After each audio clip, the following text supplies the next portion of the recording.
dihormati Profesor IR Dr. Shaliza Ibrahim, Timbalan NAB Chancellor Penyelidikan dan Inovasi, Profesor Dr. Saiful Anwar Karsani, Pengarah Institut Pengurusan dan Perkhidmatan Penyelidikan, Encik Imran Abdullah, Setiausaha Bahagian Dana daripada Kementerian Teknologi Sains dan Inovasi, dan hadirin sekalian.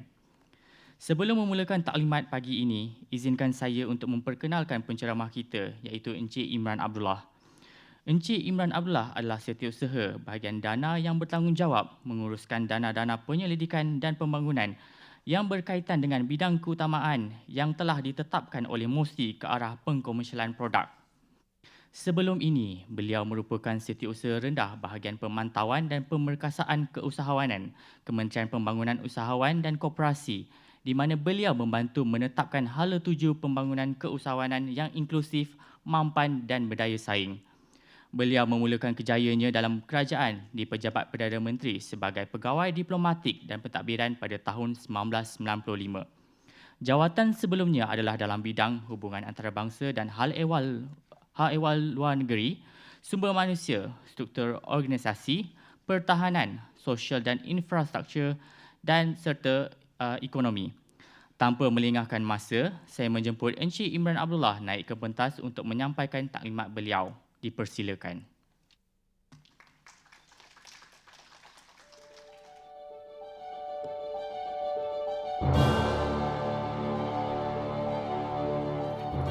Bismillahirrahmanirrahim. Assalamualaikum warahmatullahi wabarakatuh. Salam sejahtera.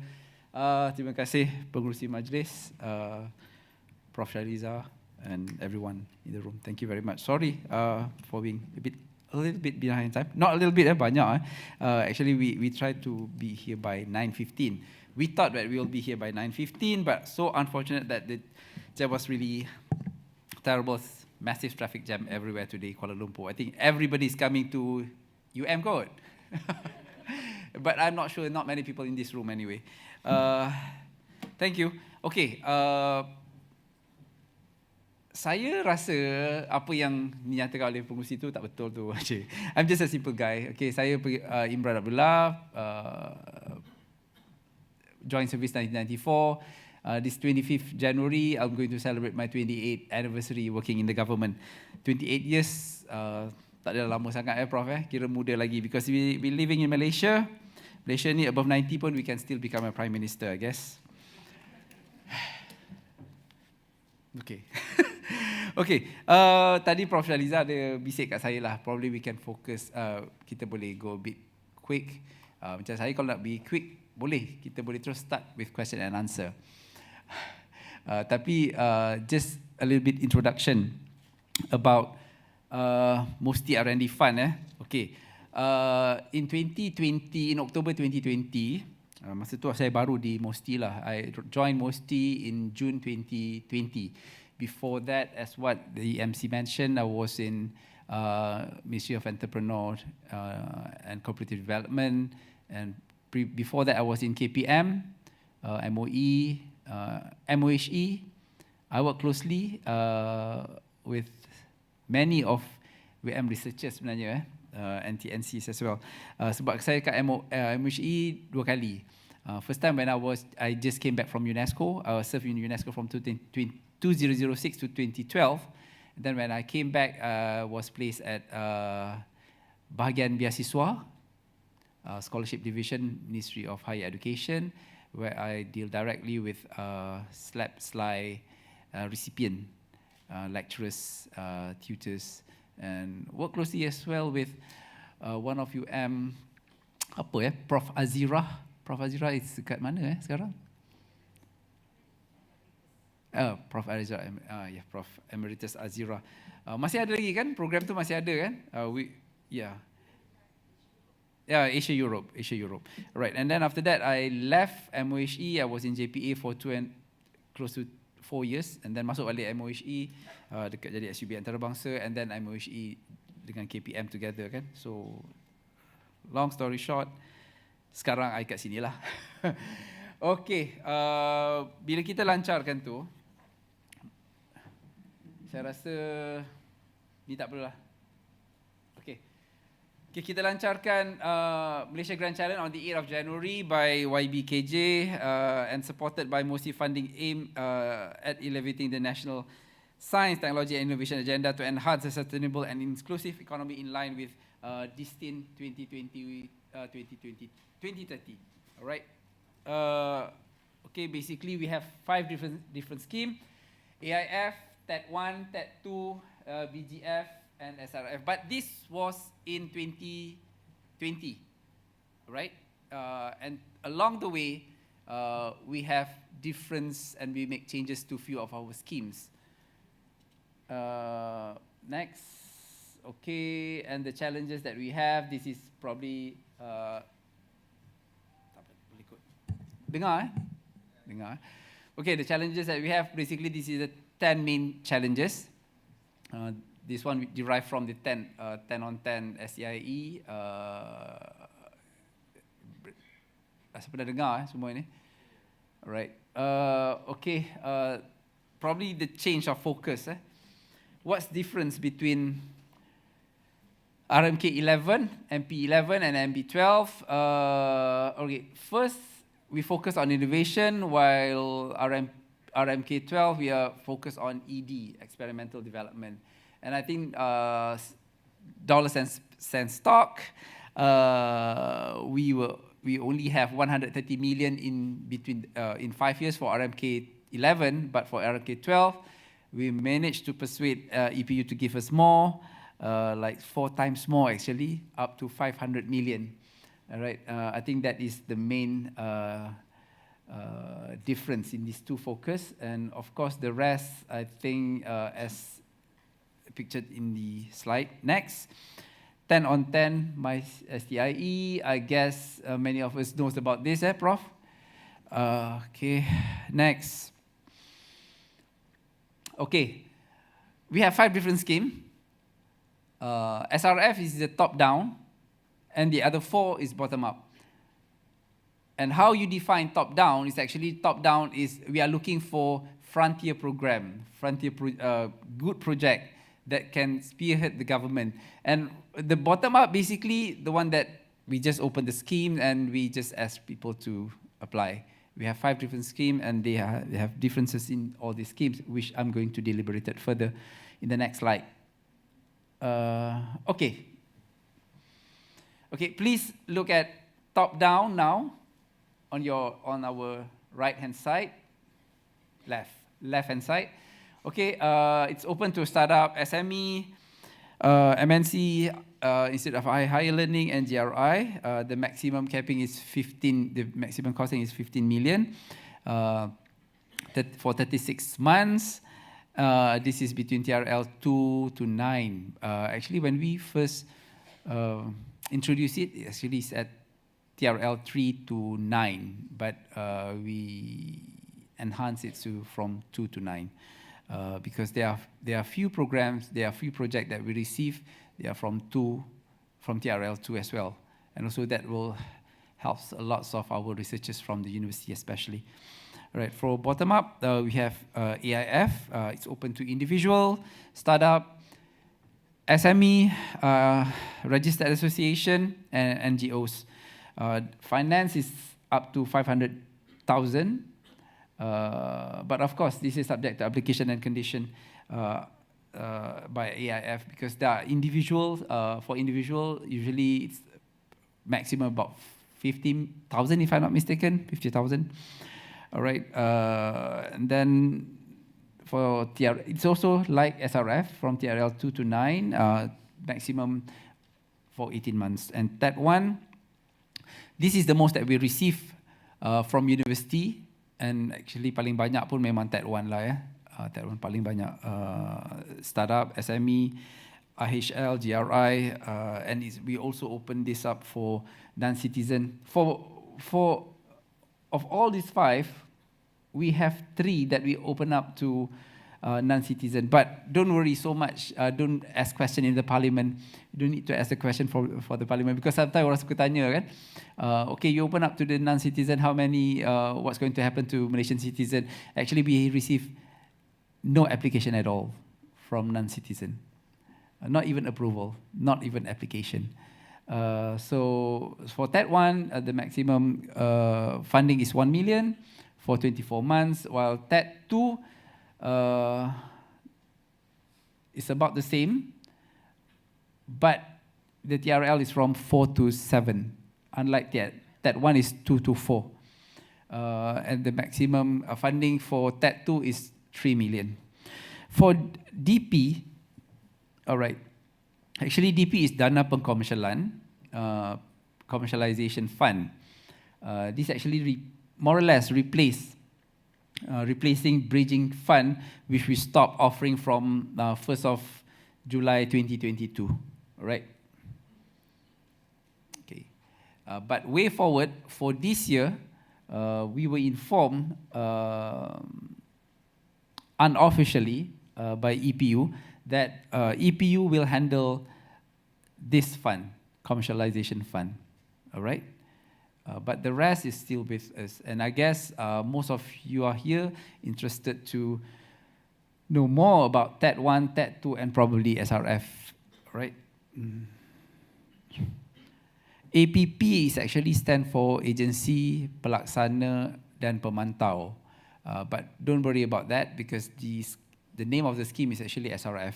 APP is just an additional because some of the, not some, in 2021 and 2022, we requested all application to go through our 9 agency under MOSTI, like Cradle, ANM, NIBM, NMB, and few others, okay?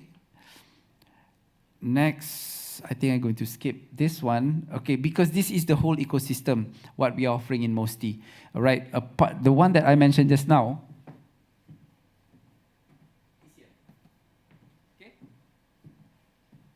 the one in Mustat, all right? While the rest like pre-seed, seed on your right-hand side, right? Pre-seed, seed, series A, B, C, basically is offered under MOSTI, but by our companies limited. Like this is under MKD, MOF. But they are all under MOSTI, and mostly is under most of this agency like MTDC, MEFCAP, KMP, MDV, and Cradle, they are also under Bahagian Dana MOSTI. All right, they report to Bahagian Dana MOSTI. So this is like further on funding for researchers. For example, if they already reach pre-commercialization, they are ready for commercialization, they can start applying fund from this agency, Cradle, MEFCAP, MDV, KMP, MTDC, and but venture tech, NMB, Nano Malaysia Berhad, is not under Bahagian Dana, but they are still under MOSTI.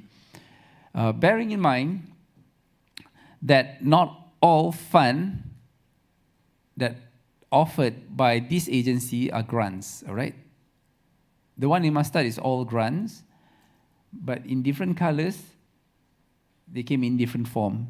They are equities, they are investments, they are also grants, especially from Cradle, but their grant is not as much as what offered by Bahagian Dana, because our Dana can go up to 15 million when that is grant, but while Cradle is about, if I'm not mistaken, the maximum is about 500,000, while the rest is more like venture capitals and equity. Dan ada juga pinjaman, loan. MDV memang their specialties in loan. But for information, ada spin-off from university, and our researchers from university, they are CEO in many spin-off, I guess. They start contacting KMP, MDV for fund. They are not looking for grant anymore. They are looking for investment. They are doing loan with these companies because I guess they know the commercialization values of their project. All right. You can interject anytime if you want to ask question. Next. Okay, the scope of funding, basically we can take this during the question and answer probably, because this is rather detailed. All right, and on how to apply, I think, boleh tak saya tanya, how many of you have tried to apply our fund? Boleh tak? Show, raise of hand. All right, I can see probably about 20%. Because I was informed ada yang online Okay, ada yang online. So, okay. Saya rasa it's not important because once you know about the application and evaluation process and how to apply, it's not really an issue. But I guess many people want to know how to make sure that your application is going to be a success, right? That is the biggest question in the room probably. But I'd like to say this. Don't expect too much. Because basically our success rate is only 10%. I had discussion with USM and also with Nottingham University, and they said that how to guarantee that we're going to get 20 projects this year. I said that in order for you to have 20 projects this year, successful, try to send 200. It's all mathematics. Siapa yang minat math senang lah kan.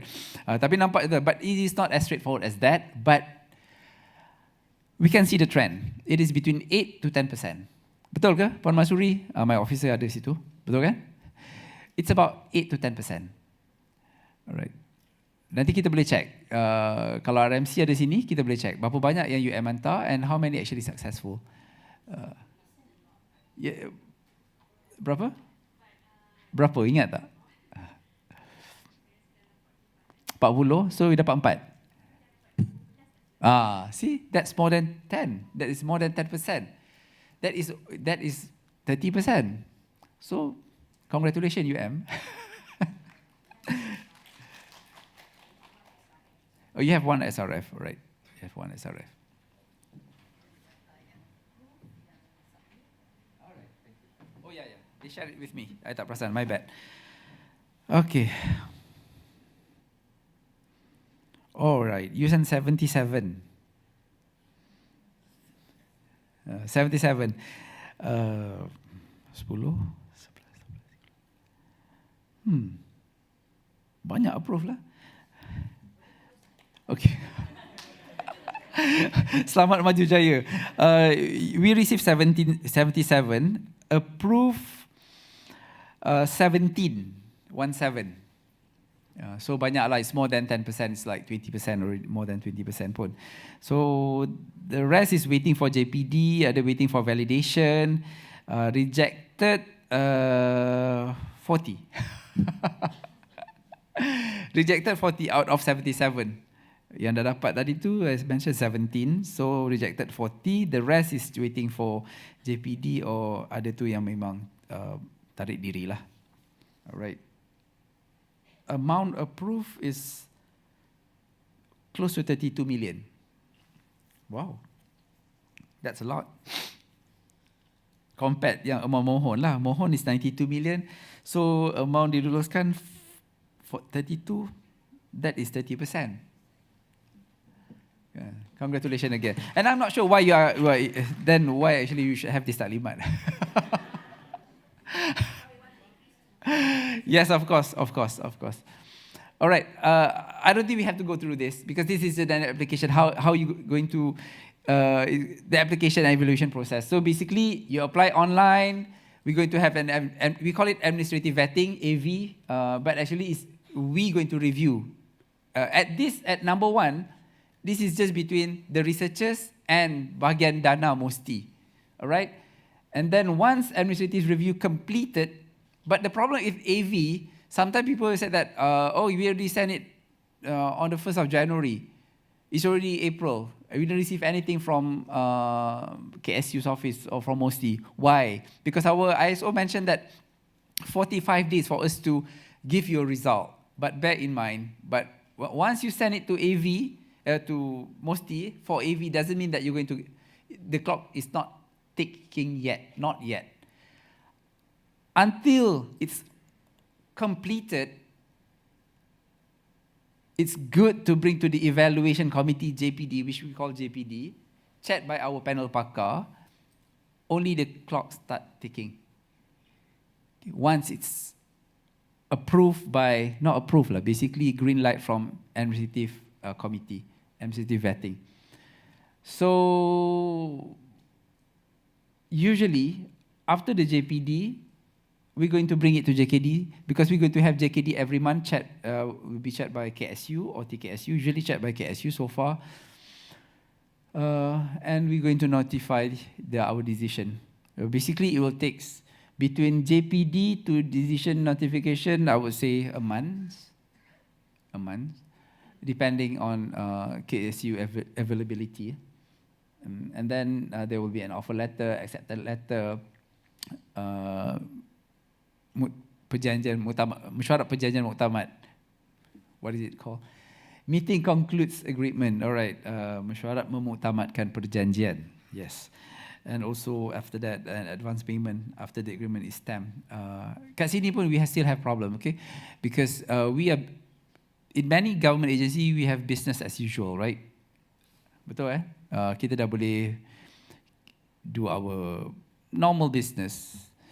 But there are still counters that operate like it is still during our pandemic session. Like LHDN, they still require you to do it online, register appointment online before you do the stamping, which I'm not sure why, but I cannot be telling them how to do their job, right? Yesterday, I encountered the same thing. I went to Great Eastern Insurance, and then they said, okay, if you don't have any online appointment, then we cannot receive you, cannot just take you over the counter. Well, that's why. We cannot just simply say what we want, but I told them, and I told LHDN as well, that many of government service delivery is far more better than our banking, our financial service industry. Betul You agree with that? I think many agree with that. All right, funding agency in Mosti. Next.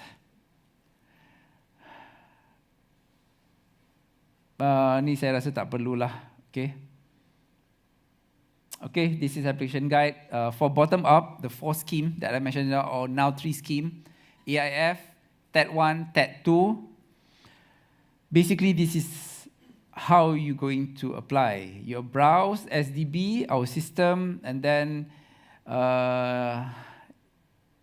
you look at the guidelines. The problem is because when people don't like to read the guideline, and then when they don't read the guideline, they don't understand, they keep asking the same question.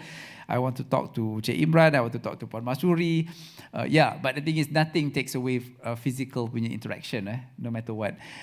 Sometimes it's boring to just deal with computers. So kita faham tu sebab I was twice in beasiswa. I was in beasiswa KPT and also beasiswa JPA. We know the guideline is all there on the web page, online, but people still want to listen to your sweet voice, I guess.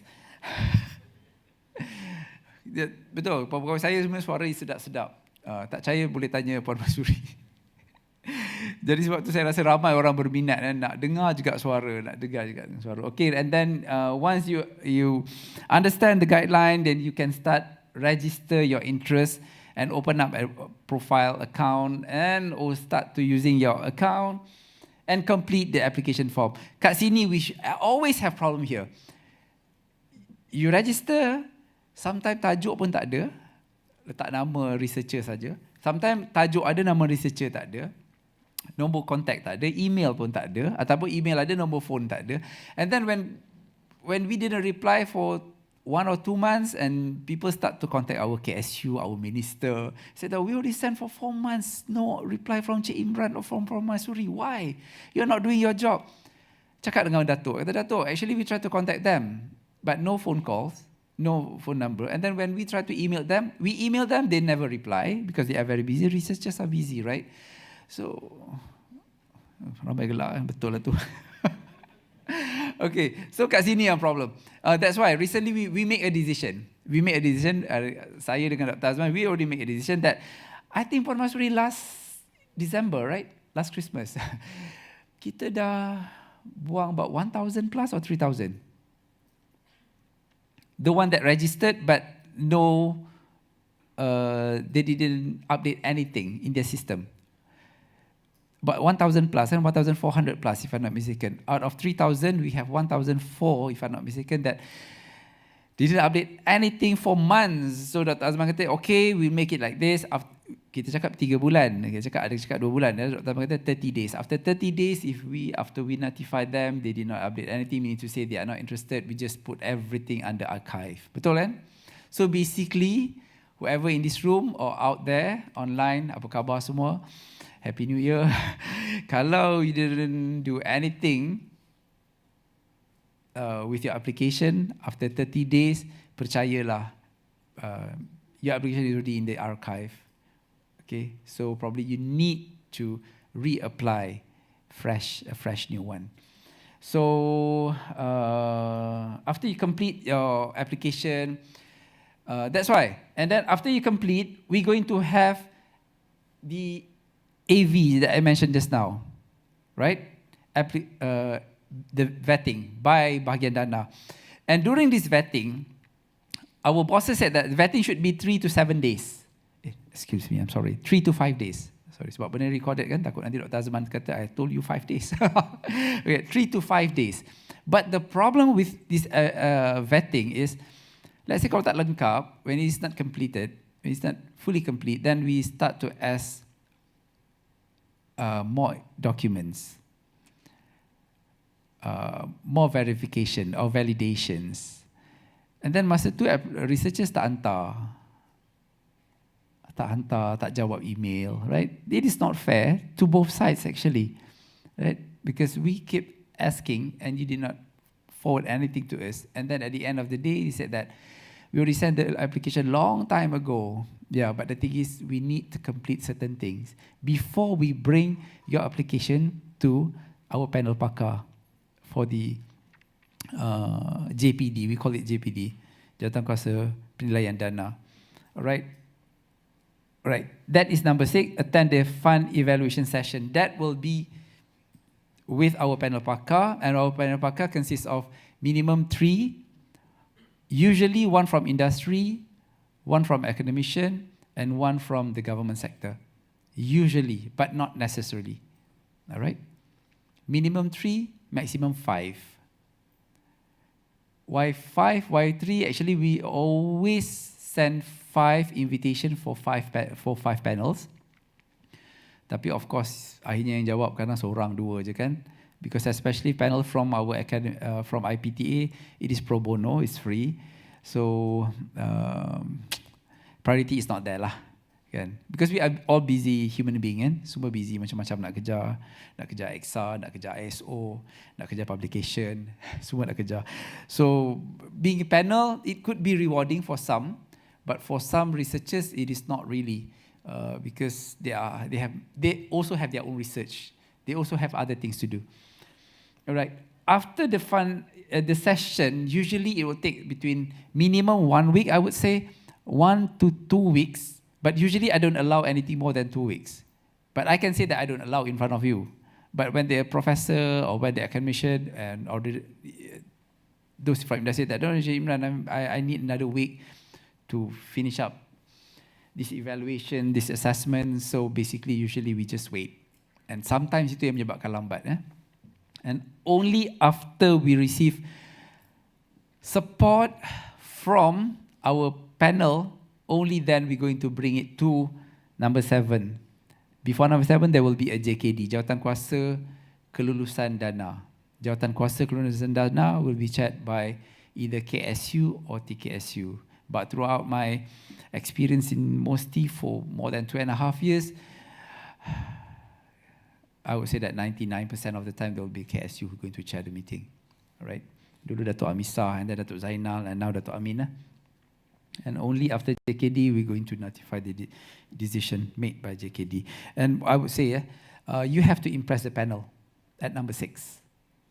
Because usually 95% of the time, whatever decided by the panel will be agreed by our Jawatankuasa Kelulusan Dana chaired by KSU. 95%. Adalah time yang panel dah agree, dah dapat markah tinggi. Passing mark is 70. You all kalau tak tahulah. RMK 11 dulu, the passing mark is only 50. But for RMK 12 is 70. Tinggi ke? Oh, okey lah sebab ramai dapat kan tadi. Maknanya tak tinggi tu. Maknanya next, this year kita boleh naikkan 80 ke? Ha? Macam mana? Oh. Okay, so we want to stick to 70. Because I don't want to cakap 70 is too high. I don't cakap 70 is too high. But don't worry. Kita punya panel pun kita bagi tahu. Kita bagi tahu. Kalau macam dulu kita bagi tahu the passing mark is 50, kita nampak the trend orang bagi 51, 52, 53, itu je. Tapi bila I bawa balik kepada when we bring to our minister and they said that how could you approve this project? They only get 52 marks. 48, they failed at 48. For example. Tapi memang benda tu berlaku. That's the reason why I said that, all right, for RMK 12, since we have lots of money, we have 500 million. And if people want to bid for this 500 million, okay, they have to work for that 70%. But don't worry, sir. Don't worry. Because we will inform our panel that the passing mark is 70. So, if they think that the project is good, they like it or not, they have to somehow give you 70. Unlike before, because they feel that, all right, since 50 is the passing mark, this is a good project, okay lah, just give 60 lah. Because I remember when I studied, lama lah kan, dah lama dah belajar dulu. I remember that time, in all our RUs, first class ni, is almost impossible lah. They said that A is for God, B is for lecturers, C is for student. Betul kan?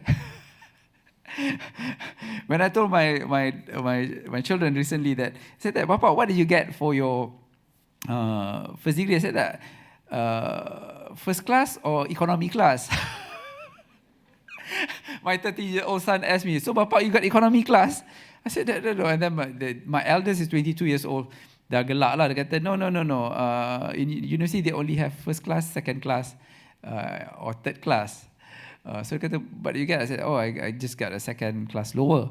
So I said, that is very bad. My first and my second child said that is very bad, Papa. How can you get the second class lower? I said that last time A is for God, A is for Allah, B is for lecturers.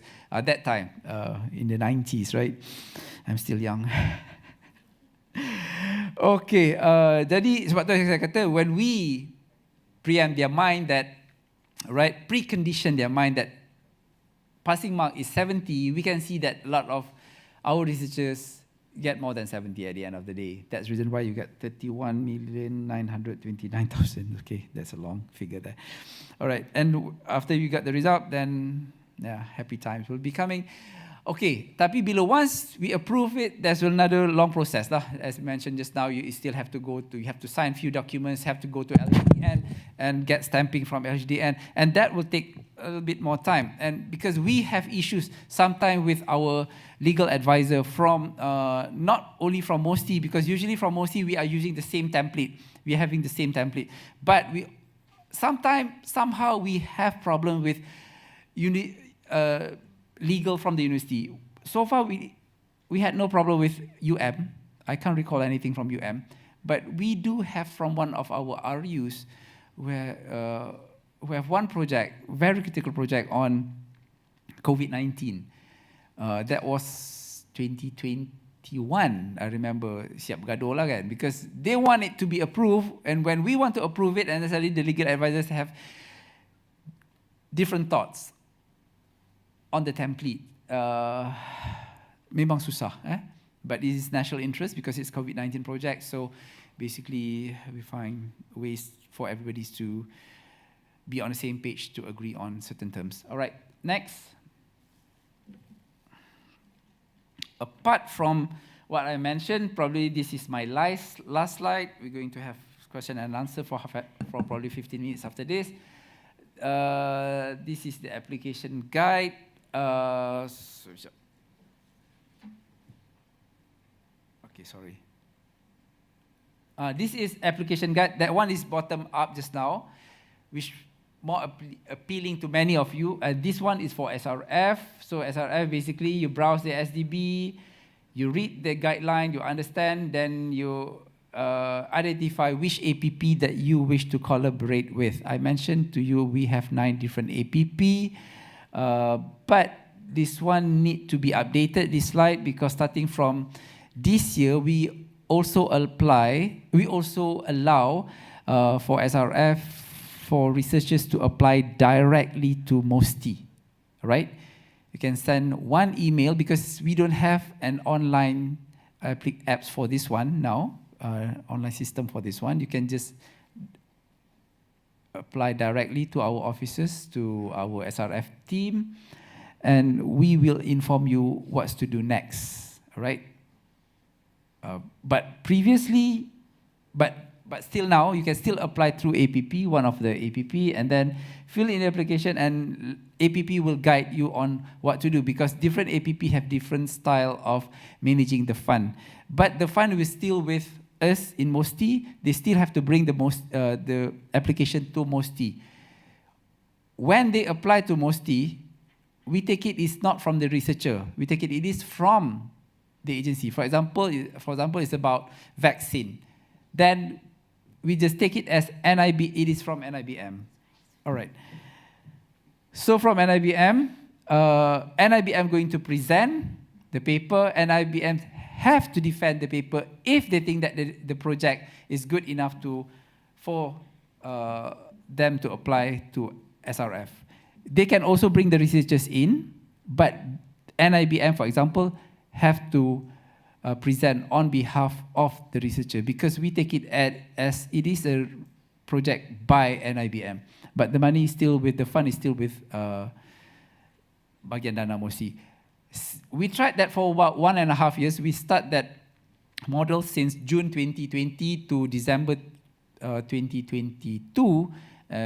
We just feel that it is good, but at the same time, we feel that we should have another opening where researchers can apply directly to MOSTI on few reasons. One, probably the business model of that company or researchers is not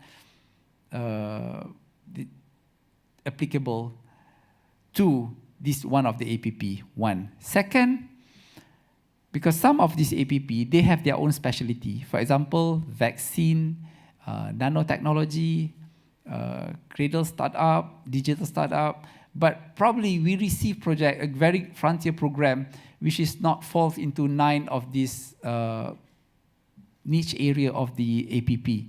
So that's the reason why we allow them to apply directly to MOSTI. So if any one of you, researchers from wish to apply directly to MOSTI, please do so. You can start doing it in January 2023. Alright, yang lain tu semua I think sama saja. The monitoring is between both lah, APP and also in MOSTI. My last slide. Okay, we introduced this last year. We have our fund consultation session. This is going to be my last slide. Every Thursday. Previously, we just have it online, but starting from, if I'm not mistaken, from July last year, we also offer physical consultation session in MOSTI, but limited, okay? Limited. Because kalau kita buat online ni, we can have many sessions in a day. When we have physical session, we can still have the same session, like same number of sessions, let's say 20, but we don't have 20 rooms or more rooms to have the session to run parallelly, right? So basically, we allocate Thursday as the day for us to have consultation. Unless on Thursday we have meetings with our KSU or minister, then we're going to just postpone it to another week. I think that's it. All right. All right, I received this, explain on penyediaan budget and monitoring part. Siapa ni? Soalan siapa ni? Belum buka question and answer, but I wish you to ask the question yourself. Yes, please. Anyone? This is question and answer session already, right?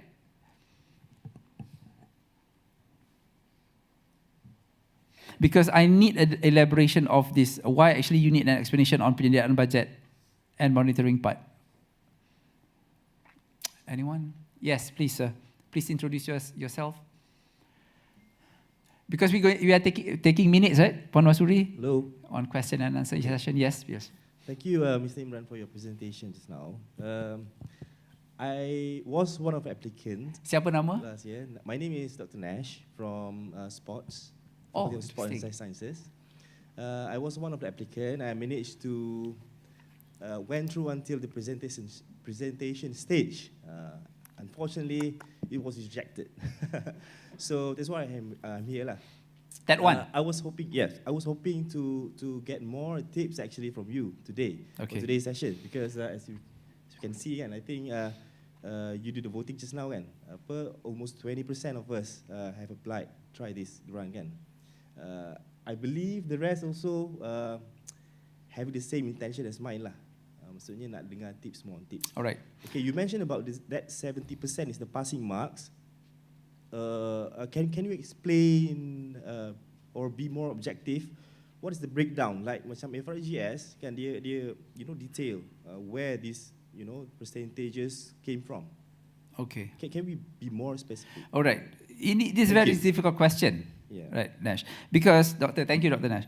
Sebab, every project is different. And you have different set of panels as well. And every scheme have different sets of weightage. If you're talking about TET 1, it's not the same if you go to the panel of TET 2. Panel may be the same, but the weightage is not the same. So it's very difficult. That's the reason why, because when we receive questions like what Dr. Nash just mentioned just now, that's the reason why we come up with this session, the consultation session, where you can just do it online. Ada tak? Okay. Boleh ambil je terus, scan, and just request for an online session or physical session. And you mentioned your interest on TET 1, TET 2, or whatever scheme that we offer, then you can ask this kind of question. Only during that session we will answer you more details. Because if I attend to your question, I need to see your paper first. At least a summary of the paper. The weightage is definitely not the same, right? For SRF, for example.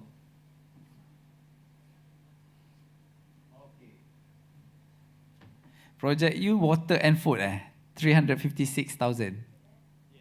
Energy short with local kelulut honey. All right. Yeah. We have. Tapi, I just wonder whether you receive the feedback from your email and the system? Yes. No. Do you receive it online? Yes, I do. Okay. I did. So. But every questions arise from the panels, all the panels. I answer that during the during the presentation. All right. It's just that I'm quite confident. I don't know. Maybe this is just me lah. Tak tahu. But I believe me and my team have addressed that quite confidently and convincingly, because there's no further This question is on that. the same issue that I always receive. But they keep on putting the same question in the comment, online comment. Yeah, betul, Dr. Nash. baffled me. Actually, we Yeah. try to weigh this thing because we try to minimize the same thing happen in different universities as well. They said that they already addressed the question raised by the panel, but still they make the same remarks. Yes, because they want to see it in black and white, basically. They want to see it in black and white, because if you just answer it offhand like that, they feel that whether you are really sure about this, whether this is committed or not, because nobody going to record everything that you said.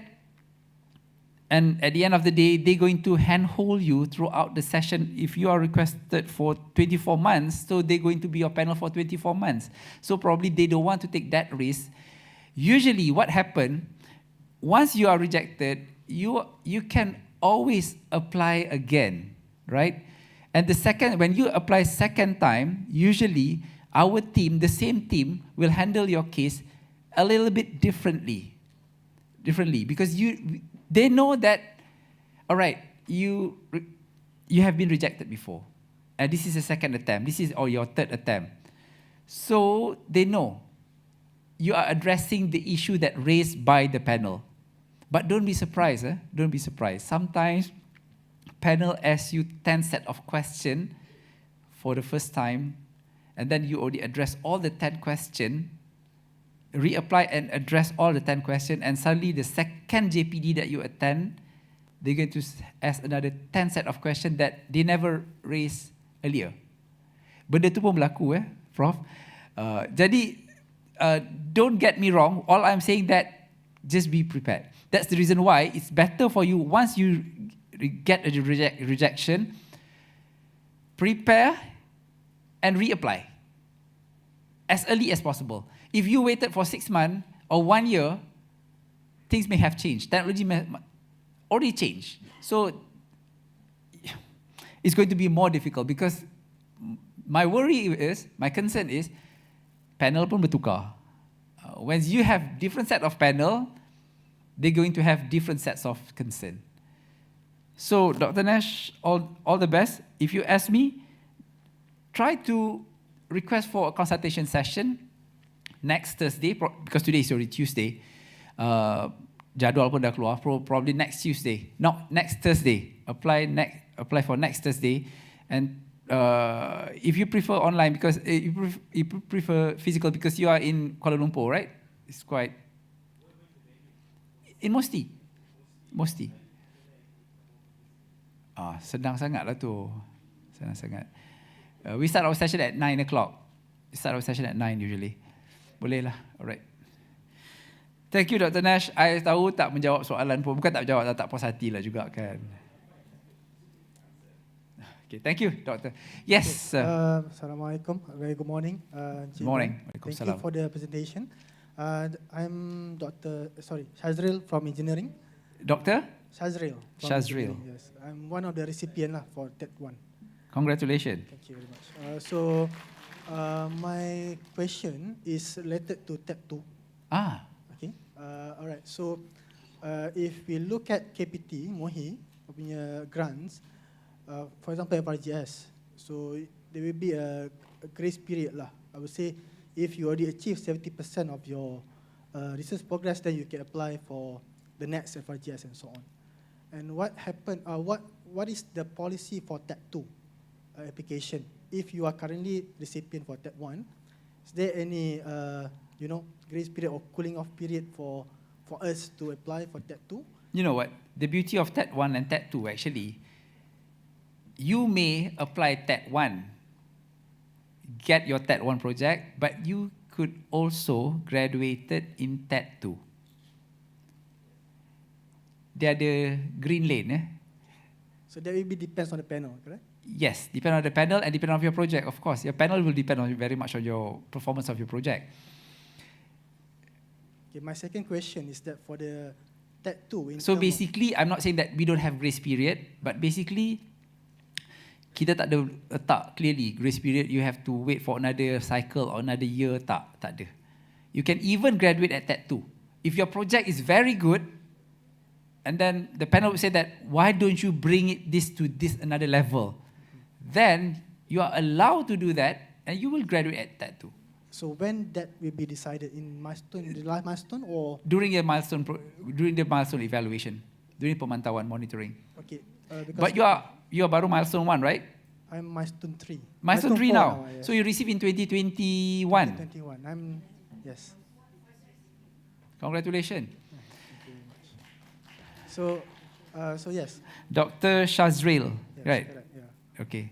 So my second question is for TED 2, the TRL is for 4 to 7. Okay, so you need to deploy the products and so on. And then obviously when we have our products or our innovation, in the agreement I see that mostly are the percentage for royalty and so on.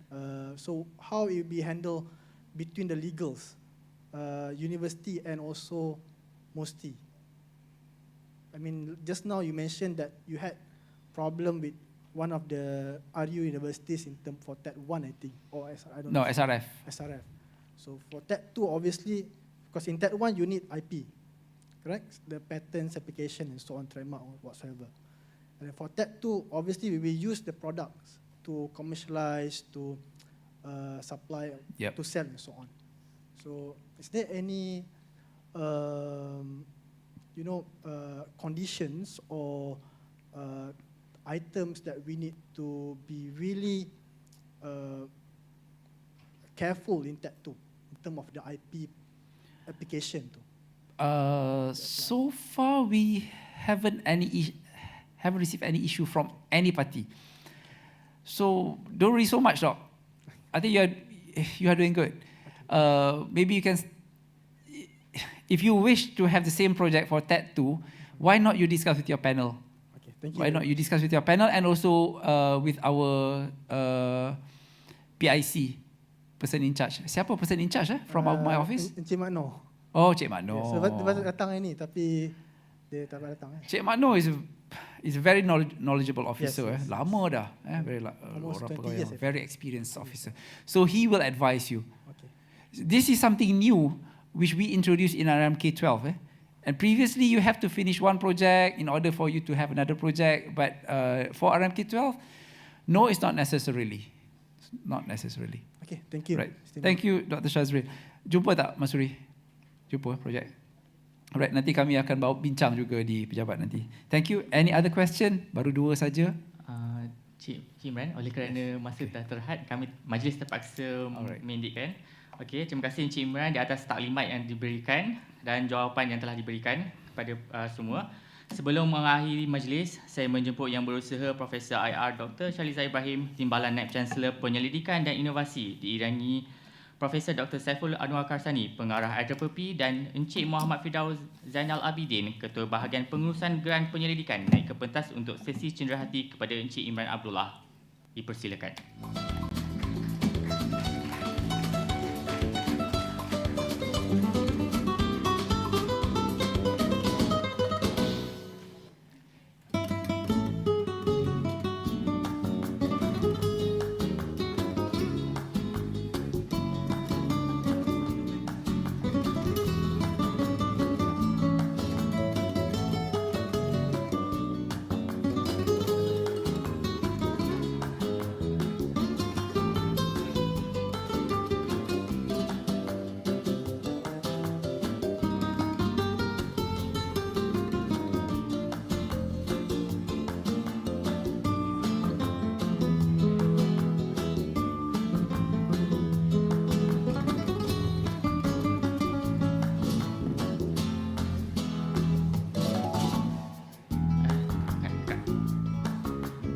Para hadirin sekalian, dengan selesainya sesi pemberian cenderahati ini, maka berakhirlah taklimat bersama pihak MOSTI. Saya selaku Wakil Penganjur Program YMRC 2022 mengucapkan ribuan terima kasih di atas kehadiran tuan-puan sekalian, terutamanya kepada jemputan khas iaitu pihak Kementerian Sains, Teknologi, Inovasi ke sesi ini. Kami juga berbesar hati untuk menjemput para jemputan untuk ke jamuan ringan di bilik jamuan dan sudilah kiranya untuk melawat pameran yang telah disediakan di ruangan lobi dan di Dewan Pameran KPPI. Terima kasih dan Assalamualaikum.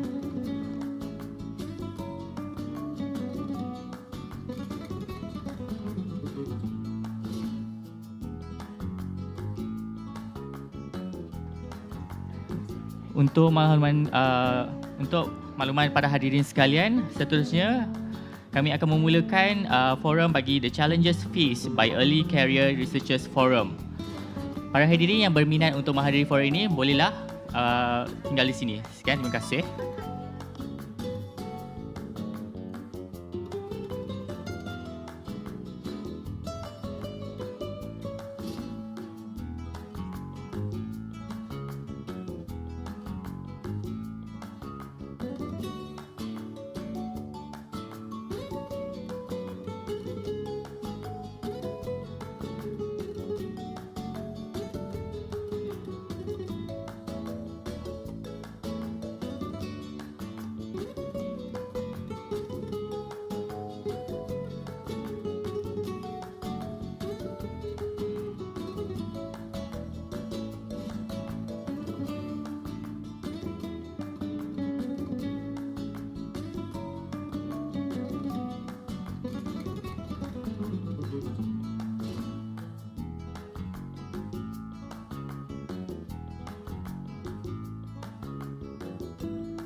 anyone who is still interested with get more information from Encik Imran Abdullah, you can meet with him in Bilik Jamuan, opposite to our auditorium.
Kia, Chair of Health Wellbeing Research Cluster, our moderator Dr. Donny Adam, Department of Educational Management Planning and Policy, Faculty of Education, our distinguished panels, Dr. Muhammad Khairi Faiz, Department of Mechanical Engineering, Faculty of Engineering, Dr. Asmawati, Department of Educational, Psychology and Counseling, Faculty of Education, Dr. Lim Yin Cheng, Department of Social and Preventive Medicine, Faculty of Medicine, Dr. Gan Yi Chin, Department of Malaysian Languages and Applied Linguistics, Faculty of Languages and Linguistics.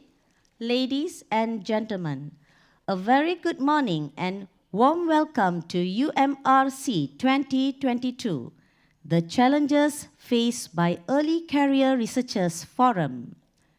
We thank you all for gracing this occasion. Today's forum will discuss on the challenges faced by early career researcher. Early career researcher are an important part of the scientific community. They are at the starting of their career. They mark of the future of the scientific community. They are the one who would bring to the next set of discovery into the world. In fact, they are the one who would be the next possible Nobel laureate. Ladies and gentlemen, without further ado, please welcome Dr. Donny Adam, Dr. Muhammad Khairi Faiz, Dr. Asmawati, Dr. Lim Yin Cheng, and Dr. Gan Yin Ching on the stage for our forum session.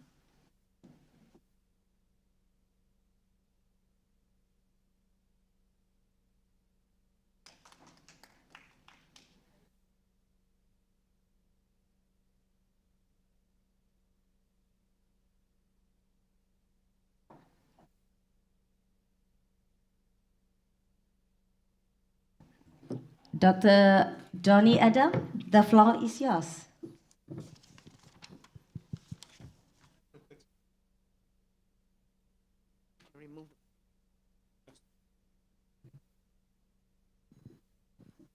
A very good morning, everyone. Welcome to our second forum for this morning.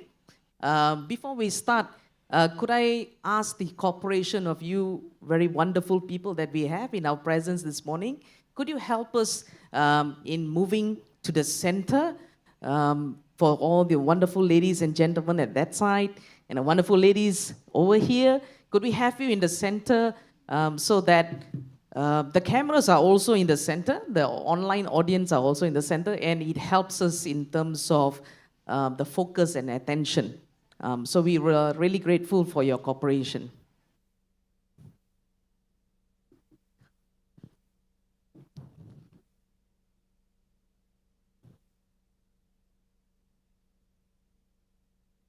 Okay, so thank you very much, everyone. So our second forum for this morning is entitled The Challenges Faced by Early Career Researchers. And we are quite fortunate that among our audience this morning are not just researchers, not just scholars. We also have a very good distinguished professors within our universities here and from other universities as well. So I could see some of our professors here. So professors, we hope that you don't ask us very difficult questions later on, okay? All right, so let me give you a little bit of introduction. I'm Dr. Donny Adams from the Faculty of Education, and it's an absolute pleasure to be the moderator for this morning. And together with me are four very prominent researchers within our own University Malaya. So we have Dr. Khairi with me, just seated just beside me. And I will give an introduction later about Dr. Khairi. And we have Dr. Gan as well, just beside Dr. Khairi. We have Dr. Lim as well. And we also have Dr. Asmawati, who is more well known as Dr. Azi in short form. Yeah. So I will give an introduction about them later on. But please allow me to give you a little bit introduction about what is meant as early career researchers. There is no single definition at the moment on what is meant as early career researchers. However, there is a need for us to actually make a very clear distinction, for us to have a very clear difference. What are early career researchers and what are experienced researchers? So after much research and after much exploration across the literature, I found a very good definition. And this is according to the European Research Commission. And according to the European Research Commission, early career researchers is determined as the length of time since the individual completed their PhD. Okay, and let me elaborate a little bit. This means that the term early stage researcher refers to researchers in the first 4 years of their research activity or experience. We are going there, including the period of their research training following the completion of their PhD. Now, this is something that is quite interesting as well. This excludes the time taken to acquire their PhD. So they could acquire their PhD in 3 years, in 6 years, in 8 years, but this does not include the time for them to acquire their PhD. So the time starts the moment they have acquired their PhD, henceforth. Okay? So we're going to introduce the format for this morning. So each of our distinguished panel members will have about 10 minutes, and they have prepared some very interesting scope to answer the topic on the challenges that we are facing, especially on early career researchers. And after the 10 minutes, we will have a Q&A session. So I will have the pleasure to ask one question to each of the panel, and I'll try to make it not a very difficult question for all of you, okay? And later on, at the end, we will allow an opportunity for all of you to ask questions to our panel, okay? So that will be the format of our forum this morning. So without further ado, let us start with our first panel member. So Dr. Muhammad Khairi Faiz received his Doctor of Engineering degree from Waseda University in Tokyo. He worked in the Mechanical Engineering department in the same university for 4 years as an assistant professor before eventually joining our University of Malaya in January 2021. Okay. His research interest is in the manufacturing technology, particularly the automotive components, manufacturing, and materials processing. So Dr. Khairi for this morning, and he will be sharing with us on a topic called a new environment with limited research sources and how we could overcome those limited resources, the challenges for that. Okay, so let us welcome Dr. Khairi.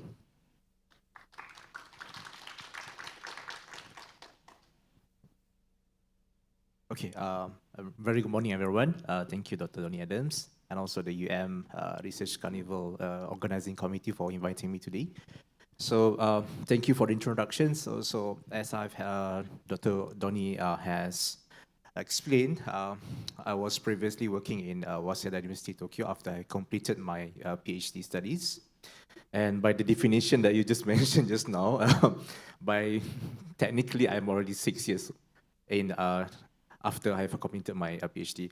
So let me share some of my the challenges that I have faced within these 6 years of my career.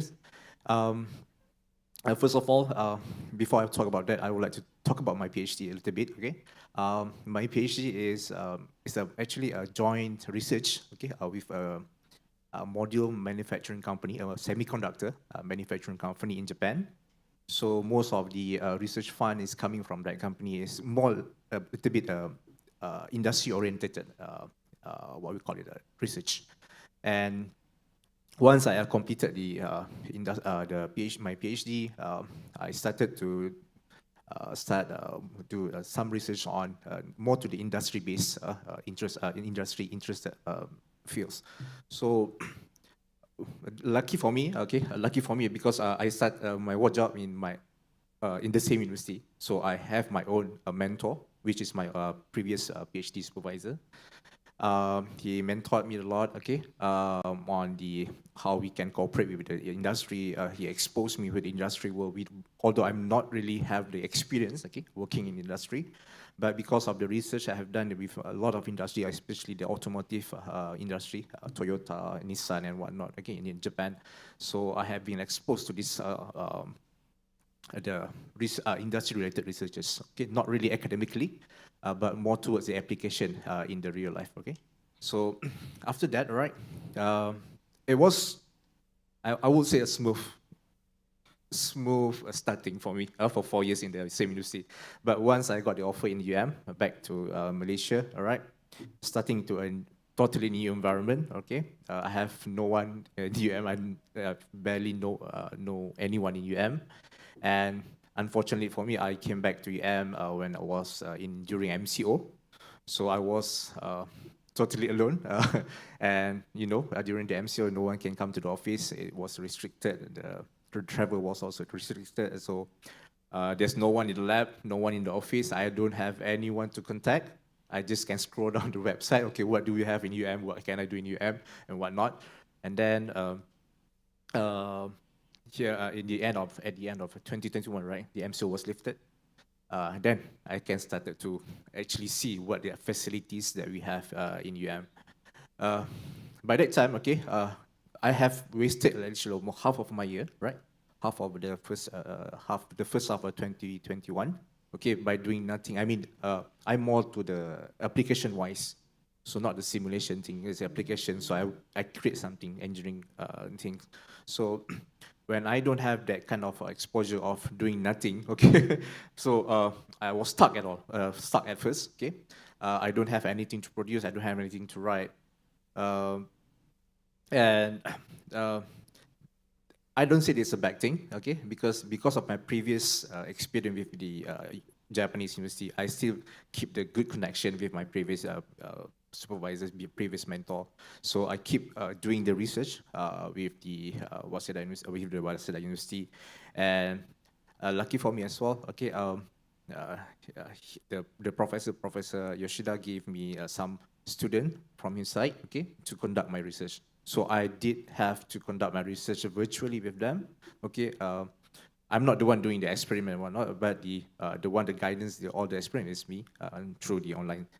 And after the MCO been lifted, I can see all the facilities in UM. Okay, now come another phase. I have to face another challenge, which is a research fund, right? So everyone know we don't have research fund as much we expect to have. Okay, to start the research.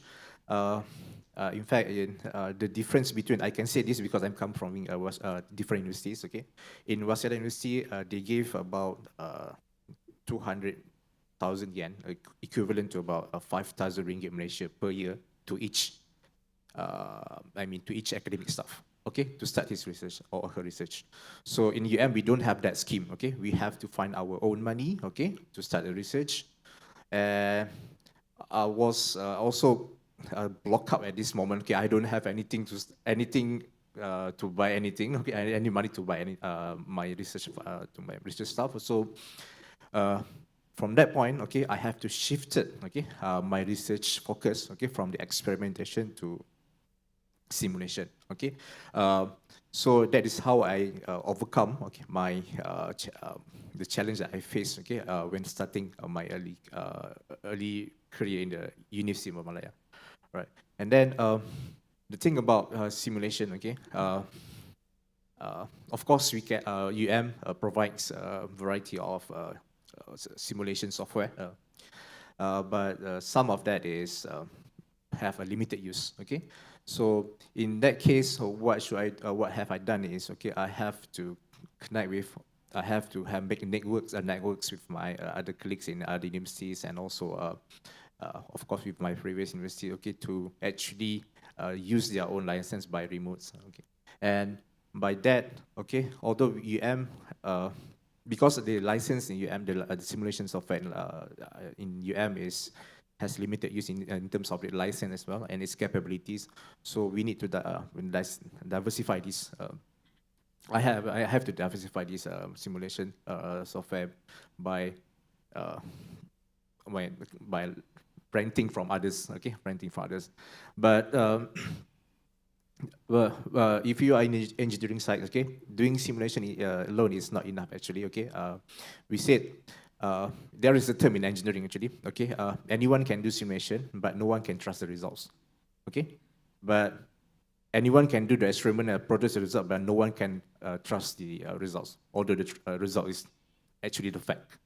So I'm in a dilemma actually in the first, okay? I can do simulation, yeah, I can do simulation, I can produce a result, but is it a correct result or not? It cannot be proved unless I do an experimentation. I can do experiment, but now I don't have money. Okay, so the first year I'm in UM. Okay, I'll define myself an early career in UM as the first year, right? So I try to connect with my colleagues in my department, okay, and also other department in Faculty of Engineering. I try to obtain their for starters the FRGS, okay, the FRGS research proposal, okay. I try to study their research research proposal, the successful one and the unsuccessful one, okay. And I also try to apply that one, the first one. The first year I was rejected. The comment was very lengthy, although I get it to the KPT level. It was very lengthy. The first rejection was quite pretty tough for me, but taking that into mind, okay, I tried the second one, and fortunately for me, I received the FRGS for the second try on my second year. Yeah, now I can say that I have overcome this challenge, all right? Now I have acquired my own research grant, and I can start to do my own research that I wanted, okay? And the problem, again, okay, there's a lot of problems. The research is very dynamic, okay? You cannot expect everything can go smoothly, right? The one that you want to do, sometimes you cannot find the facilities, right? You cannot find the facility in the same university, so you have to go around and around. You have to go look at the other university in the local university, or maybe international university. So, yeah, you just have to keep asking, all right? You cannot just be alone, all right? Early career researchers are very lonely actually, not during your PhD. In fact, if you start your job later, it will be very lonely, but if you know how to make a networks, okay, how to keep your connection in your previous work or previous studies, okay, I think that would be very beneficial for us early career researchers, okay, to start the journey as for the future. Right, I think that's all from me. Thank you, Dr. Doni. Thank you, Dr. Khairi. I think it's a very interesting sharing that you have given. One of the things that perhaps will benefit our audience, you did mention that in the period of, shall I say, working in silo, especially during the pandemic, you did mention that you had to transition from experimental to simulation. Where did you get that idea from? Could you share with us and what made you go into that transition? Okay, all right. So previously, when I was doing my PhD was very experiment-oriented research. So because of this pandemic, I don't say pandemic is a bad thing. Okay, maybe it gives some silver lining to us as well. So like our teaching, right? Previously, the teaching must be physical, but because of the pandemics, we shifted to the online. So I have to come up with a solution so that how can I produce, because we know you have our own KPI to meet, right? So how can I produce a paper? So the fastest, the quickest thing that I can do is focus on the simulation. So luckily for me, right, from my previous experiment, okay, I'm doing something like the mechanical properties of materials. And the mechanical properties can be obtained from the experiment. But how can we apply that mechanical properties that we obtained from my experiment? So that is how I get my hint. So I take that, my experiment results, transform that into a simulation database, and to conduct a simulation. That's how I got to shift it to totally new approach of research. Yeah. Thank you, Dr. Khairi, for that sharing. Okay, so for our audience, if you have questions for Dr. Khairi, please note that down. We will have an opportunity for you to ask questions to Dr. Khairi at the end, yeah? So we will move on to our next panel speaker. That will be Dr. Gan, and I will introduce Dr. Gan. So Dr. Gan Yi Chin joined the Faculty of Languages and Linguistics at the University Malaya in 2022. So just last year, yeah, very, very recent. So Dr. Gan received her PhD from Tsinghua University in China, and she was a visiting scholar at Syracuse University in US. Her research interests are in corpus linguistic, in particular corpus-based approaches to vocabulary, language variation, and change. So for this morning, Dr. Gan will be sharing with us how, as an early career researcher, how do we maintain balance between teaching quality and research productivity? Okay, so let us welcome Dr. Gan. Hi, good morning, everyone. Thank you, Dr. Donnie, and good morning to Prof and the audience here. Very happy to be here. Thank you for giving me the chance to be here to share a little bit of my experience. So Dr. Donnie mentioned that the panel speaker are going to share their challenges and the solutions, but I would like to highlight that I'm here to share about experience and challenges. I haven't got to the point of finding solutions yet. So it's a problem discussion, yeah. Okay, so yeah, but personally, the biggest challenge for me being an early career researcher is that how to maintain a balance between teaching quality and research productivity. In short, there are many new tasks in a very limited time for us to complete. Okay, before joining I was working at a non-research oriented university for about 2 years. So from there, I gained a lot of teaching experience and how, like classroom management, how to deal with my teaching, but very, very little training on research, and therefore my research competency is relatively low. Okay, when I got the offer from I was there was this very complex feeling in me, which is joy and fear. I'm very, very happy that I got the offer here and I get to work with the wonderful people, the wonderful co-workers, and as well as the students. So in that case, I have to set a higher expectation or standards for my teaching qualities. New teaching tasks are very difficult for everyone, especially when I'm assigned with some new subjects which is out of my scope or field of studies. So I spend a lot of time in preparations in order to understand the whole structure of the subjects and how to carry out it in class effectively. And in addition, I also put a lot of efforts in preparing the paper, wettings, examinations, and so on and so forth to ensure the quality of my teaching.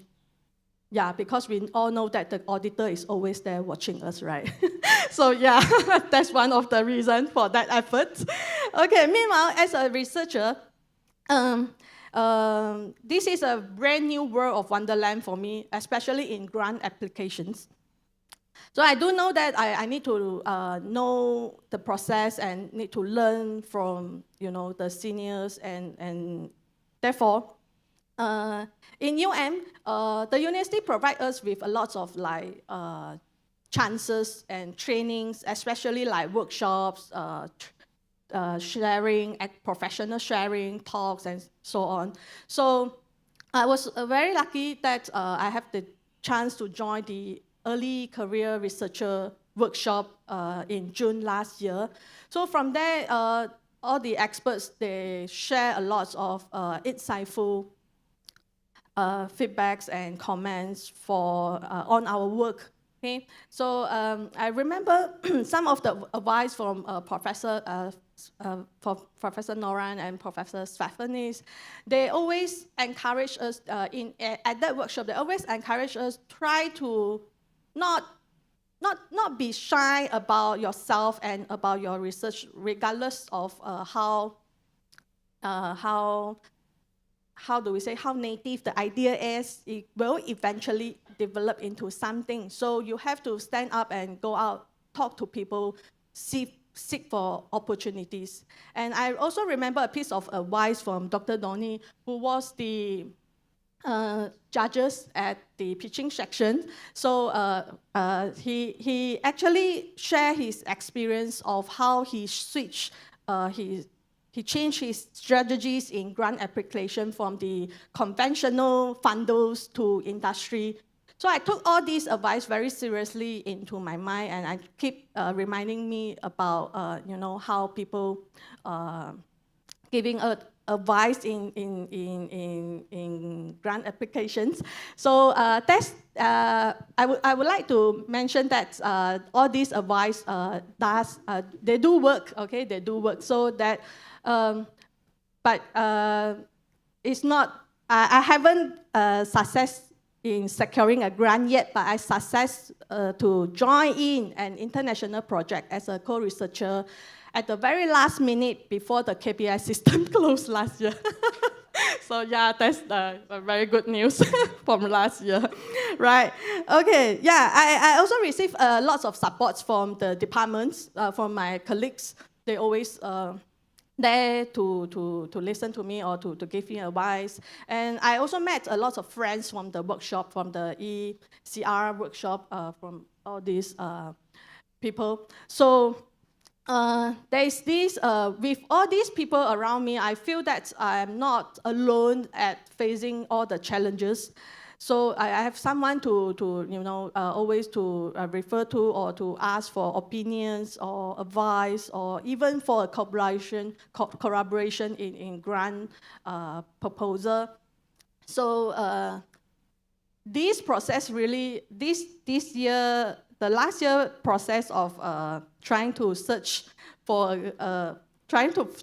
idea and try to develop it into something really teach me a lot in in the whole process, from the starting, like how to write the proposal, how to manage the budget, how to talk to the stakeholder who are always not do not have time for you. So you have to really be be so thick face that you want to approach them several times. But I do receive some very welcoming feedback from some of the people that is related from my previous application. So for me, the questions or the challenge or in grant application is maybe it's more on the budgeting. I feel that from what I learned from the mentor and seniors, I feel that the budgeting is a very tough part. That because you have to make an estimation about a brand new idea that you are going to, it's just in your mind, but you have to make an estimation on actual money that you need for each part of the project.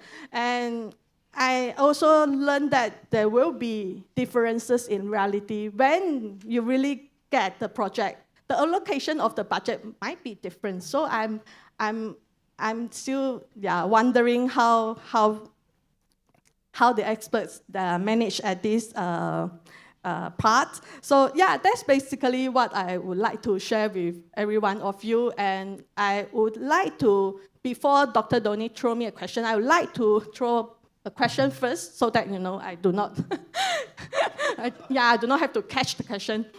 So I would like to ask Dr. Donnie and fellow friends about my fundamental question in this position of early career researcher. How do you guys maintain the balance between the teaching quality and your research productivity? Thank you very much. Okay, thank you very much, Dr. Gan. Dr. Gan, that is a very good question that you have asked. Could we reserve that question at the Q&A that we will have a discussion among ourselves for the benefit of the audience?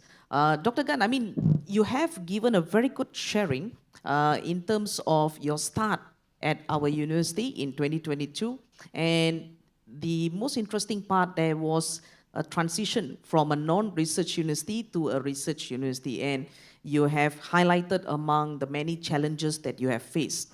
So among the many challenges that you have faced, such as you have little training in research and you've been assigned new subjects and some of it are not in your subject matter experts and all this.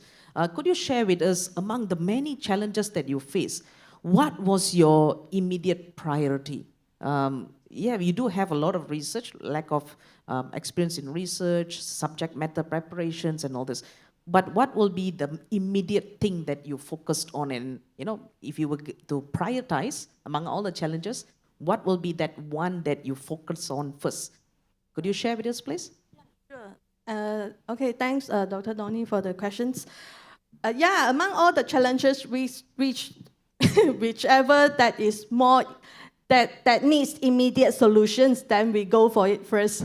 As a new staff in UM, so I definitely will go for the new subject teaching. So I will have to settle down with all the teaching first before I can start on other explorations and in research and grant applications. So the very first year in uni, I would say that would be a period of time that we have to try everything because there are so many new things to learn, not only about the teaching, it's about the whole system.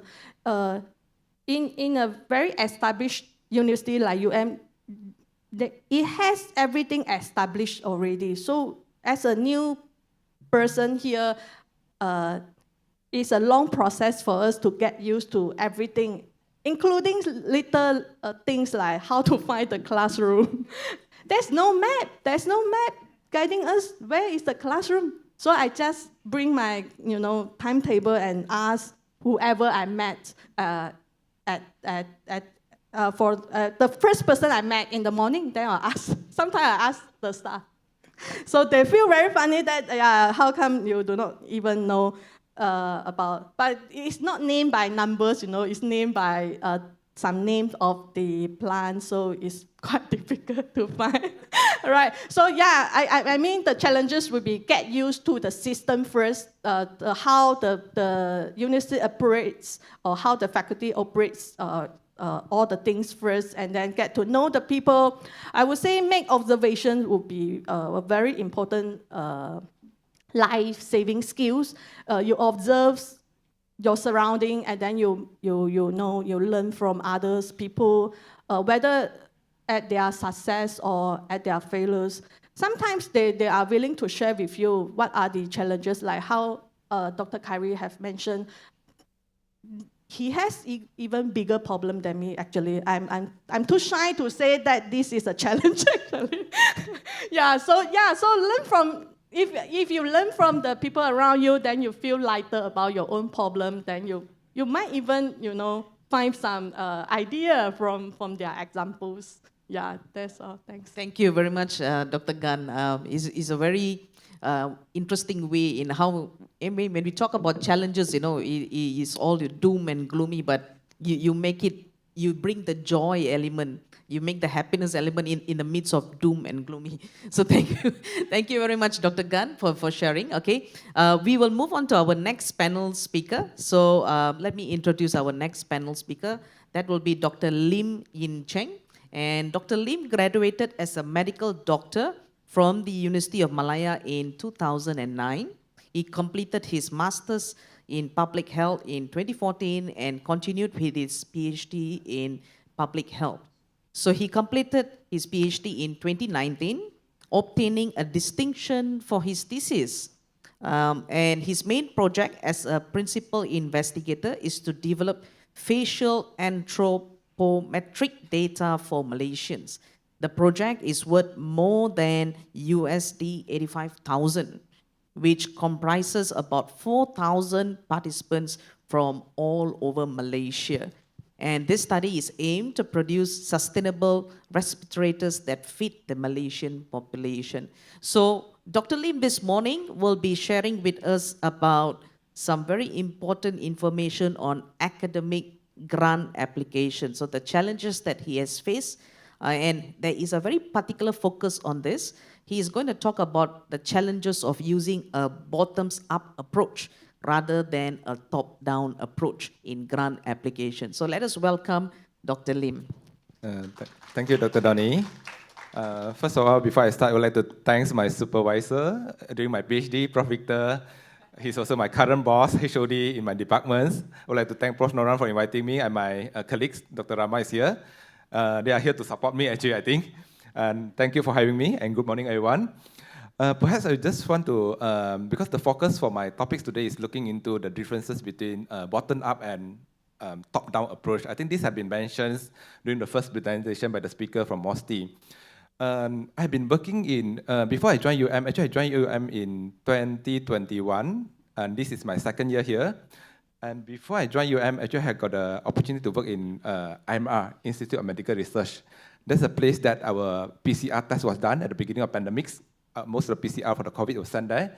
The building is located in Setia Alam, opposite the Honda showroom. So there's a beautiful building over there. I had the opportunity of working there for almost a year. So what I noticed, the principle that is more towards a top-down approach, meaning that the grant is from the ministry, they come to the institute. This is under the IMR. So normally, every year we got different teams. Example, this year we want to focus on maternal and child health. So millions of money will pump into this institute, and then they are looking for researchers to conduct this project as a PI. Every year they got the different teams. When I was in IMR, I got the opportunity as a PI as well for the projects to develop the facial anthropometry, meaning that I'm going to measure the facial dimension of Malaysians.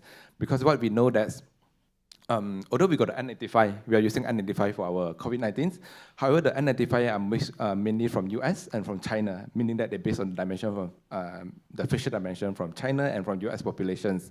So because of that, a lot of our healthcare workers, they got infected, although they have been given N95.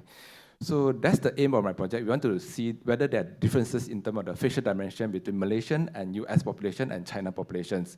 So I got about, I think about 340K for that year. And then I able to complete the project within 4 months. Just imagine that 4,000 participants within 4 months, data collection just for 4 months. Because I got 16 RA, research assistant under me, so I can run the project concurrently. So this is a top-down approach. And I managed to publish 2 papers last year based on the findings there. So I would say that top-down approach is so much easier as compared to bottom-up. When I come here, I find that it was so difficult. So during my first year, that was in 2021, I came to the departments. I came to UM.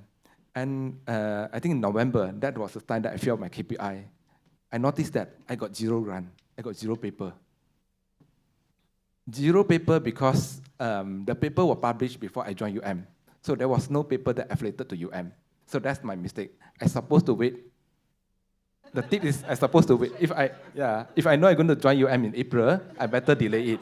So that's the tips. I think, otherwise I lost 1 paper there. Yeah. So if I know this, I won't publish so fast. I better wait. Yeah, but that's the mistake that I make. Then the second thing is that I don't have any grant for 2021. I realized this in November. I didn't know that this is so important to me as academics in a UM. Because of that, I couldn't achieve 80% for the first year of my career. So lucky I met with my HOD.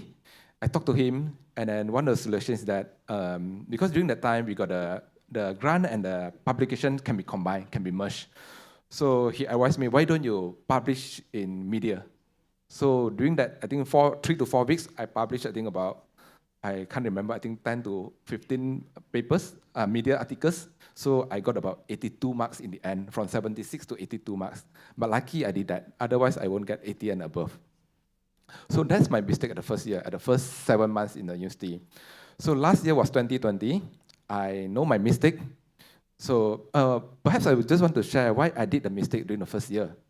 The main thing is that because we know that we need to focus on teaching, services, admin, and research. But the thing that is that I focused too much on services because during that time I was in charge in the COVID center at the vaccine centers.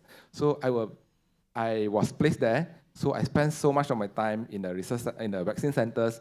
So I have no time to think about grant. I have no time to think about papers. I have missed certain periods. Example, UNCAS is open in April and October. I missed that. Then UMSC grants opened in April. I missed that as well because that was my first month I joined Universiti Malaya. So I missed few important grants during that time. So for last year, 2020, I knew my mistake and I think that I need to do something. So it's not for me to show off. I just want to share.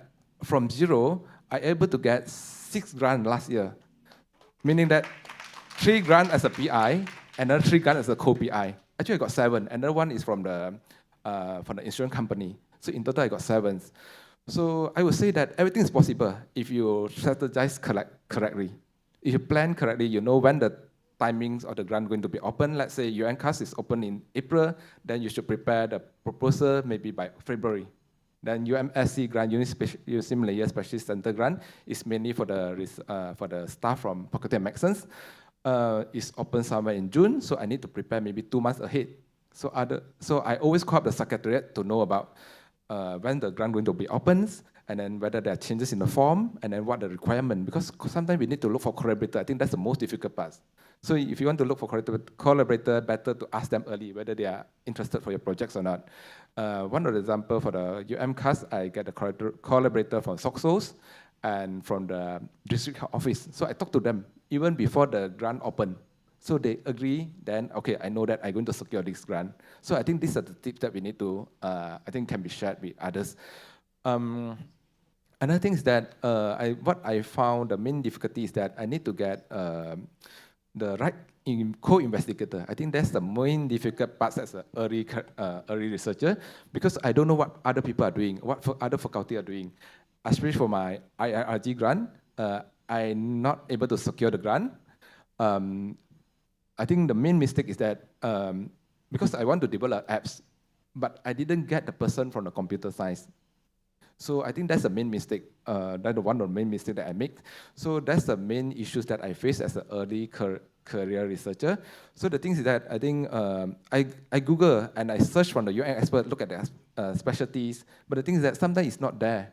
it's not updated. So it's so difficult to get the right person for the right task. I think we need to know regarding the funders. Second is regarding the co-investigator. And third is, I think, own self as an individual, we need to be motivated, keep writing. Most of the time, I would say that I do the writing after office hours. Because during office hours, we are so busy with the teaching, with the exam question, with the services. So we had no time for that. So most of the time, I spend my time for the writing is after office hours. Yeah, I think that's all from me. Thank you. All right, thank you very much, Dr. Lim. So Dr. Lim, you obviously had considerable success, like what you said, moving from zero to achieving quite a number of grants in just 1 year, 7 grants. Could you share with us at that moment of, we all know the feelings of entering marks, entering our achievement during the KPI. It can be a very tension moment. What we thought is enough can sometimes be insufficient, and what we think is sufficient can be over-sufficient sometimes. So at that moment of keying in the marks and discovering that there is a great shortfall in terms of grant, in terms of papers, as what you described, there's 0 for both categories. Could you share with us what was your emotions at that time? And most importantly, what was your immediate reaction towards that? I would say that I was so depressed. I've been depressed, I think, for 2 weeks before I met my HOD. I couldn't sleep because I only able to achieve, I think, 72 or 76, somewhere around there. Yeah, 72 in total. So I know I need to get 80 and above. So I couldn't sleep over that 2 weeks. I talked to my colleagues, Rama. Rama is there. He was there together with me. And then I keep telling him we shouldn't repeat this mistake. This is the biggest mistake that I did. So we shouldn't repeat this. We need to focus on research because this is not given. We need to fight for it.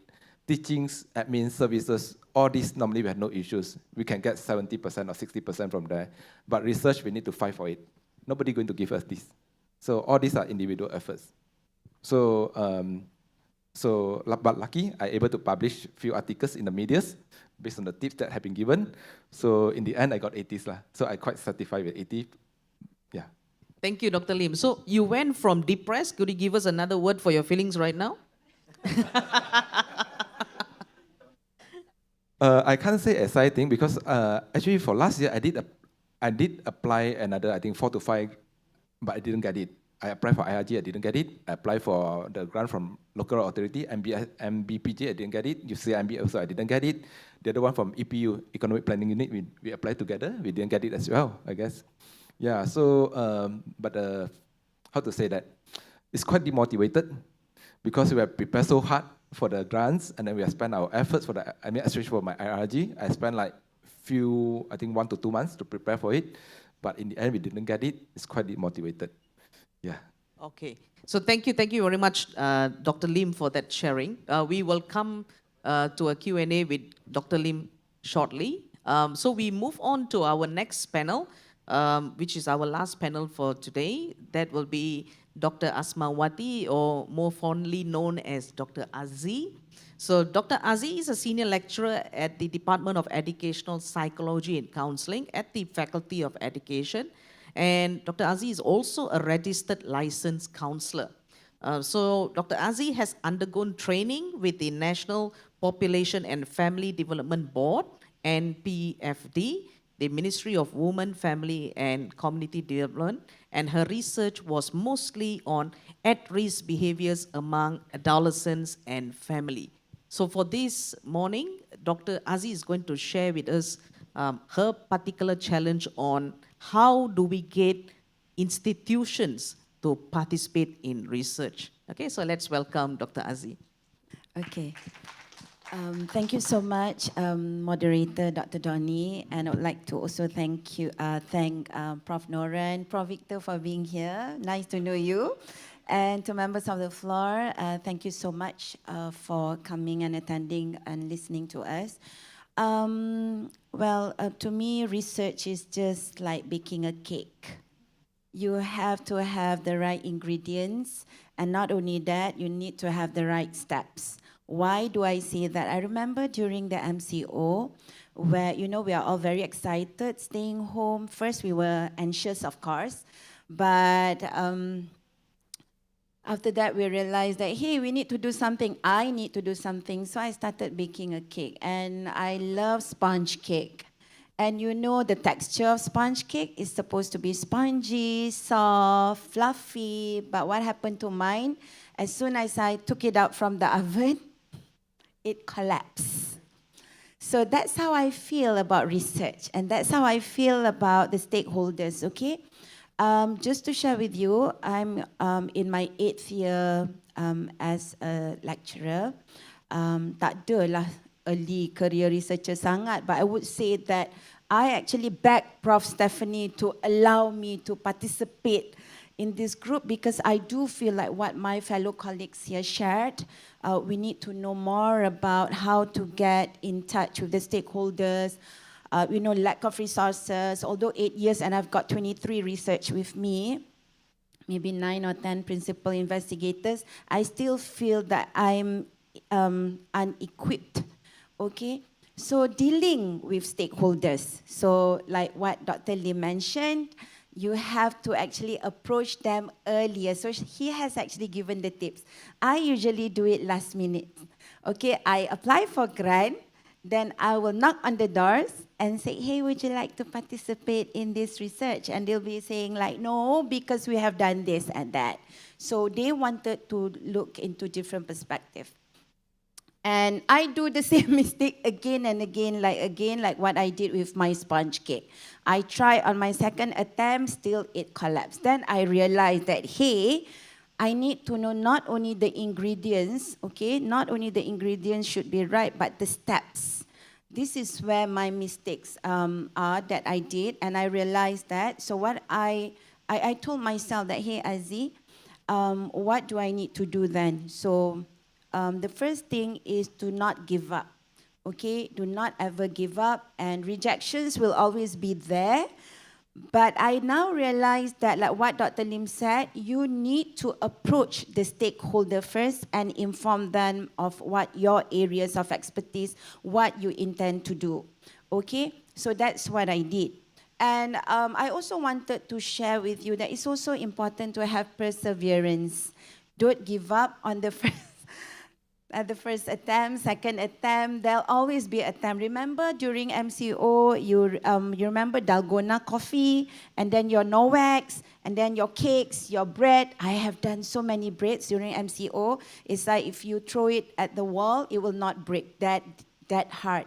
So fail again and fail, but now I can make good cakes. Thank you, YouTube. But, and also to my friends. But what I'm trying to say here, perseverance. You need to always persevere. Do not give up easily, yeah? And most importantly, Lim, you know that it's very important to build relationship, right? And to ask your HOD. That's the same mistake that I did. I kept quiet. I just don't know where to go. And I thought that if I approach the professors, there'll be, assumptions. So do not assume. So that's the mistake that I make. And now, if you ask me, I'm not the old Aziz, that Aziz. It's somewhere start somewhere. So I will just ask for help. And I will just ask questions, and I approach people, and that's how I get to arrive to 23 research, because I approach and say that, hey, these are my expertise. If in the future you want to do this area, please just invite me. And the stakeholders, they like it when you do that, okay? I don't know whether they like it or not. Probably they think that I'm bugging them. But there's always a line between you being persistent and also being, bugging them all the time. So it's an art. So I think you can learn that through experiences yourself. And one thing that I learned is to sell yourself. Just like how I love to bake the cakes, and I have to learn to sell the cakes. Of course, I don't sell it, but learn to market myself. So I appear on TV. I'm very visible. I make myself visible, and that's how the companies approach me. I remember approaching Petronas, Saim Dabi, Yayasan Saim Dabi, Yayasan Petronas, I failed. Bank Negara, I failed at all the attempts. But the good thing is they call me as consultants for their mental health program. So there are always perks behind it. So don't give up. They will call you hopefully one day. Okay? And building relationship is very important. Okay? I think it is very important because you need to know who are those people that will help you to gain access. You know, because you have the gatekeeper, right? So these people are the key people that you need to really have good relationships with. And always be prepared. I think being prepared is very crucial. And I always carry my thumb drives around, having a slide one, because you know the 3-minute thesis, kan? We remember we have that with our students. So I have one slide that I'm always ready, be it toxic environment, working with women, or mental health literacy. That's what I'm working on right now. I always carry it around. And interestingly, when one of the visits from Universitas Negeri Surabaya, I went out, I invited the professor, come prof, I'll buy you dinner. So what I did during dinner, I shared with him my proposal that I intend to apply. So I showed with him, and now we're actually, I got 2 grants from them, albeit it's just small, 3,000 plus, sorry, 4,000 plus, 4,000 plus, but it sounds very nice if it's in rupiah, 15 million rupiah. So I always tell people that I secured 15 million, that's it lah. 15 million ringgit Malaysia ke rupiah ke, you don't have to mention. And most importantly, yeah, I know that's an indicator. Thank you, Donnie. Most importantly, you have to have, you have to make sure that your mind is like a garden where you pulled out all the weeds of negativity, negative thoughts, and you plant all the positive thoughts. So the emotions that goes through research. What I did, I just want to share with Lim. I was 5 PI from 2019 up to 2021. Sorry, 2021. And what happened was, nervous nampak, nak share. What happened was, and when you said that you depressed, I think I want to change the word, not depressed, probably just anxious or a bit stressed out, sad, being a counselor, right? But what I wanted, I wanted to say that having 5 or even 6, if you keep, I think you have to plan on how well to manage time and your research, because you want to give the good output, because that's where I did wrong. And on my FRGS, I'm still, it's done, but I'm still working on it to do the report. So yeah, if you want to get more grants, but just be mindful that how much you can take in. Thank you. But before that, I would just like to thank, cakap banyak tak reti letak. Okay, before that, I just want to thank the organizers for having this kind of talk, because you're actually, without realizing, helping us to tap and nurture our potentials. Thank you so much. Okay, thank you very much, Dr. Aziz. So Dr. Aziz, you shared a lot of interesting insights, and I think one of the things that we could really appreciate is the kind of words that you have used, from going to depressed to being anxious, and trying to overcome those kind of emotions, and you being a counselor. Good. And one of the things that you did mention is to be open and to approach and ask for help, especially towards your HOD, for example, or the professors within the faculty. Now, one of the most interesting question that I have for you, I mean, whether it's interesting, it depends what I'm going to ask now. How do you actually approach? What do you say first? And what are the words that you use when you approach them? Okay. Hi. First, thank you, Dr. Donnie. That's a very interesting question. Being me, I will just say, like recently, what I did to Prof staff. I say, "Hi, Prof. Merry Christmas." So that's how I started. Usually, I said, "Are you interested to join me for the RGS? I think you'll be a very good." leader, but don't worry, Prof will assist in terms of finding data. But what is more interesting is basically whether the niche area is suitable to what we are going to propose. And also, I think being a novice researcher, which I still think that I am, the more that I know, the more that I don't know actually. And I always ask because I feel that there's nothing to fear, because what fear is really is false evidence as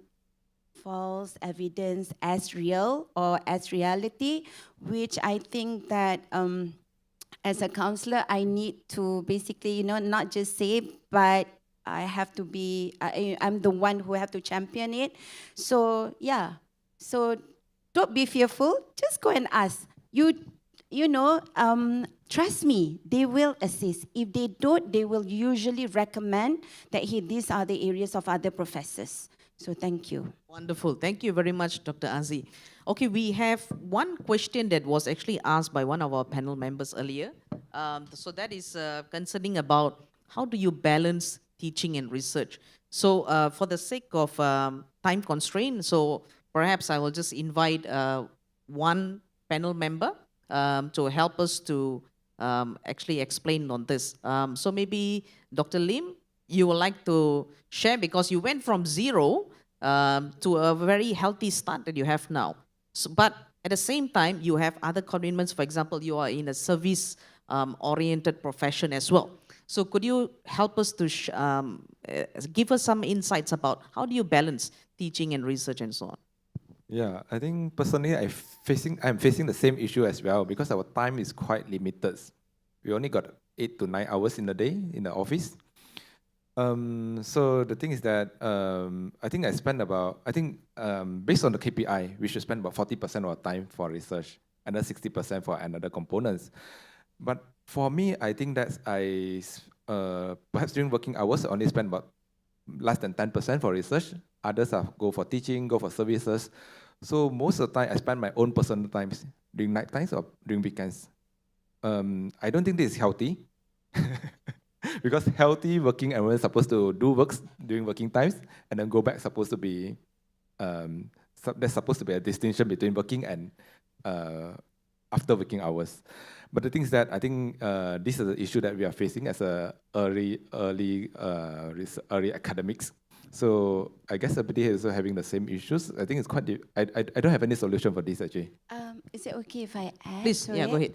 Okay, I think we are all very passionate about research. Yeah, so we tend to work 24/7 without realizing, even over the weekends.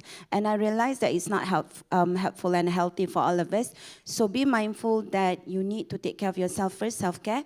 And being passionate, you also need to know that there are limitations to everything, and it's especially in our faculty, we've got so many courses to teach, 4 to 5 subjects every semester. On top of that, we have to do apa lagi? All that lah. Thank you. And most importantly is don't forget that we have that 90 days of research leave. Take it. Okay? Take it. Okay, thank you very much, Dr. Aziz. I mean, if I could share and add on a little bit, one of the things that I quickly realized when I first started my career in is working alone is never enough.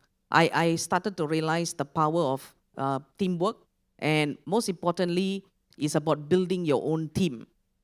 So it takes a lot of time to build your own team, a team of people that you can trust and have the necessary skills and competencies in research.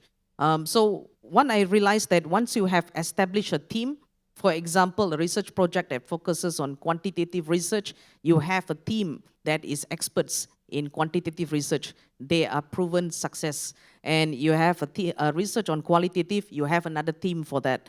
And in that team, one of the things that I always emphasize is to get my students involved, because they are going to be future experts. They are a student now, but they are going to be an expert with a PhD in the future. So it takes time to train them, to groom them, but eventually when they already have the skills, you reap the fruits from it. So I realized that teamwork is a very, very important element. If And there's a very nice quote. If you want to go fast, you go alone. You want to go far, you go together. So I quickly realized, and that was a strategy that I find that is still applicable and works for me very much here. Okay, we have a little bit of time now. Can I open the floor for questions? Okay, we have Prof. Victor quickly raising his hand. No pressure for all of us. No pressure. I just want to ask the input, basically. I hear that one of the main issues about early career, or not early career research actually, early career in is that information is scarce, connection is not there, you are working alone all the time, I think that's not supposed to be it. So how do you think we can help out? How do you think what do you think that the university should be providing for you? Okay, so what kind of support do we need as early career researchers? What can the university do? I don't think it's early career researcher, just early academics. Early academics, okay. As early academics. As early academic UM. Okay. All right, so I don't have a definite answer on this, but what can I say is, okay, I think we lacking in kind of guidance when we start joining UM. So like the freshmen in universities, okay, when they start to join the universities, they have like kind of a welcome of week, right? So why not for the new academics who join UM, for that, let's say, for the first 3 months or every quarters, why not we have some kind of the same guidance? Okay, we gather all of the new, this quarter, okay, the newcomers, okay, we guides you, we have this kind of, okay, we have UM expert, you have this library, you have where you can get all the supports, we have the, let's say, UM clinics, okay, we know, but you can introduce the UM to the newcomers. Maybe that's one of the solutions that I can propose now, right? Because I don't see that. When I start to come UN, I have to search the information by my own self, okay? Sometimes the information might be outdated, so I might get the wrong information. So to ask people around, sometimes not all around, right? So they have their own busy schedule as well. So if you have that kind of chances, that will be great as well. That would be my suggestions. Thank you, Dr. Khairi, for sharing that perspective. So a week of welcome to summarize what are the immediate needs. Okay, any of our other panel, maybe another panel you'd like to add on? What sort of support and cushion? Nope. Okay, so let's open the floor to one more final question. We have one golden ticket left. Anyone has any questions to our panel? Nope. All questions answered? Okay. So I would like to summarize, as much as our topic is on the challenges of early career researchers, one of the things that we have gathered some very valuable tips from our panel members this morning is also about how to overcome those. So from the first panel member, which is Dr. Khairi, he was mentioning about the importance of networking. So in his experience, when he first joined the university and it was during a lockdown, the pandemic, he maintained the networking that he previously had with his university, which was in Waseda. So that was one of the important things. And second thing that was mentioned by Dr. Gan, it's about us exposing ourselves and attending many workshops and trainings that is available.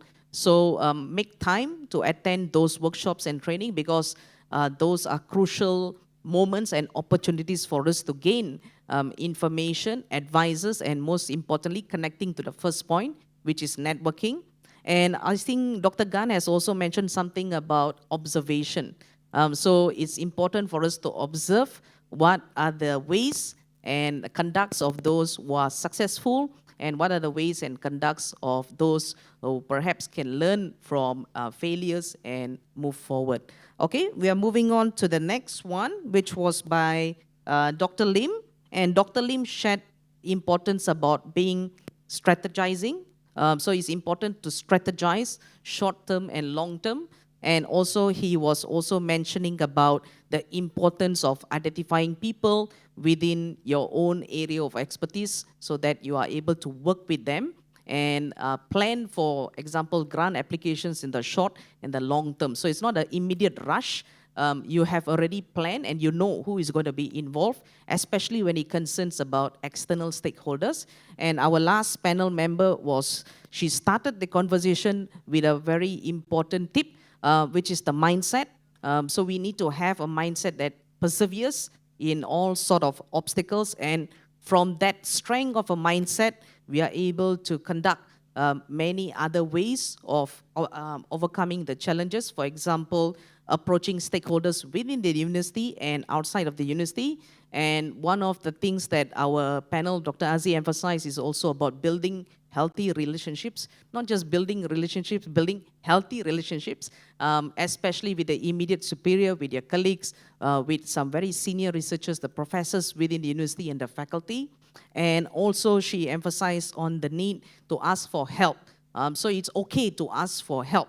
There is also another famous quote: when you ask a question, you are a fool for a minute, but if you don't ask a question and you don't know the answer, you're a fool forever. So you can also feel free to ask for help. There is a necessity for that, and do not feel shy for that. And lastly, Dr. Aziz mentions that there is a way to strategize ourselves as an early career researcher instead of us seeking opportunities, and sometimes it could be the other way around. If you advertise yourself, if you sell yourselves well, people come looking for you because you are visible through the medias and all. So I guess I've summarized everyone's points.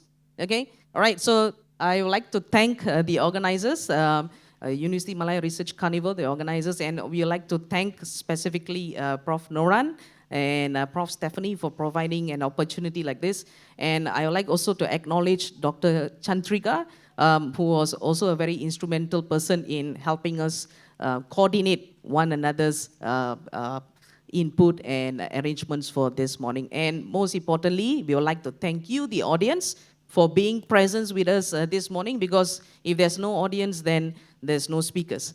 So thank you very much to all our audience, and have a good day, and we hope to see you in other events in the Carnival. Thank you to all our speakers as well. Right? Thank you very much, everyone. Bye. Thank you, Dr. Donnie. Ladies and gentlemen, now please welcome on stage Professor Dr. Nora Nakia to present the token of appreciation to our panels and moderator.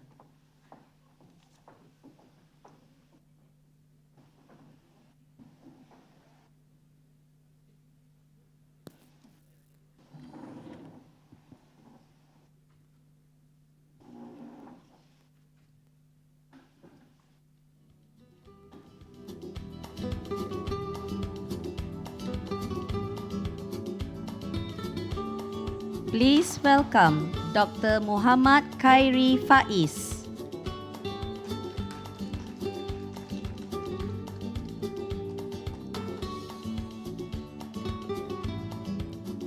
Dr. Asmawati.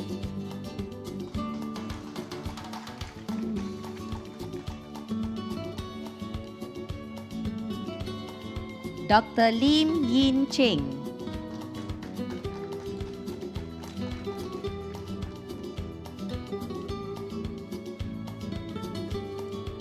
Dr. Gan Yi Chin.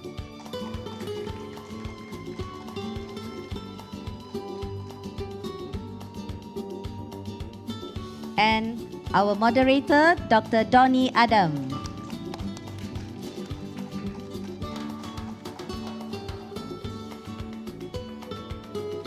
Thank you, Professor Dr. Nora Nakia and all panelists. Ladies and gentlemen, now I would like to invite all of you to join together to the middle section for a photo session.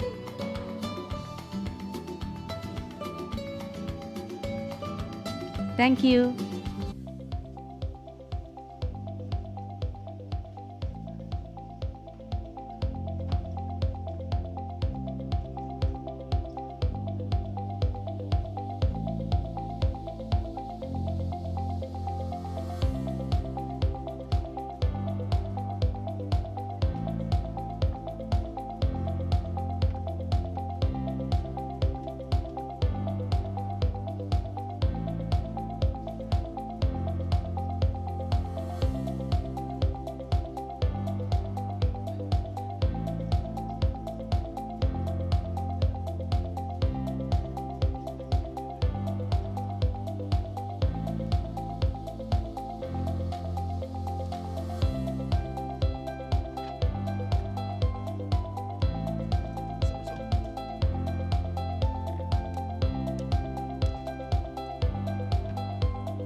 Today, we'll be able to gain beneficial insights from the sharing and will be inspired in their own life journey. Let's join your hand in applause to welcome our first speaker, Mr. Bernard Ng, the founder and COO of Bernard Business Consulting Sdn Bhd, who is a pioneer in sustainability consulting that won many clients' hearts by turning environmental problems in profitable business opportunities. He is also a certified ICF entrepreneurship and life coach where he unfolds self-awareness with his purpose and passion. It is why he walks the talks and is a role model for his clients, his teams, and the people around him to inspire change. Please welcome our first speaker, Mr. Bernard Ng, with his talk entitled Transform Your Business with a Sustainability Mindset. Hello, good Please. afternoon. Thank you very much for the kind introductions. You hear me loud and clear? Do you want me to speak in Bahasa Melayu or in English? English, okay? Okay, I think I'm the only speaker today that has zero publication. I don't have a doctor. Here's how my introduction is. I'm an entrepreneur and a coach. Today, my job today is very simple. It's to inspire you to embed an entrepreneurship mindset and hopefully a sustainability mindset in your research. I hope that will be more holistic in your research because lately I've seen publications are shifting from hard sciences into social sciences, which is very good. And I will share, in this talk, I will share more of my personal story throughout my 15 years of journey in sustainability, and I hope that helps you a bit. Okay? Shall we start? My life was inspired by the first tree I planted. It was 15 years ago when I first planted a tree in Raja Musa. So I was just a volunteer as a student. Back then in UKM, I was a chemical engineer. And I do not know why, I just fall in love into this tree planting, submerging myself into the soil, planting that tree, the sweat, the dirt, and whatsoever that you can imagine. And I just plant again and again and become a CEO of a huge NGO and lead the team in activisms or whatever you call it. And later, I did a lot of things. I was with United Nations, I was with the government, in the advisory board, and also more importantly, I met my wife. I met my wife in tree planting. It's just crazy, yeah. It's just crazy. I was just a volunteer and I became an organizer and my wife was a volunteer, ta-da! And now we have family. We have kids now. And these are, yeah.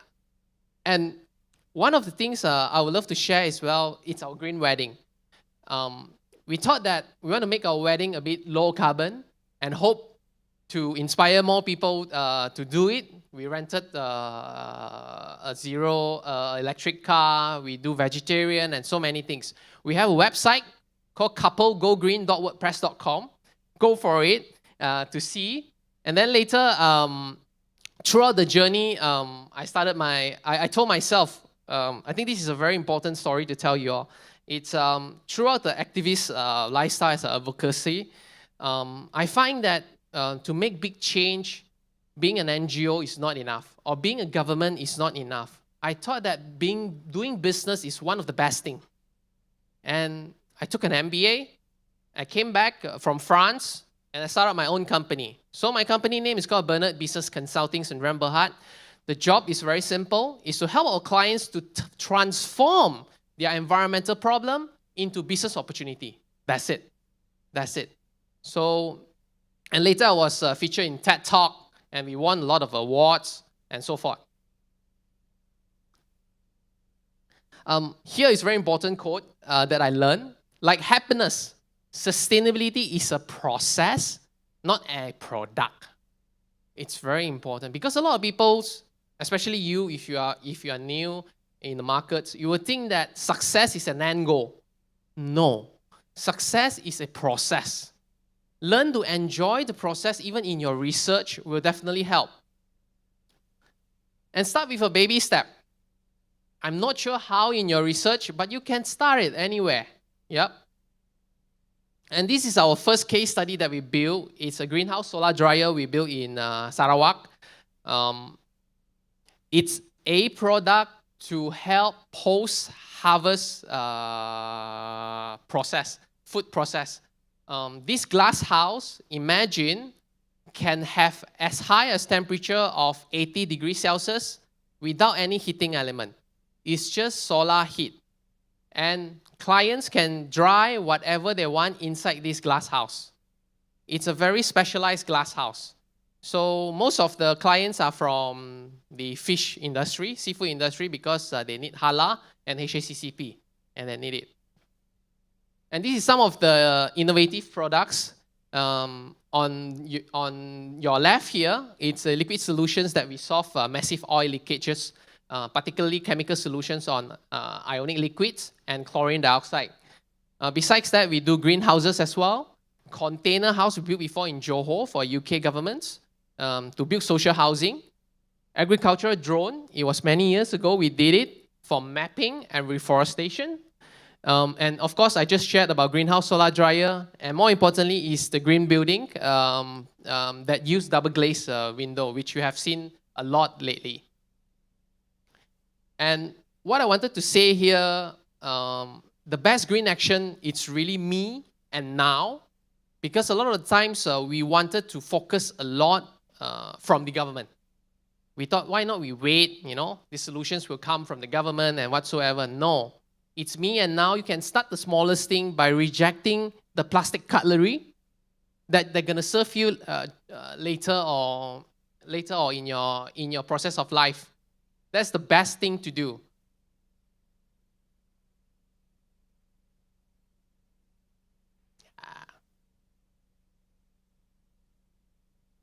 Yeah, and that's it. Thank you.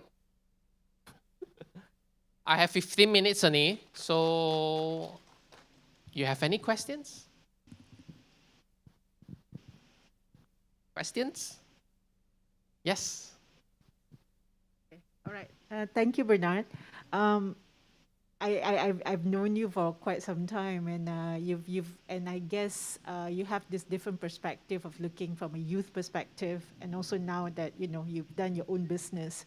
But looking back, how do you suggest, university have about, I don't know, every year we have new 5,000 students coming in. We have a lot of youth energy to be entrepreneurs in dealing with sustainability issues.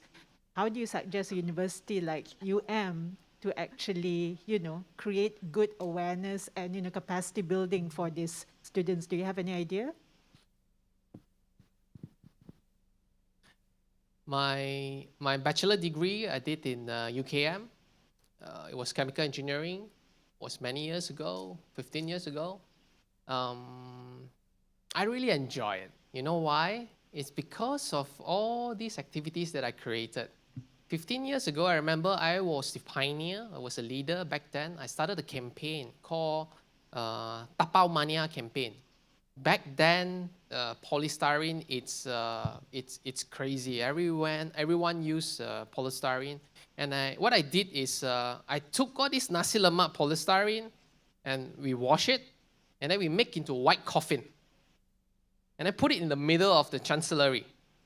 And a lot of people came and take photos, And you know what happened later? And after that, the entire campus banned polystyrene. And UKM was the first university that did this.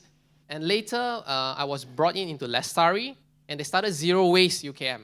And a lot of things came after. But this is a very personal question because it's like my trade. I can create things. You know, I have the ability to attract the leaderships. What I could say as a very spiritual, inspirational to the young students here, it's you definitely have a dream. You have a dream. You have something in your mind you wanted to do, right? Just do it. Because you are still a student, there's nothing for you to lose. When you are out, you graduated and you work, let's say for example, you work for me, you're potentially gonna lose millions of dollars by just one single mistakes. Go volunteer, fail young. That is the first spiritual advice to you all. The second one is, it's more of the governance kind of advice is to the university. I really hope more university could embed co-curricular activities as credit hours. More than a semester would be best. More than a semester would be best. Unfortunately, our education system is very driven by marks. So be it, we have to be creative and innovative with the culture of education. Put that in the credit hours so that it motivates the students to go volunteer. It motivates the students to create activities. And it motivates, even motivates the UM departments to came up with a fund or budget to fund all these students to realize their dream. Yeah. So these are the two things I really, really hope the tertiary educations could change. One, it's the personal one, the internal one, and the second one is the external one. Yeah. Thank you for the questions. Any more questions?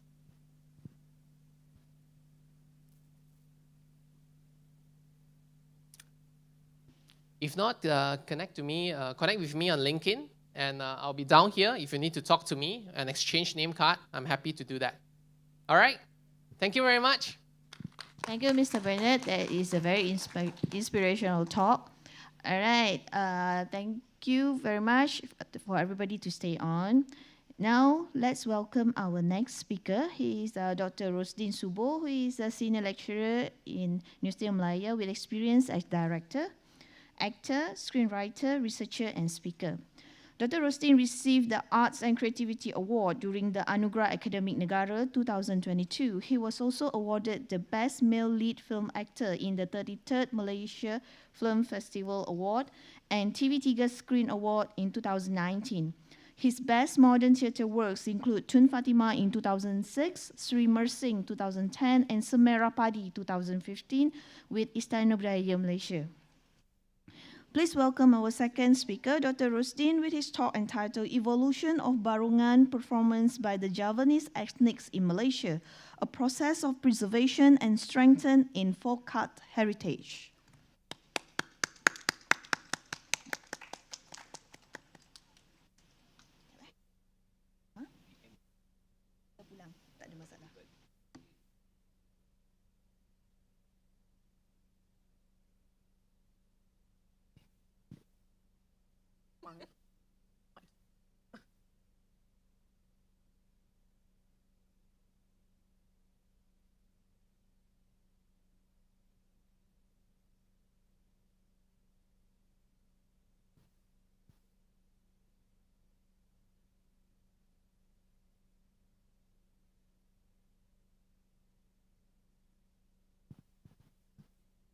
Okay.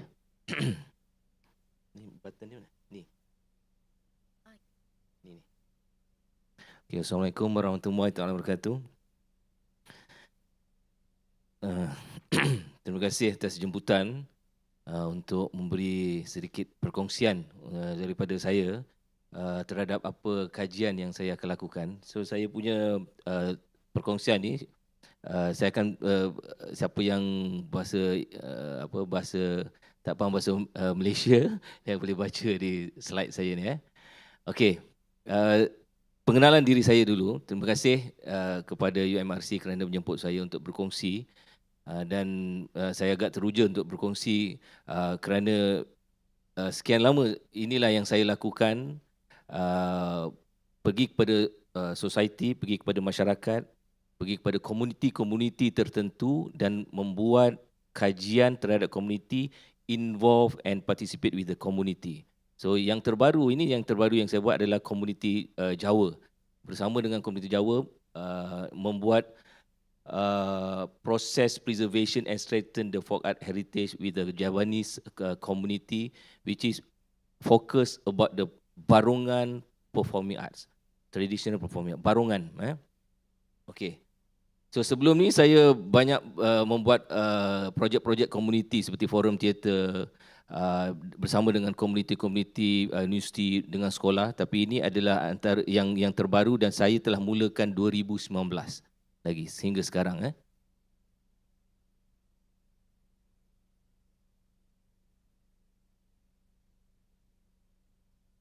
Okay. Okay, ini barongan. Barongan adalah ataupun dipanggil Riok Ponorogo daripada Ponorogo Indonesia. Asal-usul barongan di Malaysia dikenali sebagai barongan, di Indonesia dikenali sebagai Riok Ponorogo. Walau macam mana pun di Malaysia dikenali juga sebagai Riok, dipanggil juga Riok Ponorogo. So ada dua nama, sama ada barongan ataupun boleh dipanggil ataupun disebut sebagai Riok Ponorogo. Datangnya dan asal-usulnya daripada Ponorogo Indonesia. So kalau kita tengok ada dua jenis barongan, iaitu barongan obyogan dan barongan festival. So ada dua saja daripada Indonesia, Riok Ponorogo, ada dua jenis. Dan kedua-dua jenis ni, satu Riok Festival perform di festival di tempat-tempat yang besar, Riok obyogan perform di majlis perkahwinan ataupun majlis berkhatan. Atas ke bawah? Ni, yang bawah. Okey, ini. So ini yang saya nak kaitkan dengan connect, engage and partner, Certain Research Excellence, which is UMRC sekarang ini adalah ini objektif research berkaitan dengan society. So saya ada connect dengan Javanese community in Malaysia, Batu Pahat, Benot dan Muar. Ada 300 performing arts activists involved. And then ini berdasarkan pada statistik 1921 dan hingga 1931 statistik antara orang Jawa di Johor dan antara dengan orang Melayu di Johor lebih berkembang pesat ataupun lebih banyak pertambahan penduduk orang Jawa di Johor, terutamanya di Batu Pahat, daripada orang Melayu di Johor, terutama di Batu Pahat. Ini statistik yang ada. So ini sebenarnya 1900 ini adalah tahun di mana berlakunya penghijrahan banyak orang-orang daripada Ponorogo ke Malaysia, terutamanya di Johor dan di bahagian Batu Pahat, Benot dan Muar. Ini statistik yang ini. So saya connect dengan Javanese community in Malaysia.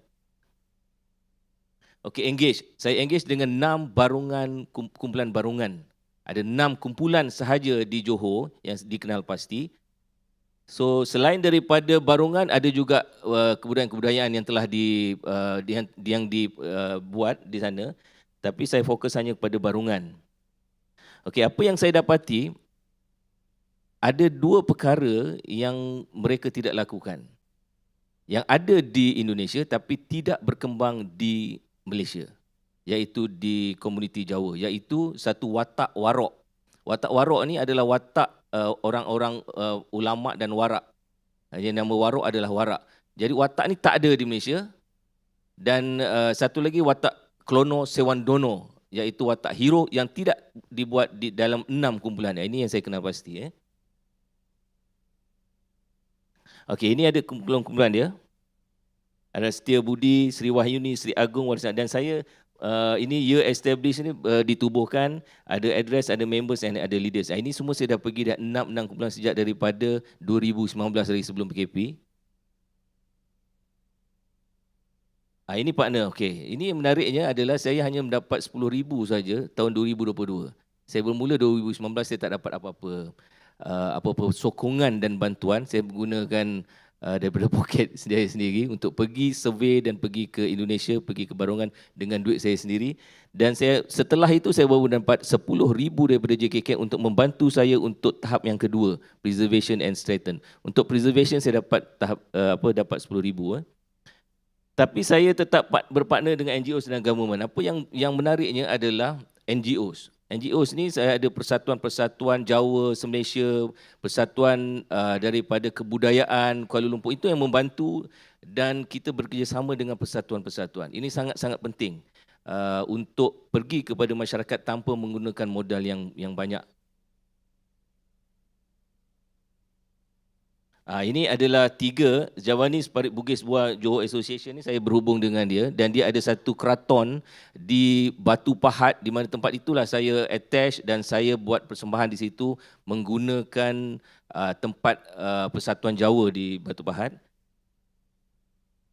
Okey, ini problem statement. So ada 6 problem statement yang saya katakan tadi. Salah satunya tidak ada watak warok yang dipersembahkan di Malaysia dalam struktur persembahan dan watak Klono Sewandono dan tidak berkembang selaras dengan perkembangan barungan di Indonesia, Ponorogo Indonesia. Ini yang saya kena pasti. So dapat baca di sini dan ada satu kualiti bila tengok di Indonesia, di Ponorogo, kualitinya adalah Riok Festival dan Riok Obyogan. Riok Festival ni mempunyai koreografi dan muzik yang telah dikontemporarikan dan yang telah diperbesarkan menjadi orkestra yang lebih baik dan setiap pergerakan dikoreografikan. Berbeza dengan Riok Obyogan.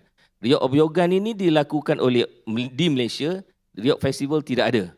So Riok Obyogan ni hanya seperti riok kampung yang tidak mempunyai cerita yang lengkap, yang hanya mempersembahkan karakter-karakter dan karakter-karakter itu hanya dibuat berdasarkan skill-skill pemain saja. Ini yang dikenal pasti daripada survey saya yang saya buat. Okey. Next.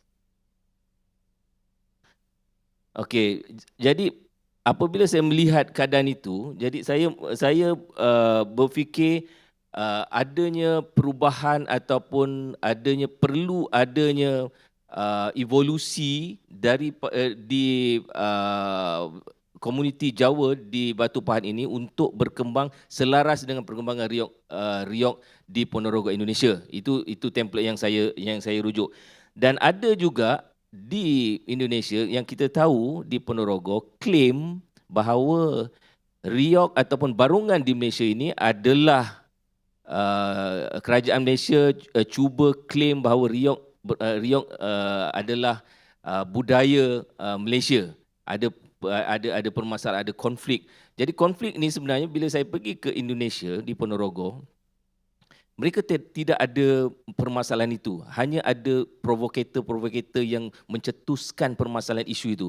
Saya pergi ke pejabat bupati di Ponorogo berbincang, mereka sebenarnya menggunakan isu itu untuk memotivasikan riok Ponorogo di Indonesia dengan masyarakat-masyarakatnya dan menaikkan imej barungan ataupun riok Ponorogo sebagai simbol di Ponorogo. Jadi mereka menggunakan isu itu sebagai satu marketing plan untuk menaikkan riok Ponorogo adalah simbol bagi Ponorogo Indonesia.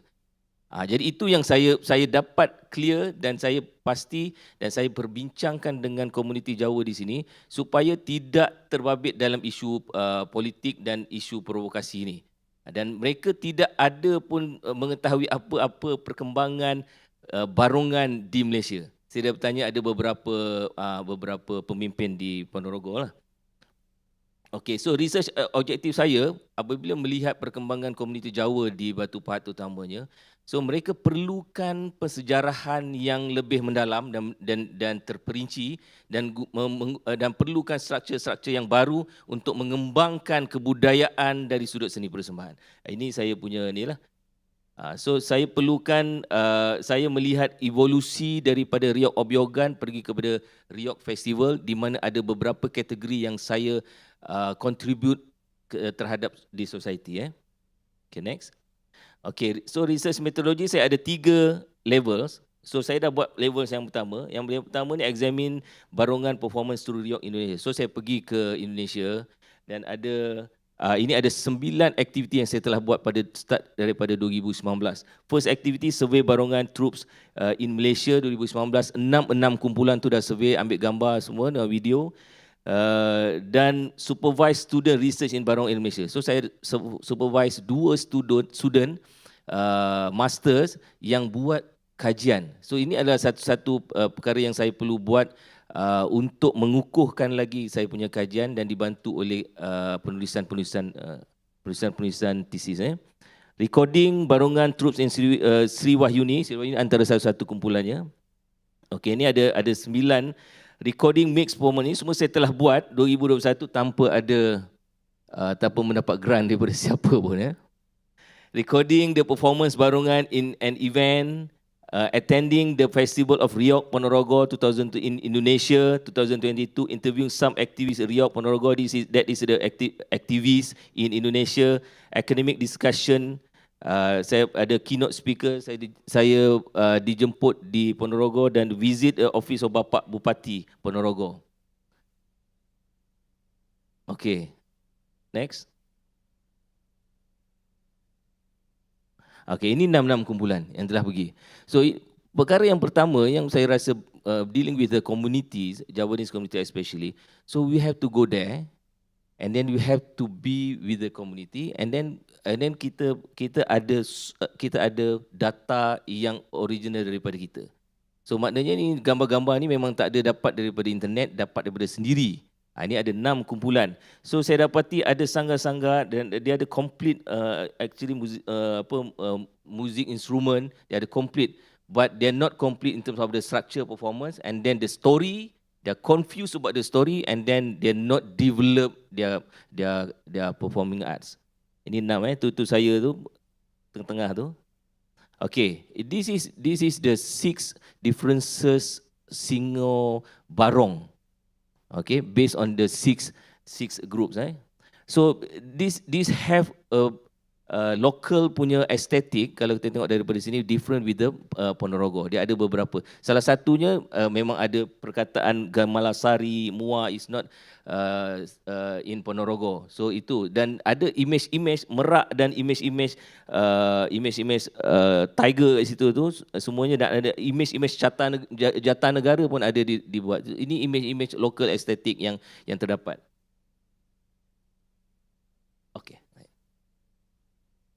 Okey, ini ada 3 lagi. Kalau tengok ini RIOC Ponorogo daripada Benot, Pontian dan Utak. Warisan Utak.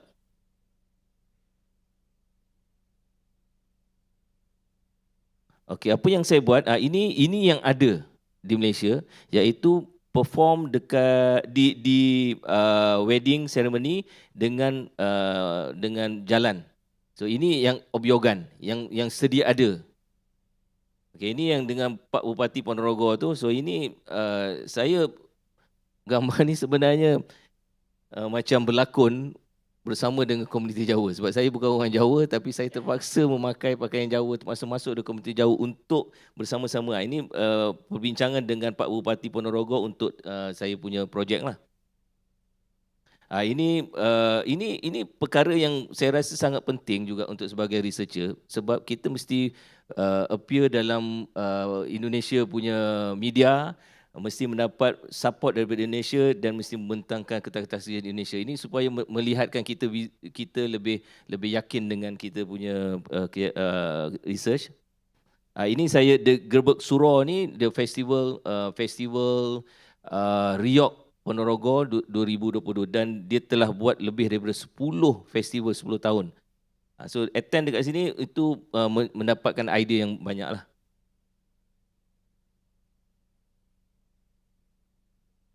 Ini kumpulan Seri Agung. Kumpulan ini yang saya bentuk dan menambahkan beberapa elemen yang baru untuk kategori baru untuk komuniti ini. Yang sebelah sana tu dia punya syaman, dia punya bomoh dia. Ini elemen baru yang tak ada dalam barongan, saya masukkan dan dipersetujui oleh komuniti itu. Syarat dia mesti komuniti itu setuju dengan elemen yang baru yang kita nak cadangkan. Ini ada beberapa elemen yang berlaku juga di mana-mana ni tapi dimasukkan dalam barongan. Ini persembahannya. Ini ada beberapa adegan yang dimasukkan elemen untuk persembahan, untuk adegan main api dengan pijak badan dan dibaring atas kaca. Sebenarnya ada dalam persembahan-persembahan kuda kepang dan persembahan lain tapi dimasuk dalam barongan tak ada sebelum ni tapi dimasukkan. So ini membuat satu kategori baru dan perkembangan baru kepada Batu Pahat kumpulan ni juga. Dan ada kerasukan-kerasukan tapi ini bukan kerasukan, ini kemabukan. Senang kenal pasti dia mabuk dengan itu panjanglah cerita dia. Okey, level 2 yang saya dah buat juga iaitu discussion dengan combine all 6 group of barongan ni. So saya menggabungkan 6 dalam satu persembahan. Ini level 2 yang saya buat untuk preserve dia punya semua 6 punya ni. Okey, ini discussion dengan semua komuniti Jawa. Saya tak reti cakap Jawa tapi alhamdulillah boleh bersama dengan mereka kerana orang Jawa tu ada banyak sifat-sifat yang baik yang saya belajar daripada dia. Ini discussion 6 troops. Ini antara poster-poster yang saya engage dengan komuniti Jawa di Batu Pahat dan ada beberapa poster ni adalah persembahan-persembahan yang saya join dan saya sendiri organize. Ini poster-poster yang berkait dengan research saya. Next. Ini, okay, this is warok. So sebelum ni memang tak ada, sepanjang 1921 kedatangan tak ada persembahan warok dan tak ada watak warok dipersembahkan di Batu Pahat. So ini saya create, yang tengah-tengah tu saya. So saya create satu koreografi warok untuk mereka. Dan mereka dapat pada masa tu dan mereka ini menjadi sejarah kepada mereka lah. Next. Ini komuniti 6 komuniti yang dikumpulkan untuk buat satu persembahan. Ini je saya dapat bantuan sedikit daripada government. Ini persembahan dan level 3 yang belum dilakukan tapi dalam planning adalah strengthen the community, the culture. Okay, workshop discussion. Ini lebih besar, webinar World of Barong. Sebenarnya barongan bukan saja di Jawa, ada di Bali, ada di Barong Cat iaitu China itu pun dikenal sebagai sebenarnya lion dance itu adalah barong juga, iaitu Barong Cat. So barongan bukan saja di Batu Pahat tapi di dunia. Ini level 3 untuk strengthen. Okay, webinar World Barong new version bergabung dengan Aswara dan bergabung dengan UiTM. Ini version ni bergabung dengan new generation. Dan bergabung dengan bukan komuniti Jawa dan bukan keturunan Jawa. Ini penting level 3. Orang yang bukan keturunan Jawa, orang yang generasi baru, orang universiti dan orang Jawa yang baru dan para pengkaji bergabung untuk strengthen untuk satu persembahan untuk strengthen the community. Itulah sekali new generation. Ini yang saya akan datang pada Februari nanti akan dilaksanakan dan orang Ponorogo akan turun dan Pak Bupati itu insya-Allah akan turun. Next. Okay, ini last the research finding. So contribution to the project of the project to the community. Ini ada 5 contribution saya. Jadi kajian ini adalah contribution juga dan participation kepada community itu sendiri. Ini yang saya dapat. So salah satunya adalah knowledge transfer, yang kedua creation the local aesthetic. So saya perlukan local aesthetic dalam persembahan ini dan community itu perlukan sebab adanya Melayu di situ, adanya etnik-etnik lain. Jadi local aesthetic. Salah satunya local aesthetic yang ini. Saya tak nak mainkan video dia. Ini adalah koreografi. Koreografi struktur babak warok yang memang dikontributkan kepada komuniti ini dan ditonton lebih daripada 1,500 pada persembahan itu dan mereka akan dapat satu contoh baru dalam komuniti ini. Skip. Itu tak apa. Okay, evolution, perform evolution, innovation. So innovation ni ada combine 6 troops. Okay. Selalunya komuniti Jawa ni dia kekalkan dengan dia punya struktur dan tak mau berubah. So apabila saya koreografkan dan memberi idea-idea baru, mereka berubah. Dan new punya structure adalah koreografer baru yang combine barongan dengan kuda kepang, barongan gabungan. Ini adalah kategori baru dalam evolusi. Barongan gabungan, barongan campuran dan barongan contemporary. So 3 kategori di-add, di-contributekan kepada di society dan mereka boleh melihat contoh yang telah dibuat. Okey, ini yang campuran. Next. Tak payahlah. Next. Ini yang gabungan. Next. Ini yang gabungan 6. So ada 12 singo barong yang digabungkan daripada 6 kumpulan yang bergabung dan membuat persembahan pada hari itu. So ini dan latihannya ada 3 hari dan mereka sangat profesional. Bila sebut saja untuk buat begini mereka akan tahu. So in terms of tak ada koreografer dan tak ada muncul idea yang baru saja. Bagi sikitlah tengok. Okay. Okay, last straighten the understanding of the okay. So ini yang dah ada. So apabila melihatkan pada evolusi, mereka akan patah balik kepada apa mereka yang dah ada untuk mereka menambah baik dan mereka bergerak kepada satu perkembangan yang lebih baik. Ini semasa wedding ceremony. Ini semua saya lakukan. Tu kat belakang tu. Ini tahun 2019. Okay, next. Thank you. So sebagai kesimpulan, saya rasa kajian terhadap komuniti ni satu perkara yang bukan dilakukan pendek. Dia panjang. 2019, 2020, 2021, 2022, 2023, 5 tahun. Preservation and strengthen. So maknanya untuk preserve saja, bukan untuk pemeliharaan. So pemeliharaan dengan pemeliharaan ada beza. Pemeliharaan preserve apa yang dah ada, straighten mengukuhkan lagi. So kita tak mengubah tapi kita melihat. So template-template daripada Ponorogo, daripada research, daripada yang sedia ada ni sangat-sangat berguna dan memberi faedah kepada komuniti, memberi faedah kepada etnik dan memberi faedah kepada publik. Ini. So harapnya evolusi ini berterusan dan dijadikan contoh ataupun template kepada perkembangan dan proses preservation and strengthen the community. So saya rasa itu saja. Terima kasih. Assalamualaikum warahmatullahi wabarakatuh. Thank you very much to Dr. Rosdin. Now we know what is the presentation called Barongan. Now let's welcome our final speaker, Professor Dr. Siti Bnyandi, who is currently our Professor of Theoretical Physics in the Physics Department, Universiti Malaya.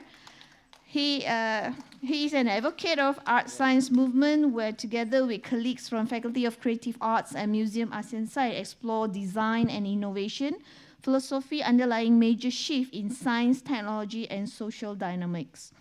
He served as the Deputy Dean Research at Faculty of Science, Dean of Frontier Science Research Cluster in IPPP, the Universiti Malaya Senate member, and currently heads the Center for Theoretical and Computational Physics.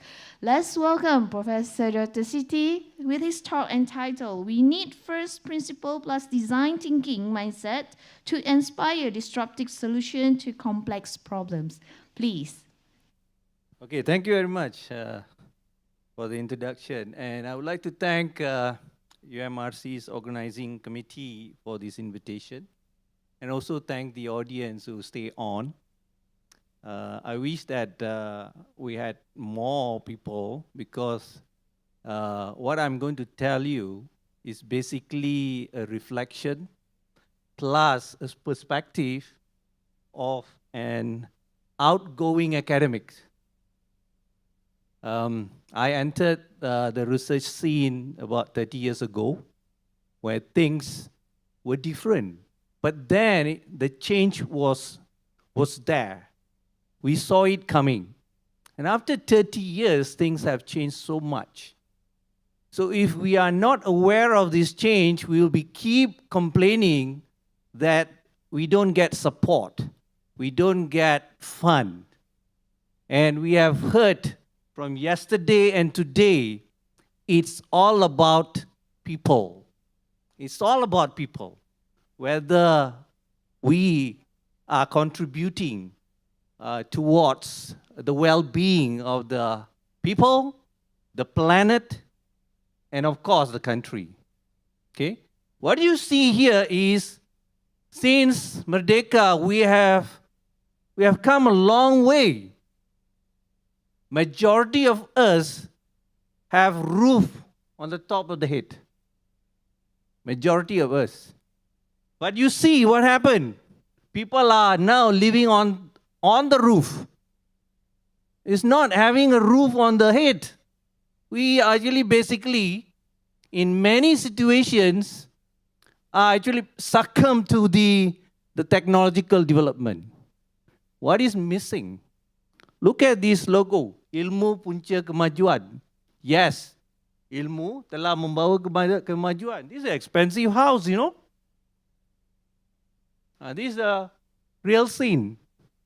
So what I'm going to tell you is something that I learned throughout my own career, studying as a theoretical physicist, but today I see the world differently. I see the world differently. In fact, I see that it's so much fun when you worry about people, when you worry about the planet. You feel so good. Not that it is a problem, but you have some purpose in life. That is very important. Okay? And this is missing. How many of you have used design thinking in your projects? So we have one. What about you guys up there? Have you used design thinking?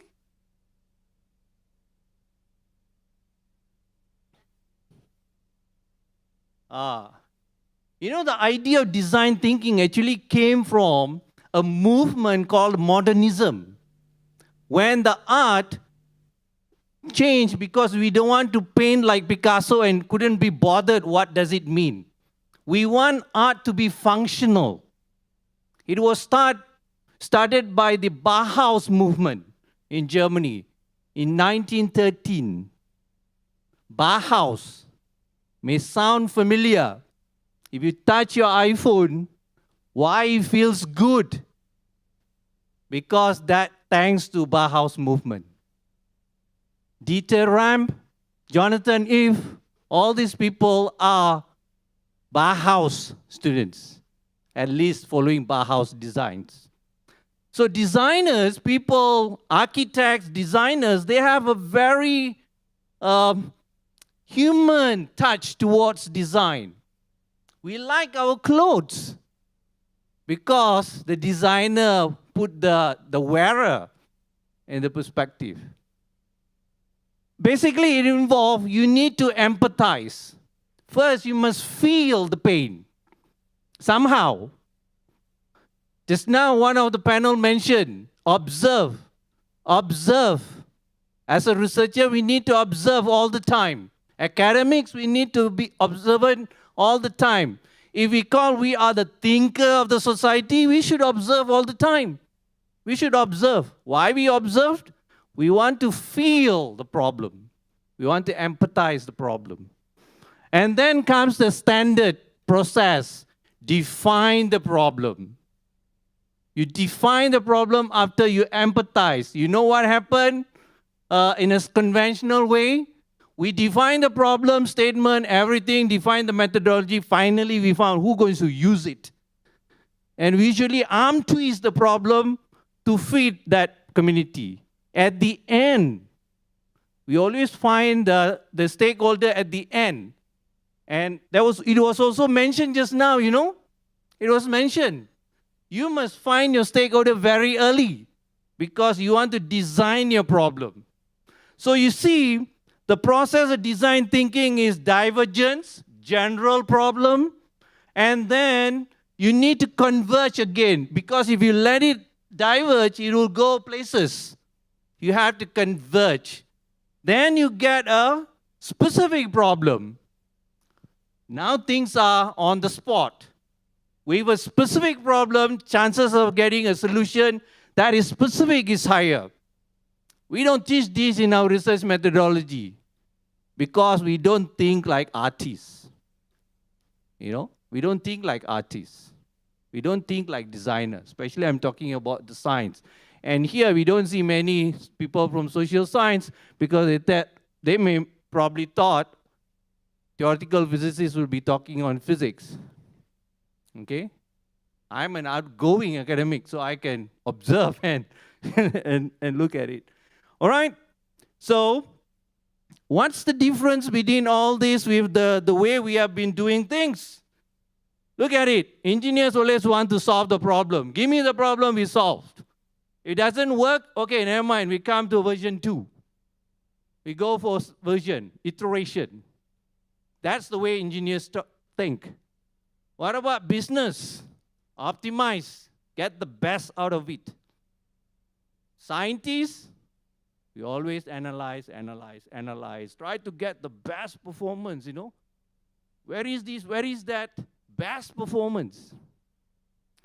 But can you solve these problems that appears in what we call the VUCA world, where things are volatile, uncertain, complex, and ambiguous? That's life, you know. That is life. Come on, that is life. We don't know what's going to happen tomorrow. Strictly speaking, even the next hour. We have to thank God for that. Okay? We wouldn't know. And you're talking about trying to find a solution for 5 years, 10 years? Thinking that science have the formula? Deterministic? I think we are actually missing the, the main point. Basically, we have not grown up looking at how the world is moving. Design thinking allows you to fail, allows you to learn, gather feedback, iterate, go back. It's a sense of humility, in fact, which is, again, not allowed in the establishment. You cannot make mistake, you know.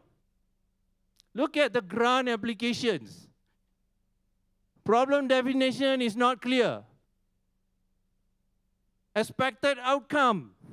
Do you know what you're going to get if the problem is hard? You won't. Okay? And it allows you to iterate. That's very important. Just now the speaker, our first presenter did mention, Mr. Bernard mentioned, you know, there are a lot of things you learn the day, you know, you actually go and see and approach the community. Many things you learn, which you never anticipated, you know. So you need to grow along the way. So that's very important for us to change the way we think about research and the way we evaluate research, the way we celebrate research. Now we go to point 2. Future of life depends on fabric of life. I'm looking for anybody have nice lendang. No?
This is the WAF. This is the color that makes that pattern. That's the WAF. I wish I have a bigger one. That's why I asked, anybody have a nice scarf or not? Fabric of life. Okay? Any points on that? Okay? In order to make this fabric, you must need these two.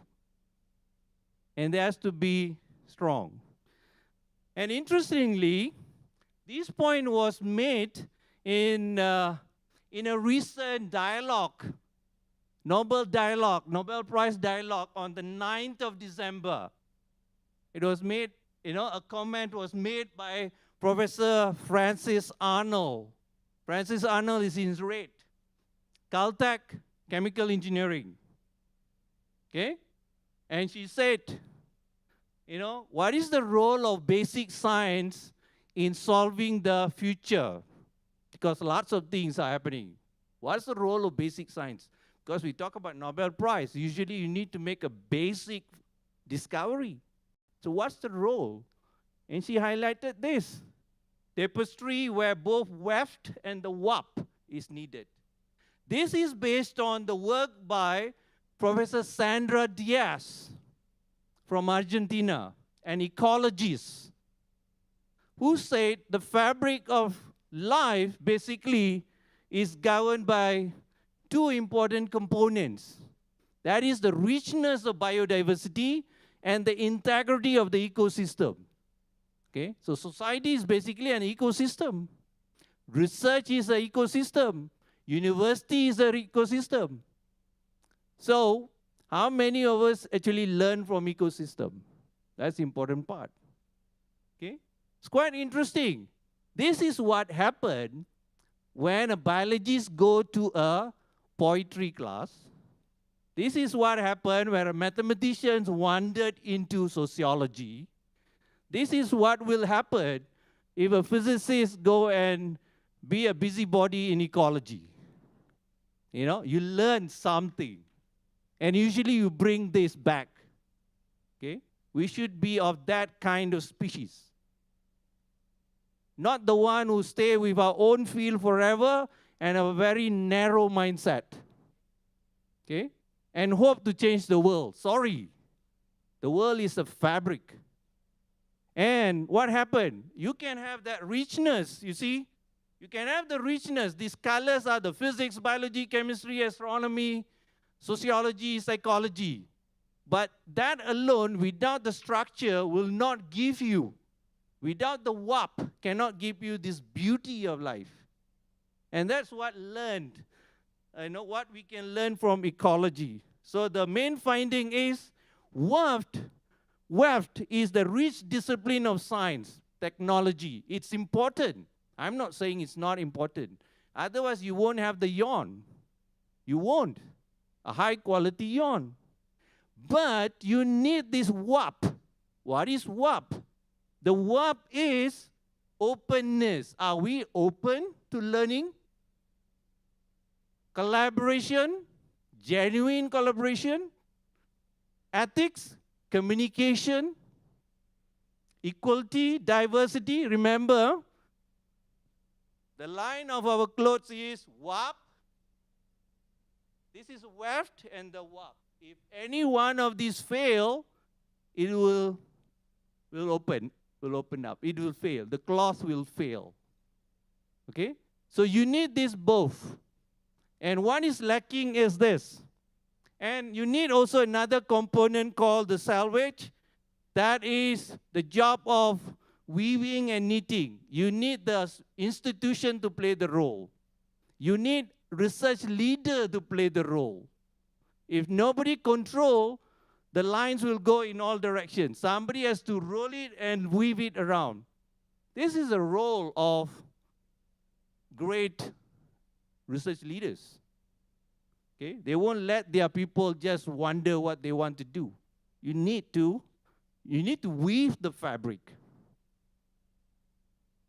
Now we come to the third part. I have the book in my back. This is a very interesting book by Venkatesh Narayamuthi, who talked about evolution of research. I mentioned research has changed so much. The mistaken belief based on this book is technology always followed science.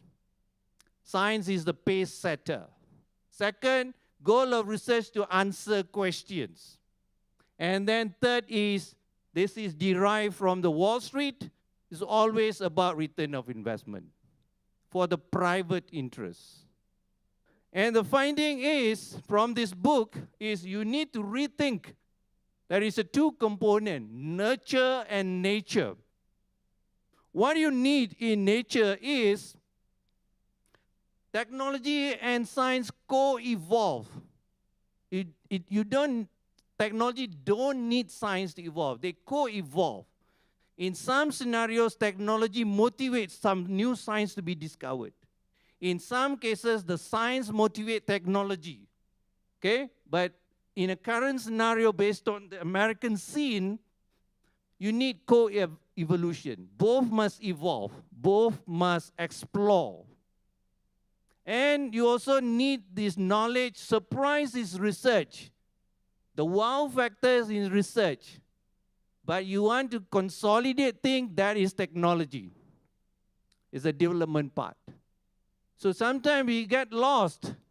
We thought science is always discovery. Technology also discovery. But you can see that in many cases, you need research which to create surprise, but you need to consolidate, that is D. This is the R&D. Okay? So we often, rush to development without having one of this. And, some of the best discoveries in science were made by questioning the questions. Some of the biggest discovery, ground-shaking, tectonic, thinking happens when people question the questions. What is space? What is time? What is evolution? What is the origin of universe? Is it the right theory? And so on. But coming back to the bottom, it's important for the organization to align to the research, provided the research is properly defined. We work the other way around. Okay? Research is aligned to the institution, aligned to the government, aligned to the funding. This is based on the American perspective. So I do not know whether, it is still, quite true generally. All right? So what's important here is, this is my last slide. Again, when you wondered, you see the beauty of, learning and discoveries. If you stay in one spot, you will just have a very small view about the world. And this is a very important statement, in fact. Oliver Sacks, physician, author, very famous author, lots of books.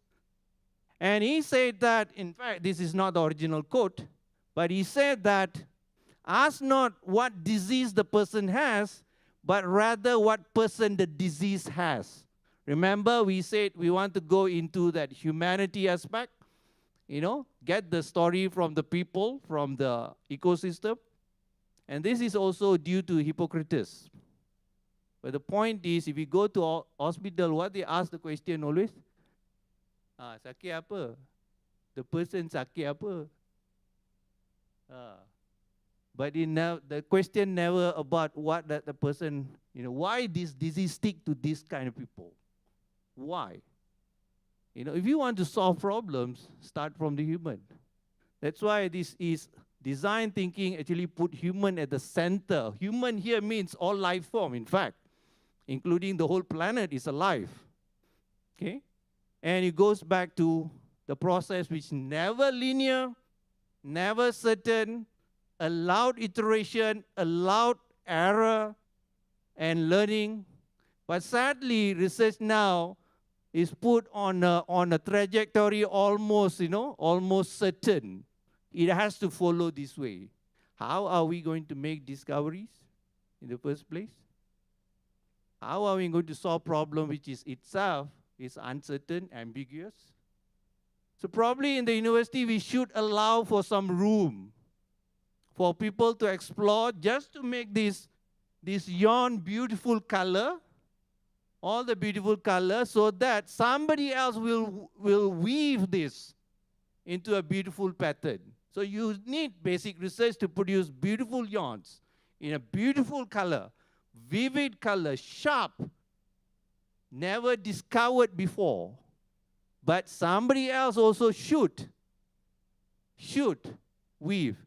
And this vertical line, which is the warp, It's the institution, it's the openness, the way we do research, manage research, allow collaboration. And that way probably will able to address some of this issue. But then again, with the design mindset, it's okay, let's learn from every mistake we make. Hopefully it will get better. Okay? So that is my message. It's a pity that we are not seeing this. I got this habit of going to almost any seminar anywhere in this campus because I don't need a visa. I can enter any seminar hall. And every moment I learn something exciting. And we try to bring back to science faculty as well. And we have initiated the art science movement. There is no separation between these two. Just like techno-scientific, we have the art science movement. So I hope that this is actually a challenge and a message to the social scientists out there, maybe on the web watching. Don't learn from the scientists' approach of quantifying everything. There are a lot of things that the social science can contribute because the humanity aspect is very important. Is that social science gives us the fabric of life. Okay, thank you very much. Thank you. Thank you very much, Prof. Siti. It's a very inspirational talk. Now, please welcome Associate Professor Dr. Chai Lei Ching to the stage to present the token of appreciation to our speakers.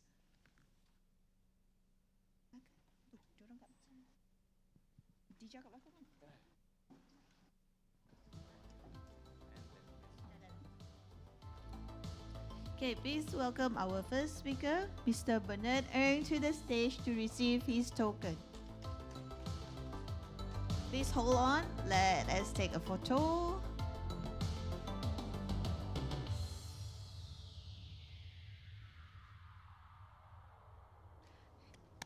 Thank you very much, Mr. Bernard Ng. Now let's welcome Prof. Siti Niandi to the stage to receive his token.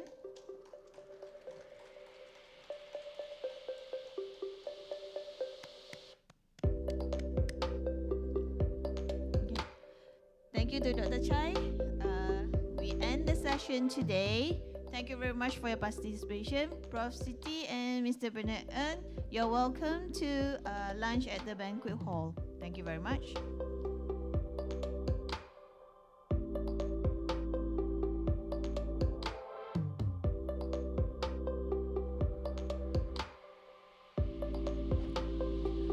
Okay, just a small announcement. The next session, which is the sharing session on the research and development, innovation, commercialization, and economy, will start soon. Thank you very much.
lunch hour, and so sorry for all the delay due to the very much delay in the first session in the morning.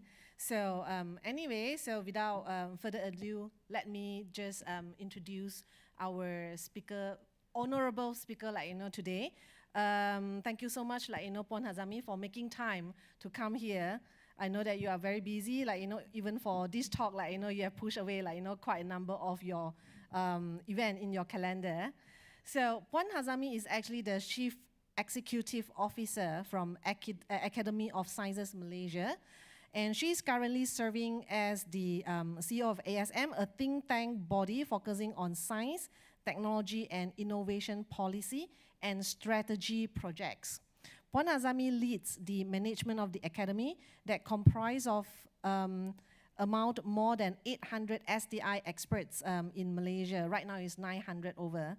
So in her years at the academy, she has involved in several national and international level studies and programs, such as the National Astronaut Program, National Science Challenge, ASEAN and Asia Pacific Economic Cooperation APEC meetings related to STI.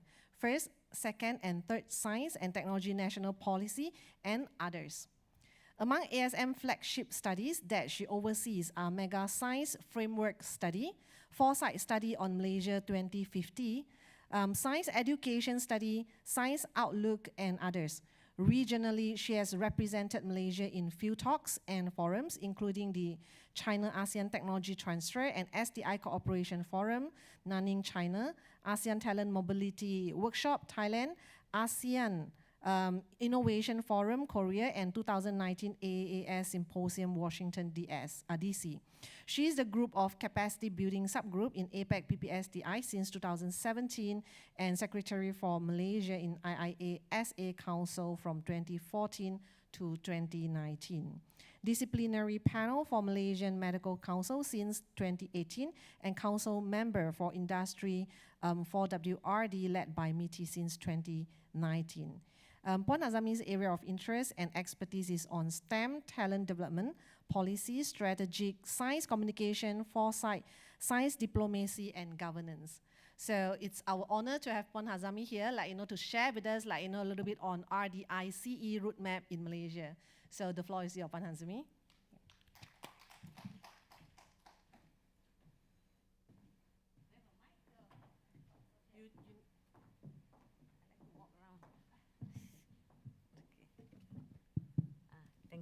Thank you, Dr. Chai. So I know this is lunch hour time, but I'll try to share with you. This is the latest study that Academy is doing right now. We are about to finalize it this month, and we have to give it to MOSTI. So I'm also hoping that from the online participants and participants that attend today at the auditorium can give us some feedback from the perspective of university and researchers. Because what we are going to give to the government is something that is going to be a strategic approach on how I heard or I read the speech of YB Minister yesterday when he launched your Carnival. One word that really attracted me is when he said resetting research. And then all the 5 things that he would like to for us to change the way we work, the way we do research. First, he said, strategic research, penyelidikan yang strategic that give impact to the nation and to the society. Then he's talking about alternative funding for R&D because we are no longer have to only wait for government fund. How do we get other funds? Then he talks about responsible research. Then he wants to have research that is multidisciplinary. And he wants penyelidikan to become the main income for university. That number 5 is a bit subjective on how we want to go about. But all 4 that he stated yesterday in his speech is a bit aligned to what our findings and our recommendation to the government. So this is an overview of the research, development, innovation, commercialization, and economy. We call it RDICE. And we put innovation in the middle because innovation cut across from the R, the D, the C, and the E. And we need to enhance this innovations movement, innovators in Malaysia. And this we hope to become the roadmap for Malaysia. So what I share today is embargoed. We are still it's not really approved by Ministry of Science, Technology and Innovation, but welcome for any ideas or inputs for us to improve this roadmap. Okay, this is the objective of these studies. First is we want to have a holistic and vibrant ARDICE through seamless aligning of sciences and humanities technologies. This is aligned to what your Minister KPT cakap semalam. He said humanities research, social science research and STI research is sama, equivalent, all is important. You need to connect it. And then only we can have a holistic, impactful research, no matter from the perspective of STI, from the perspective of humanities, economy, social science, so on and so forth. So we need to align it to become seamless. Second is to enhance demand-driven R&D and market-driven delivery system for high-tech and high-value outcomes. How to make it more industry-driven. How university can collaborate with industry and make more projects, more research that is industry-driven, that this is what they want. This is what the market needs. So these are things that we would like to increase. Next is connecting R&D to commercialization and performing impact measures and venture building to STI-based enterprise. How are we going to create this ecosystem so we can connect R&D to commercialization, the valley of death? You see, our commercialization rate is very low. For public university, it's not even touch the international standard 5%. We are now around 4.3%. We need to reach that international standard for commercialization in public university. So these are things that we want to enhance. Next is sustainability of financing. RMK12 target 2.5 for GERD. Latest 1.02. Latest that not been published yet by MOSTI, I was told is around 0.88. So I don't think so we can achieve 2.5. So how do we have a sustainability financing for ARDICE ecosystem? So these are some of the ideas coming from academy. Next is to build knowledge-driven future-ready talent to improve Malaysian global competitiveness in becoming a high-tech nation by 2030. So how do we build knowledge-driven future-ready talent? We always hear this mismatch lah between what university produce with what industry needs. Does this a myth or is a fact? So these are things that we are trying to search under this exercise of this ARDICE roadmap. So when we coin this isn't just not just an acronym, but the process, how innovation cut across in the middle, and how research and development being designed towards commercialization, enhanced by the innovation, and how it can impact the economy. So this is the ARDICE definition that we put in this roadmap. We modified from the OECD Frascati Manual and Oslo Manual, and this is how we propose to be customized for Malaysia. And this is things that we need to iron out between EPU, MOHE, MAFI, KKM, MOSTI, even between ministries, the definition of R&D, commercialization, innovation economy is varies. How to standardize this? So these are things that we propose in this roadmap. And if you see in MOSTI alone, they have a lot of roadmaps. These are the roadmaps that have been complete. Then we do our own analysis at the academy to see what are the focus area in each roadmap that has been formulated in MOSTI and also beyond MOSTI. Some of it that we have related to science and technology.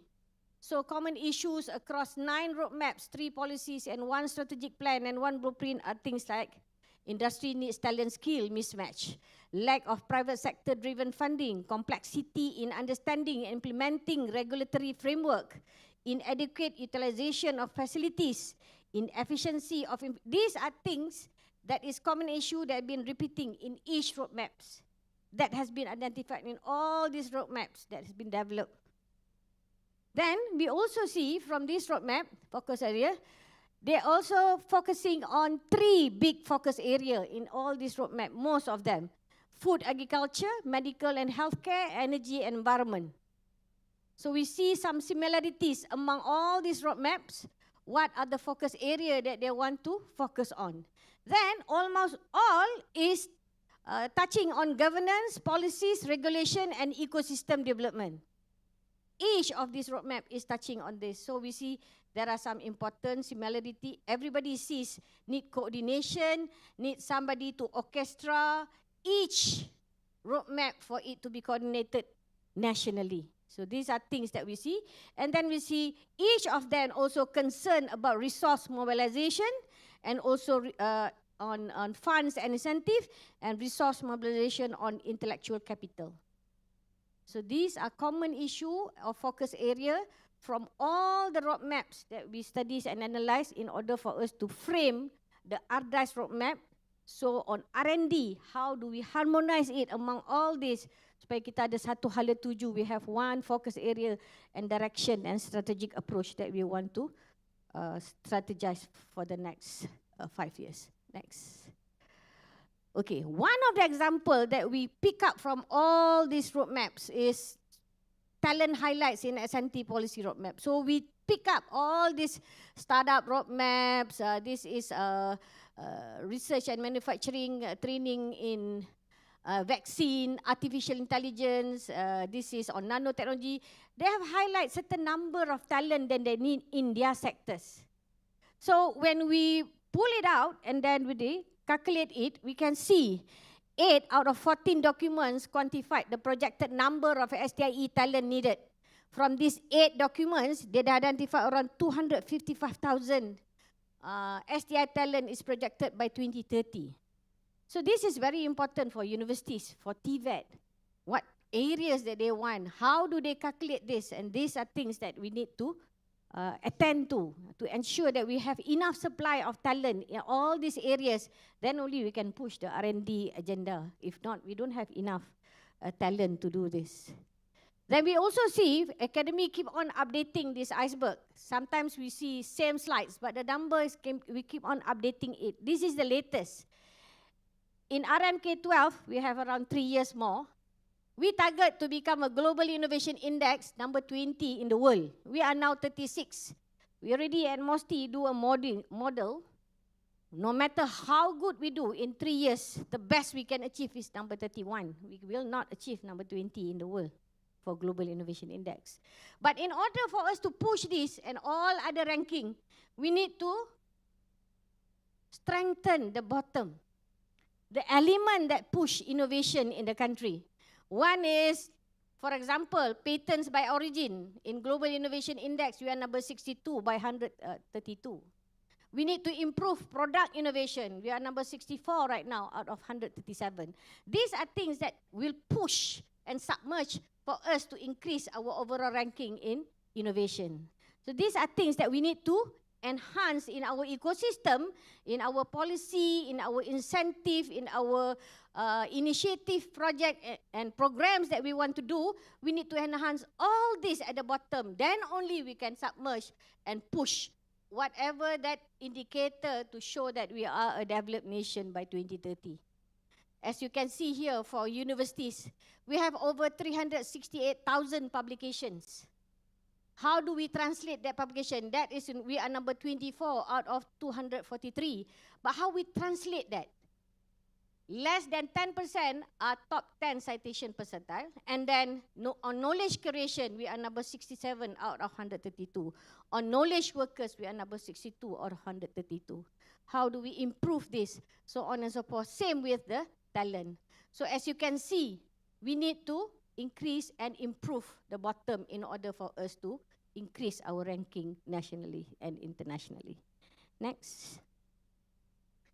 Okay, these are the challenges and gaps under our studies of RDICE roadmap that we identified. One is governance and strategic direction in RDICE. First is incongruence and misalignment of social economic priorities and research priorities. That one, we already identified it. Name it under Science Outlook, name it under DISTIN.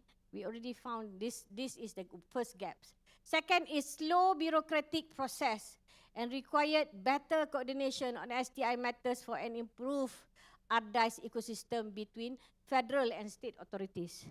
Something that is planned at federal is not really cascade down to the state. Something that is planned at the ministry level does not cascade to the agencies and the players.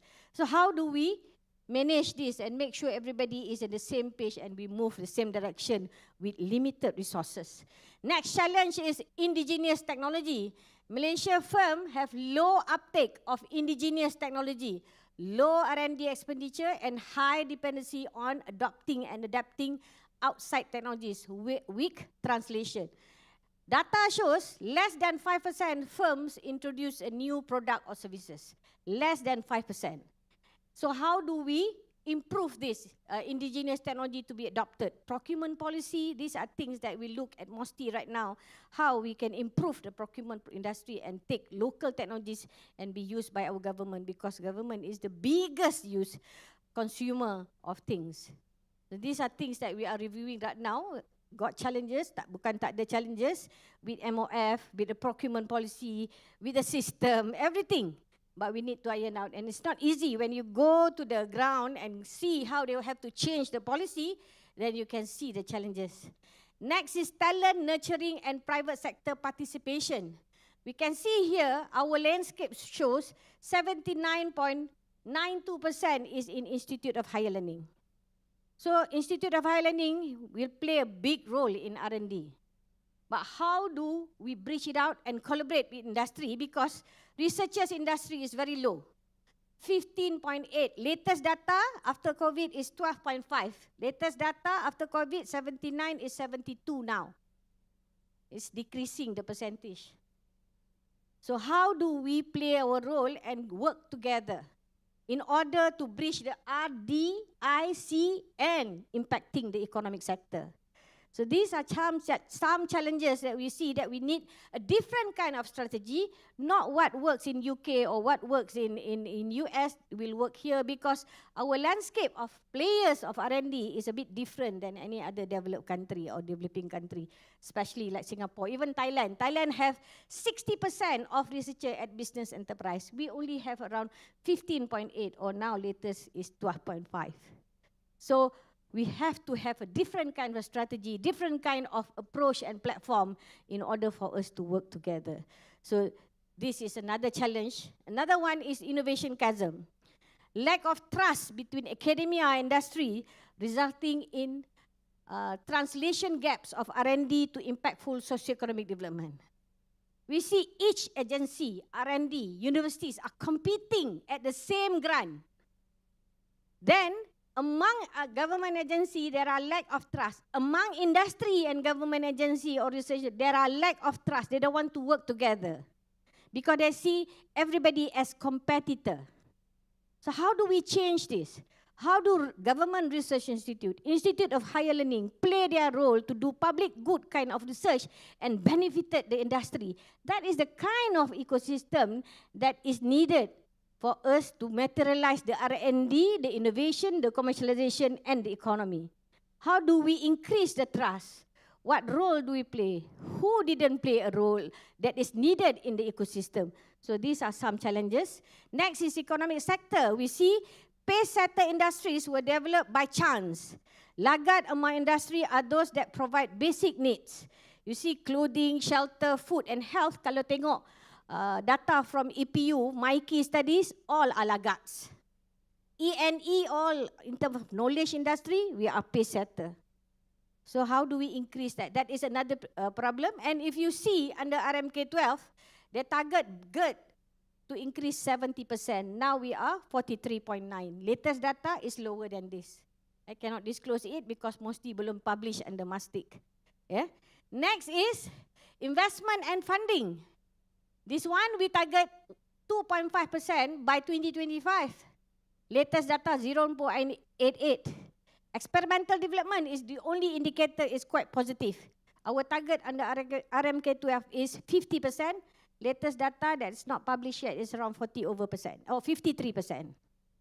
So there are trends showing that more and more knowledge has been translated here, but needs sustainable funding. If not, it cannot be translated into new product and new services in commercialization. So these are gaps and challenges that we found from our ARDICE ecosystem. In the national STI landscape, we have 51 active STI-related policies. That's how many policies, roadmaps that we have nationally. Then we have 11 national councils chaired by PM that is rated. Overall, I was told the last postcap report 40 council chaired by PM, 40. Satu council jumpa 2 kali setahun, dia ada 80. I don't think so dia boleh ingat semua. Dan how do we coordinate yang 11 yang ada kaitan secara langsung dan tidak langsung dengan sains, teknologi dan inovasi. So this is the challenge. Next is, ada 21 national council chaired by respective minister. Minister water ke, minister ekonomi ke, KPT ke, they have their own council that related to STI. Then on top of that, we have more than 350 entities, including ministries, agencies, state government, business enterprise, whatever yang dah di-institutionalize kan, we have more than 350 entities. Who coordinate all this in the ARDICE ecosystem? And on top of that, we have 26 government-linked research organisation, public research institute, and yang patutnya their roles is become intermediaries that link, glue between what's need by the demand and how we supply the technologies or the knowledge. What do they do? How do they survive right now? Termasuk kalau nak tengok yang ini, JLRO, termasuklah Institute of Higher Learning kalau saya. As the intermediaries to connect between the knowledge and the technology user. So how do we put this? This is another study by Academy. We call it Government-Linked Research Organization. And we see more and more government-linked research organization now is being evaluated by MOF. And kalau silap-silap hari bulan, maybe MOF said, tak nampak ROI, closed. To close an organization is easy. To create back and to play that role in the ecosystem is something else. So these are things that we look from the Academy's perspective on how we want to strengthen the STIE ecosystem and the ARDICE ecosystem in the country. Next. Okay, this is how saya nak gambarkan tadi yang banyak-banyak tu. This is how the STI governance nationally. As you can see, all this, they have Economic Council, they have National Science Council, they have National Digital Economy and 4IR Council. So all these 3 councils is chaired by Prime Minister, but different members and championed by different ministry. Who coordinate these things? On top of that, directly under STIE, we have High Tech Nation Council and Emerging Tech Council. From academy perspective, National Digital Economy and 4IR will look into application of STI. National Science Council will look into strategic direction of STI. And Economic Council, we propose to the Economic Council to have STI as a standing agenda, that they can put the inputs of science and technology elements into their economic planning. That's how we look at it, and that's how we propose to the government. So far, so good.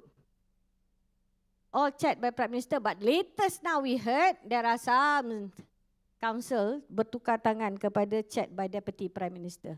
This is under the new government. So that's why how we need to strengthen it through STI Act supaya dia stabilize. And with that, we have 3 main players in ARDICE ecosystem now, in the ecosystem. Satu is the Research Management Unit.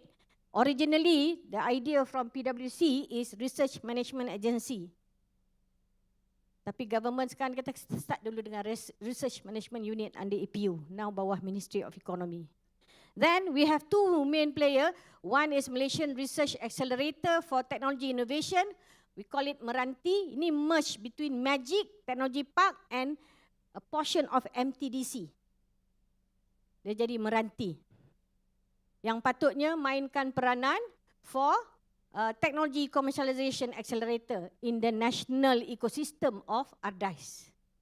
Then we have new one that was approved by Parliament in August, called Malaysian Science Endowment. This is where we are proposing to government to have a source of sustainable funding. How do we do this? These are some new ideas we come up and we are proposing it to MOF right now. So these are 3 main coordinating body, funding and supporting bodies in the STIE and RDICE ecosystem in the country right now. This is under Ministry of Economy, we call it EPU before this. This is under MOSTI, Meranti, Tech Park and Magic. And MSc is under MOSTI. The implementing agency now is Academy of Sciences Malaysia. So we are given this. So we have to struggle now to come up with a concept on how to come up with alternative funding or sustainable funding for R&D. And we hope we can get, with this kind of engagement, we hope we can get inputs from all the R&D performers, bottom up, top down, for us to create this ecosystem of RDICE for Malaysia. So, in the RDICE roadmap, we are looking into 3 pillars. First is governance, next is talent, then is funding. For governance, our recommendation under this RDICE roadmap is upgrade and empower research management unit, because it become a unit. It's very small under S&T sector of EPU. They only have 5 or 6 persons. We would like upgrade it by 2025 to become a full-fledged of research management agency that can make decision fast. We want to have less bureaucracy, but playing the role as orchestrator at the macro level, looking at how much for basic research, how much for fundamental, how much for application, commercialization, so on and so forth, venture capital. So who is planning? This is what we are proposing under this roadmap, to upgrade research management unit to become research management agency by 2025. We also proposing to have one digital open innovation platform. This is something that everybody is talking about it, but very silo from the ministry's perspective. We would like it to become a seamless kind of thing, and we look into several good practices from other countries on this. Can I have that link? Okay, some of the good practices that we can see, like government-centric kind of platform by United States, business-centric kind of platform that is opened by AMDA authority in Singapore, and also community-centric by Australia. These are some of open innovation platform that giving the problem broadcast, and then the researcher will combine and giving solutions to whatever issues that we want to give solutions under the RDICE or innovation open platform. So we look into this kind of platform, and we are proposing to have one for Malaysia that can combine all these players, broadcast the problems or things that industry needs, and start matching them. We have done it not on a digital platform or something that's called JKPDA or Platcom already have, but that is one way. This is what university have. You choose what technology you want, you take. Or JKPDA is a committee base, and they try to coordinate among a few ministries. But still, there are overlapping, there are still gaps, and it's not really holistic. So we hope we can create this kind of digital open innovation platforms. Next. So why do we need it? This is how we work right now. Between the supplier, solution seekers, and solution providers. It's by chance. University UM jumpa a few industry, we talk, and then say, okay, we have one. Sometimes we get the impact, sometimes no. And it's by chance, it's not by design. And we always, there is an attempt through JKPDA or university to TTO office, so on and so forth. This is how we work. You see, we don't have the holistic approach. Here and there, by chance we meet and then we collaborate. Okay, same as what your ministers, Mohi ministers in his opening yesterday also, he wants to have not business as usual kind of approach. So how do we change this? What we want to have is to combine all this and to have this open innovation platform. And we hope it can be coordinated by RMA or something that is orchestrated, things that can have this open innovation platform, bringing together the supplier and also the seekers and also the solvers, and try to mesh them. And this is where open science platform come into the picture. This is where researchers come into the picture, the industry come into the picture, and how all this commercialization, technology transfer, experimental development, applied research and basic research come into the picture, and how we do that. So this has been done in certain countries like Singapore, like Poland, things like that. And we are looking at this because some of them have similar problem like us. They have too many players. Everybody work in silos. How to coordinate it and how to orchestrate it to make it more impactful, to make it giving solutions straight to the industry or society that needs the solutions. So these are one of our recommendations under the RDICE.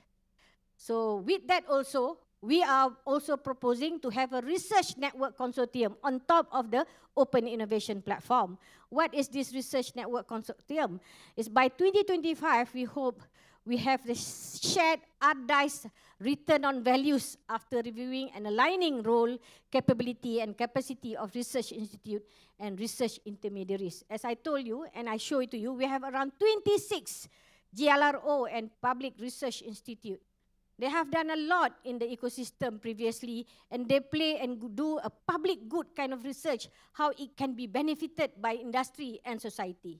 For example, FRIM has come out with the rubber research, rubber wood for our furniture industry. And it's been taken up very well by the industry. So we need more of this kind of research that is for public good and impact to many, many sectors of the economy. One example.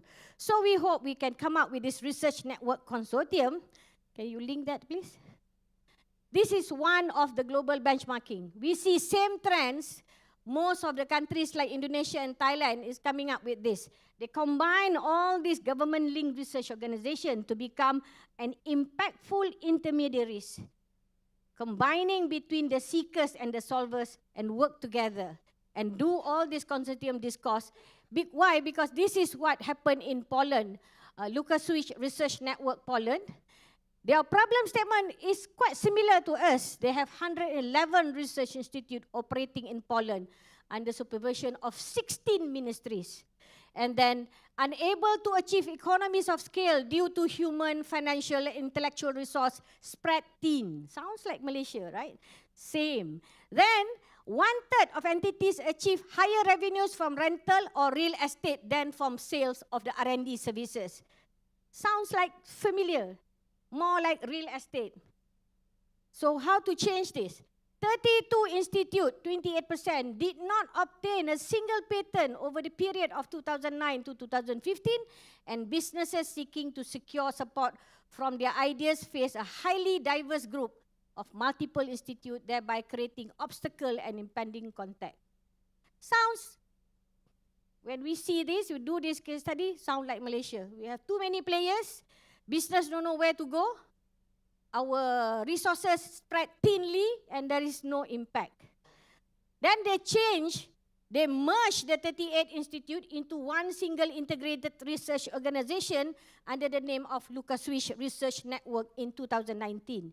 Indonesia just merged last year, 2022, called BRIN.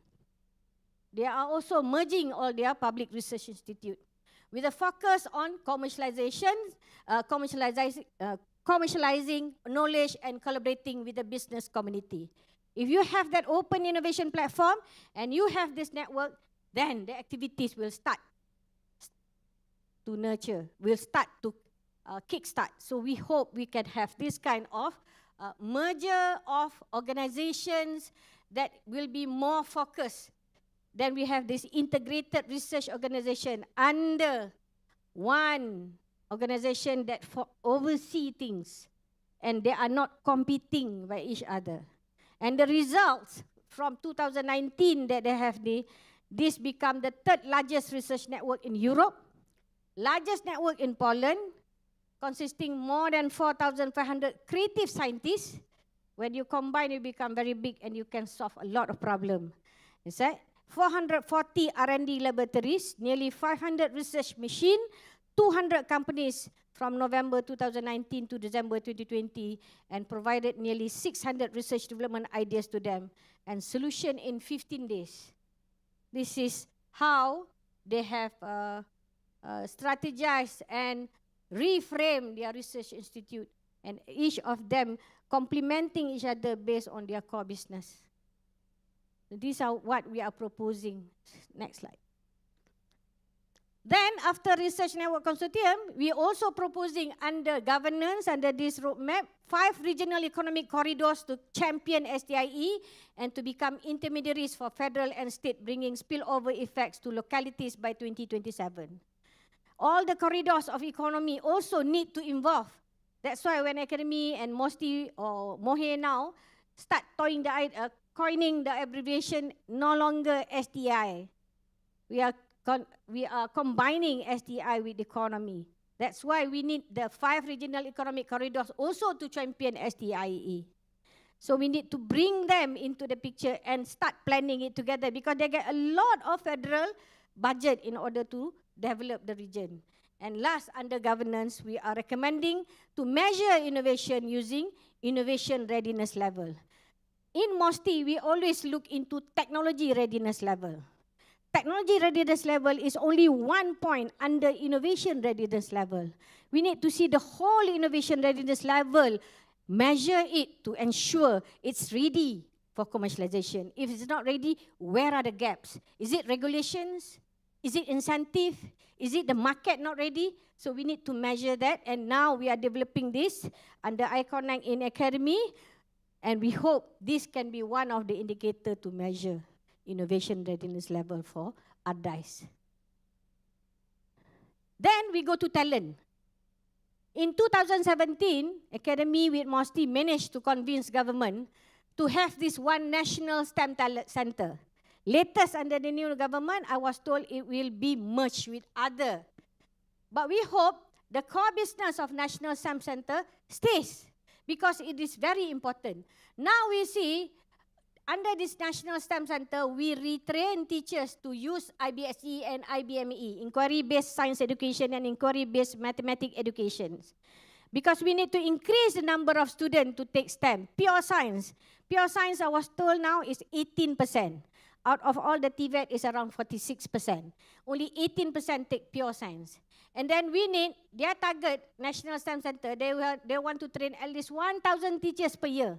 For them to change the way they teach in the classroom, the pedagogy, to make it more hands-on, more interactive. So these are things that we need to go back to the government and make sure the core business, even they want to merge, make sure the core business is there and intact.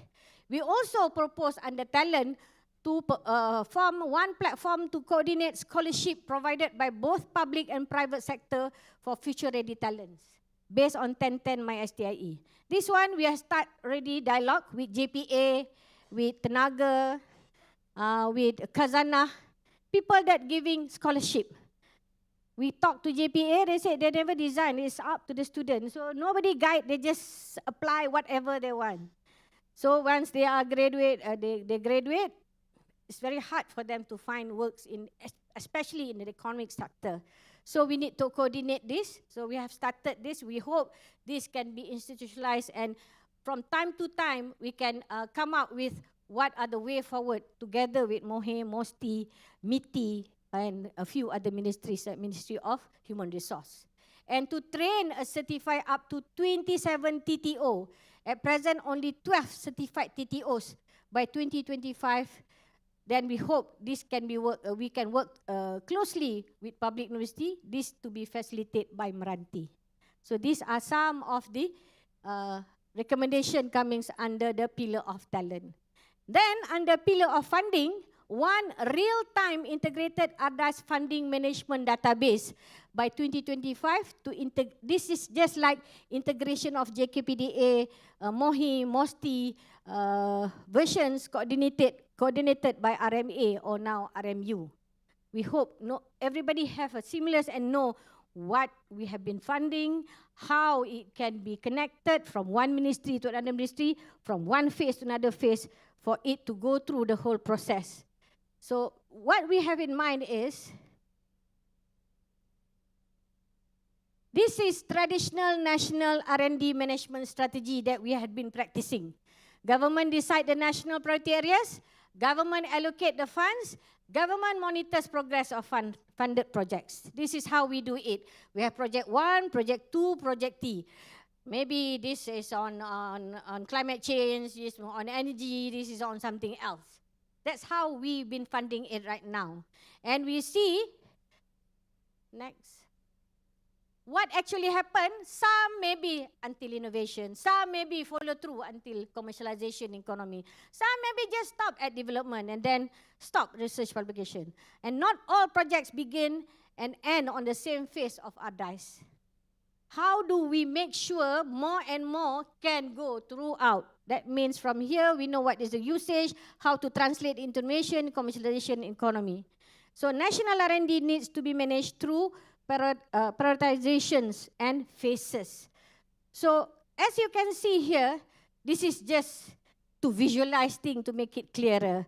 This is Ministry of Higher Education on research. This is between Ministry of Science, Technology and Innovation will come into the picture, and then MOSTI come into this picture, and then Ministry of Science and then Economic Planning Unit will take over to see at the macro of our economic sector. This is how Project 1, Project 2, Project 3 that we monitor in between all the ministries. What we hope is to ensure all of it, more percentage can go through all the phases of research. We hope we have this, some kind of this ministry need to communicate and work together to pass on the projects to prevent death from transition phenomenon through handshake mechanism. That means what's happening here, what's happening here is well known by all other ministries, so on and so forth. This is just visualization, how between ministries to make and visualize things, and how it should be a database that Ministry of Science know. This is a basic research or applied research done at Ministry of Education, a potential to push it to the next level,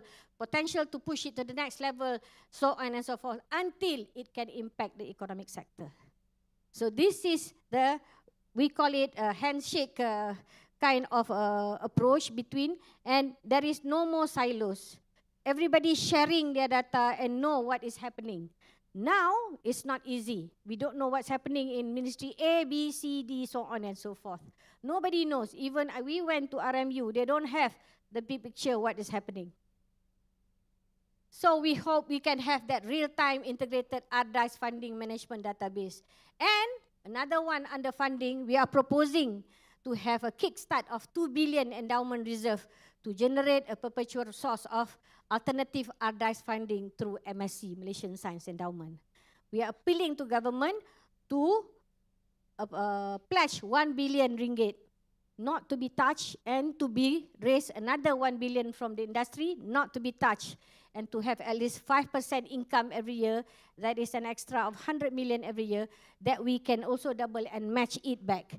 And this will be retained as the endowment fund. Can this be done? Yes. Under Bank Negara, we have kumpulan wang amanah negara, 16.2 billion. And every year during COVID, most of the expenditure come from that return on investment through FD and beyond FD investment, and it gives back to impact the society and the government for funding. We can do the same.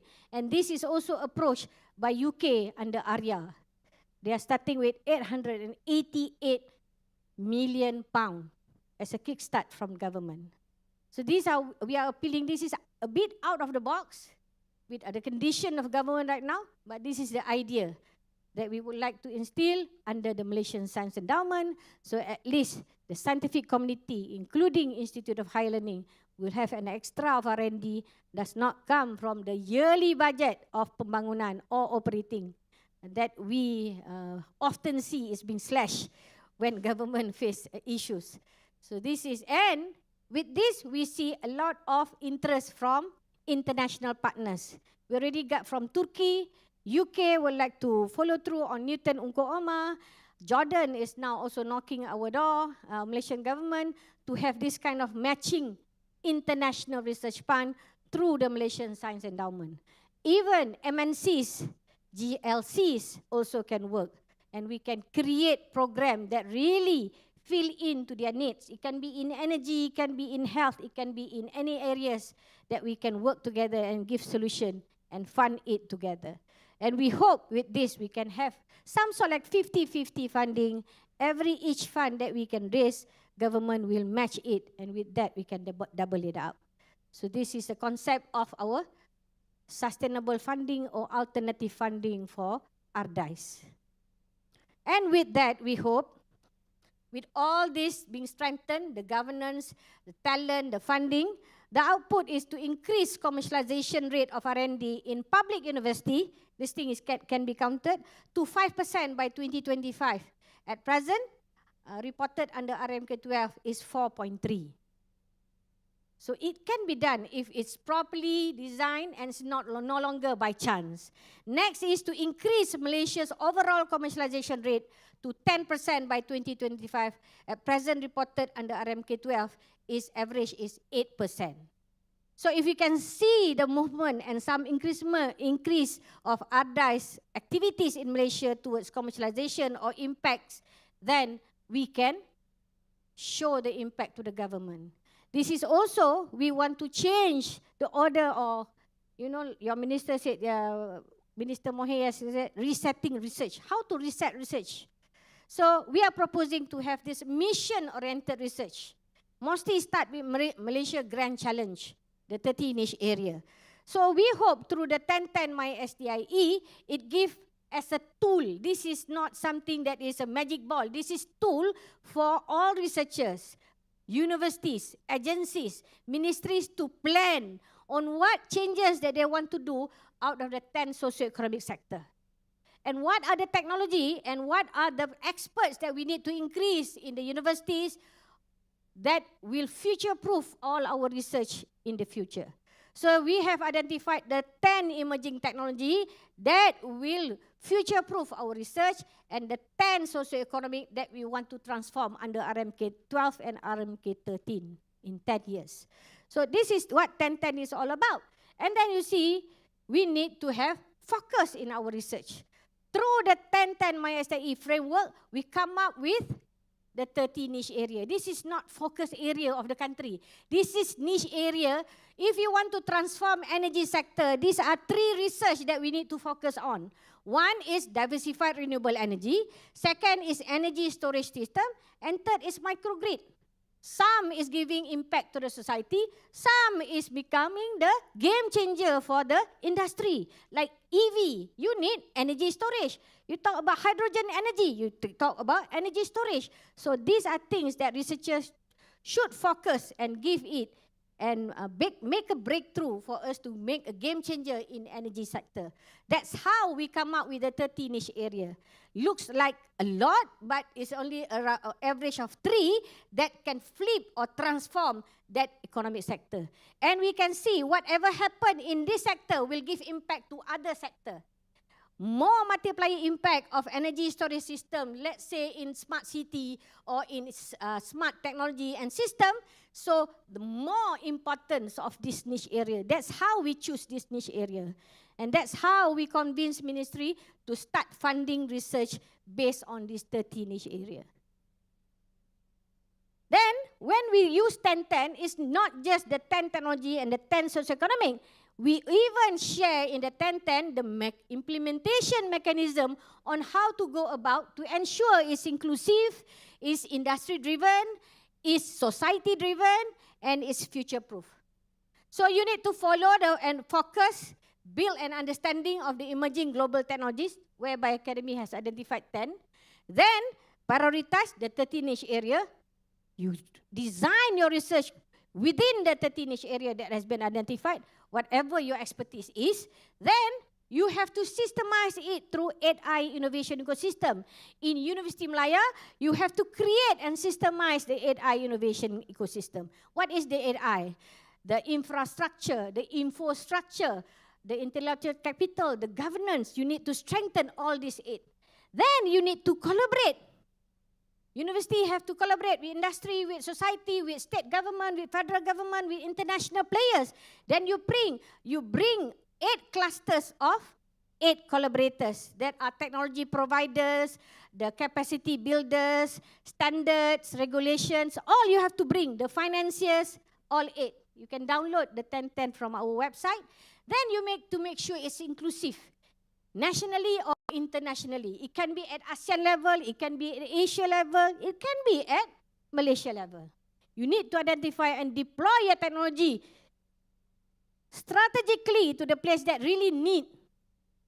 If you nak ternak ikan di Sabah, janganlah ternak ikan keli. Orang Sabah tak makan. But you have only that technology ternak ikan keli. This is really happen in Sabah. And once they have ternak, they don't know where to market it because Sabahan tak makan ikan keli. We don't want that kind of projects. Then it has to be future-proof. Conduct regular foresighting to ensure SDIE ecosystem is adapting to change and able to mitigate. How to make sure it's future-proof? This is how, with the 6 mechanism, strengthen the 8I ecosystem enablers, you have to put in the 8R nature-centric philosophy. You have to make sure the researches you do have this philosophy. Respect, rethink, reduce, reuse, recycle, replant, repurpose, and revitalize. Align with ESG, align with SDG, friendly to climate change. That's how you design your research proposal in R&D. So this is the quality of research proposal that is needed, cut across sector, multidisciplinary, transdisciplinary, that really give impact to R&D. So these are things that we need to change the mindset on how we do our proposal, not just to create new knowledge, but to give impact. So these are things that we are proposing. So under mission-oriented research, this is one example. Let's say our mission is digital transformation. What we want to transform? We want to monitor our biodiversity real time by 2040. Who are the players that we want to bring in? In your players as a strategic partners. So when that technology is matured, when you have the breakthrough, they are ready to take it up. Then you have to have phases of development. This is a real-time, real proposal that Academy put up as a pilot for precision biodiversity in Pasoh Negeri Sembilan. We asked for 32 million. We only get phase 2. That is digitalization IoT programs. We haven't got the genome data bank and this digital twin. We have to prove that we can do this and this, then only we can do this. But we already have in the plan. Once we complete this, we can do this. Once we complete this, then only we can, we can do. And the end, our end game is to have this My Precision Bio data, data analytics, AI, and digital twin. What is digital twin in biodiversity? So you can calculate the impact of environment. Let's say you want to cut off one hill. What is the impact? Berapa banyak kampung tenggelam if a banjir? That can be simulated under the digital twin. So these are things that we do, and using all the 10 technology under 1010 to be deployed and also used by all the experts in this area in biodiversity sector. This is one example. So I was told yesterday, your minister challenge to have 15 projects. 15 projects that is very impactful. Maybe you choose 1 or 2 big picture and then got 15 projects that really become a game changer into that sector. And bring in all your experts in also from other universities, showing that leading the national R&D for the country from the IHL groups, and then you mobilize and stir and orchestra all this impactful mission-oriented research. So that is the hope and how we propose under the RDICE roadmap for MOSTI and for our government. So we hope with that kind of mechanism, we can have more demand-driven and homegrown innovation technology through market delivery system. One agency that already did this halfway, demand-driven R&D, is CREST. But it's not convinced enough by the central agencies. They said, what's so great? They are just a program. But what is important is to institutionalize the mechanism how they do it and repeat the process over and over again in the RDICE ecosystem for us to increase more demand-driven R&D and market-driven delivery system. For us to transform and translate the knowledge into product and services, into solution. That is what we want to do. That's why under iConnect, this is another pilot under Academy, we were promised 20 million. We only get 7.9 million. It's okay. We just want to prove the mechanism. And now with that 7.5 million, we already have more than 50% contribution from industry from these 4 clusters. 7.9, double it up, because it's really designed by the needs of the industry. We already have around 8+ million contribution from industry. On top of that, we also got funding from SRF because we didn't get the 20 million. But academy is not a doer. We are just showing that this mechanism is doable. But what you need is to build up trust between the industry, the academia, the civil society, and the government. With that, then government said, every ringgit that you put, we will match. Then you have double kind of resources towards the research that we want to do. So we hope this can be repeated over and over again under our ARDICE ecosystem. So this is all 3 pillars, governance, talent, and funding, that we would like to strengthen under our ARDICE ecosystem. We need your input from researchers. We need inputs from universities.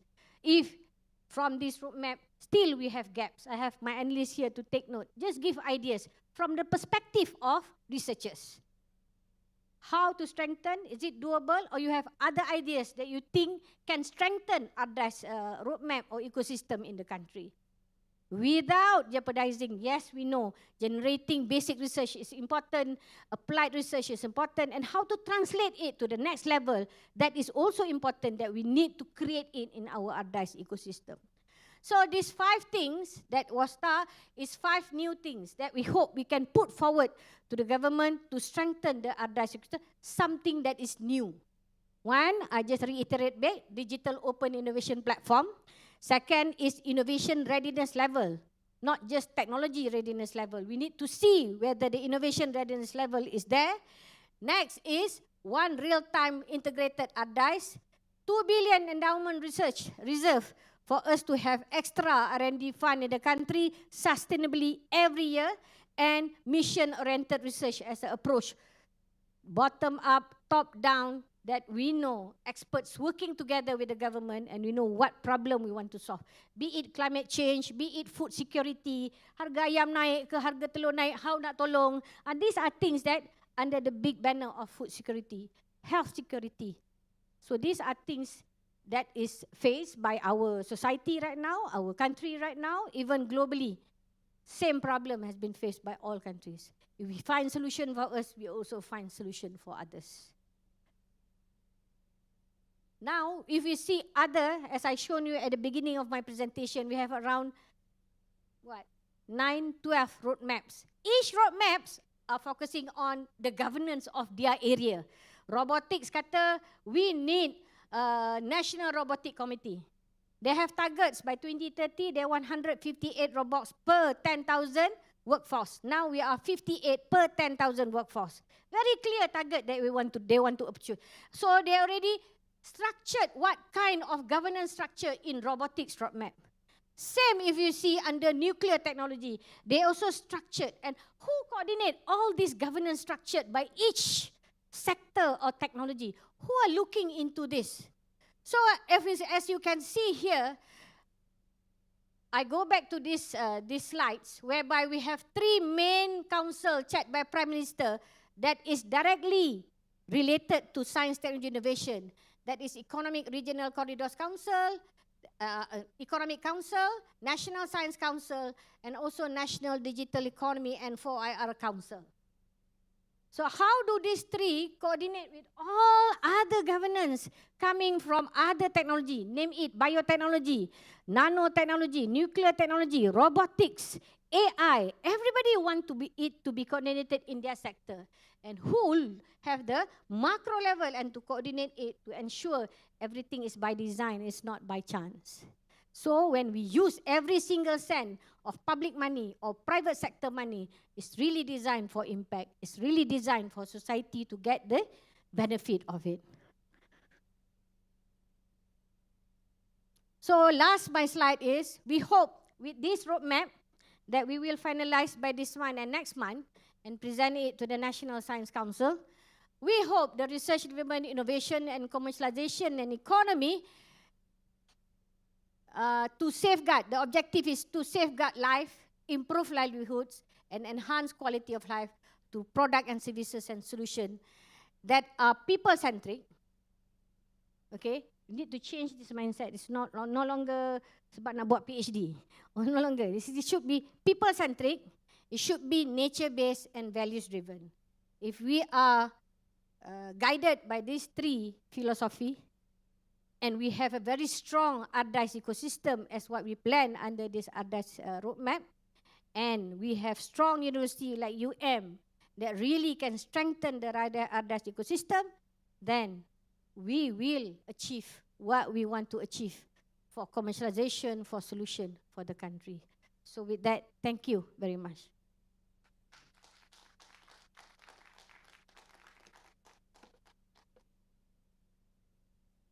I stay here or I go down?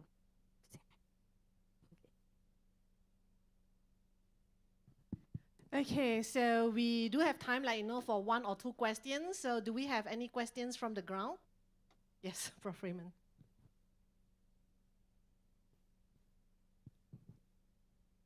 Thank you, Puan Azami, for the presentation. I wonder about this monitoring aspect. How stringent is the monitoring aspect in terms of technical side? Seems that we need a panel evaluators who really know the subject, really expert in the subject. For example, in the energy thing, the experts should really know about the second law of thermodynamics, not just the energy conservation.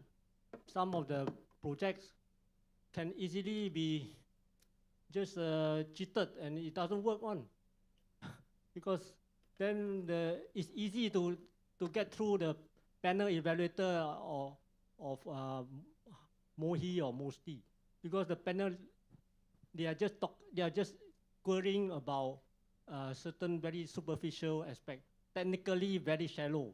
They don't go into the technical details. So it's very easy to get through project that technically doesn't work. I think if the scientific aspect is not monitored in the correct manner, in the end the product is technically flawed. How can it become a quality product, right? So this is something I see missing. Thank you. Thank you, Prof. Raymond. Very true. That's why during the handshake, what we wanted here, where we said ministries inclusive of they to also engage with the experts. As I show you, in each sector just now, the governance, they have experts in nanotechnology, experts in biotechnology, experts. So they need to connect. They cannot work in silo and just relying on ministries to look into it because they are not the experts. We see some ministries engaging experts, but it is pockets, as and when. Like now they are implementing vaccine development roadmaps. How do they involve the experts in it? So we need to have a council of experts. What we learned from Newton Unko Omar, each council, when they want to approve their research proposal or monitor their research, it is monitored by the expert. So when we can do that under Newton Unko Omar, to have a joint committee to evaluate, to monitor, and also to see where it went. So the same process of this handshake should also happen at the experts level. If not, it's just monitoring of expenditure of money. We want it beyond, just like Prof. Raymond said, the content on energy, on biodiversity, on conservation, on whatever. So this thing is very important. That's why we hope in the governance, each of the governance that I show you just now, each of the experts, they have the council of experts that will give the inputs of here. This national robotics, all experts on robotics will start represented in this level. So we hope we can engage all the experts here and give and evaluate projects related in robotics or other projects. So this is how we see it from the ARDAIS roadmap ecosystem, Prof. Raymond. So we hope it can be strengthened and followed through. Any other questions? Okay, yes.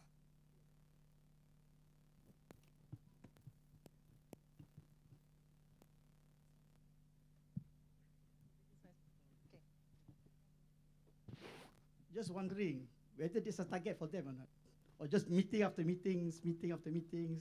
At the end of the day, nothing achieved. So what target you set for all the subcommittee? How many inventions they are supposed to identify and support? Okay. I agree with you. Meeting after meeting, roadmaps after roadmaps, implementation, that is important and know where we are going. For example, one of the target of this is to increase the percentage of commercialization in public universities to 5% by 2025. We only have 3 years. Now we are 4.3 targets. Under robotics roadmap, targets 158 robots per 10,000 workforce. That is the target. How to go about, how to transform. They have all the strategic plan in the roadmap. So now we have to follow through. That's why the governance and the monitoring is very important. Just like 4IR, when we launched 4IR in 2018, the industry is not ready. Only 4,000 apply, and out of 4,000, only 200 something that is ready to be transformed, to digitalize to 4IR. The rest, they are not ready. Some of them, they don't even want to invest because it's expensive. So we said not 100%. Some of it you can retrofit. So you need to have different kind of approach for them to transform. So these are things that we are targeting. In each roadmaps, we make sure ada targets. Even under Malaysian Science Endowment, when we present to MOF, we have targets. We said, tak payahlah ada Malaysian Science Endowment kalau government tak boleh bagi 2 billion. If government cannot give 2 billion, then we cannot have to kickstart the endowment. At least we can match every year 100 million from the income. That's how our target is, and we are pushing it. It's not easy. Sometimes it's out of the box. When we presented to MOF, setengah tu, they give a cynical look to us. But this is the way forward. If not, every year, cut. Under RMK12, you promised to give certain ministry 500 million. Belum midterm review, you dah cut. Then whatever researchers dah plan for 5 years, we come stop. A stumbling block. We don't want that. So these are things, these are some targets that we have under the roadmap. I agree. Kalau tak ada target, I don't think so. It's meaningful for this roadmap. Just wondering, because you put dollars in front, why can't dollar put behind? Again? Show your project first, then we pay you. Rather than you are telling us, asking for 2 billion, at the end of the day, money finished, but projects not achieved. So that's why this 2 billion is not to be touched. What we want when we have that 100 million, then only we fund mission-oriented research that I shared just now. That we know what we want to change, what we want to transform. Okay? And under the monitoring, then we say, show your proposal, then only we fund. But we already have ready money. But if you have a project, then you don't have money, susah juga. It's a chicken and egg kind of process. But we need a stringent and really by design kind of approach for ARDIS. It's not by the way, by chance. Itu yang kita dapat sekarang ni. If we plan in this manner, then macam EPU, dia fund yang ini je dulu. You approve this, we give this and this. That's how we do it. But they know the phase, where we want to go next. Sekarang tak clear. And setengahnya you see some research tak habis-habis pilot. Pilot. From one pilot to another pilot, tak tahu bila nak deploy. We don't want that. So these are things that we are proposing mission-oriented research, and you know what are the phases. And orang yang monitor know what to achieve here in order to achieve this. What to achieve this in order to achieve other phases. Kita minta 32 million pun EPU kata bagi 7 juta je. You prove to me, you boleh digitalize satu hutan dekat Pasoh Negeri Sembilan. Then only I give you this money. But we already show them all the proposal. So researcher kena think ahead 3 steps and know what is your end game. Then you have to cut it into phases. Just like you kata tadi lah, you prove, you tunjukkan proposal. We prove, we tunjuk, we know where we go. They cut into phases because the government said, oh, ini nak build up trust between researchers, funders, industry, and also civil society. So these are things that we want to need. Kalau kita boleh buat ni, and we have this platform of open innovation, the planning and the players will be much more faster. Yeah? If you see the open innovation, hold on. This is how we work now. Ada satu proposal, jumpa satu ni, dapat fund, jalan. Lepas tu, jalan mana? Kalau ada nasib baik, kita jalan lah. Tapi kalau kita boleh plan benda ni, secara teratur. Systematically, we plan our solution seekers and providers together. So all this yang by chance connection for us to collaborate tu, we can do it much more better under this open innovation platform. And we can see much more better of the solution. What is the best? Who are the best expert? Kalau UM ada the best expert, UM akan selalu dapat ping. UM akan selalu. Then how you measure impact researcher in each institute of higher learning. That is the ecosystem that we are proposing. It will not happen overnight, I agree, but we need to start somewhere to have this mindset, this culture. And we hope we can come up with this open innovation platform. This is where I was told malam ni, UM nak launch your open science at UM yang flagship. We will launch our open science national level bulan Februari. This is one of important element that will contribute into the knowledge and sharing within the seekers and the solutions. One platform or one tool that we can converge them. Sebab kalau kita tengok tadi, yang saya share, kita punya researcher in business enterprise is only 15%. Compared to Institute of Higher Learning, 79%. So nak tak nak, just like what your minister said yesterday, university kena be impactful to transform the country because the knowledge, the technology is here and how we translate it today. It will take time to increase researchers dekat business enterprise just like Thailand. Thailand 62% researchers dekat business enterprise. Kita baru 15%. Latest data is 12%. So memang kita kena ada this collaboration strategy in order for us to create more impactful research coming from research and coming from research institute and coming from industry. Thank you so much, Puan Hazami, for the sharing. So due to the constraint of time, so we have to stop the Q&A session over here.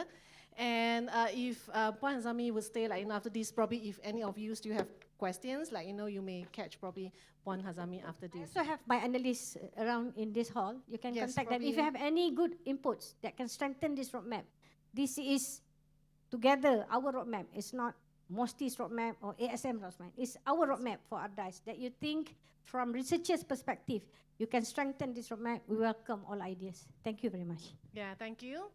And let's welcome probably the Deputy Vice Chancellor of Research and Innovation of UM, Professor Insinyur Dr. Shaliza binti Ibrahim, to present a token of appreciation to Puan Hazami.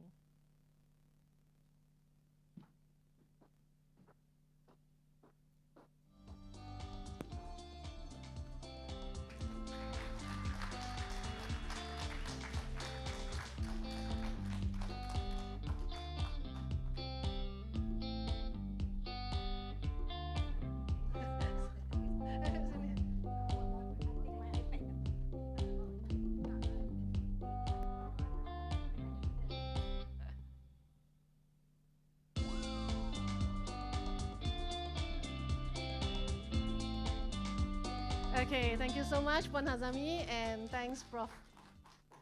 Okay, so the next session, so I will hand over the floor to Dr. Lee.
Good afternoon, everyone.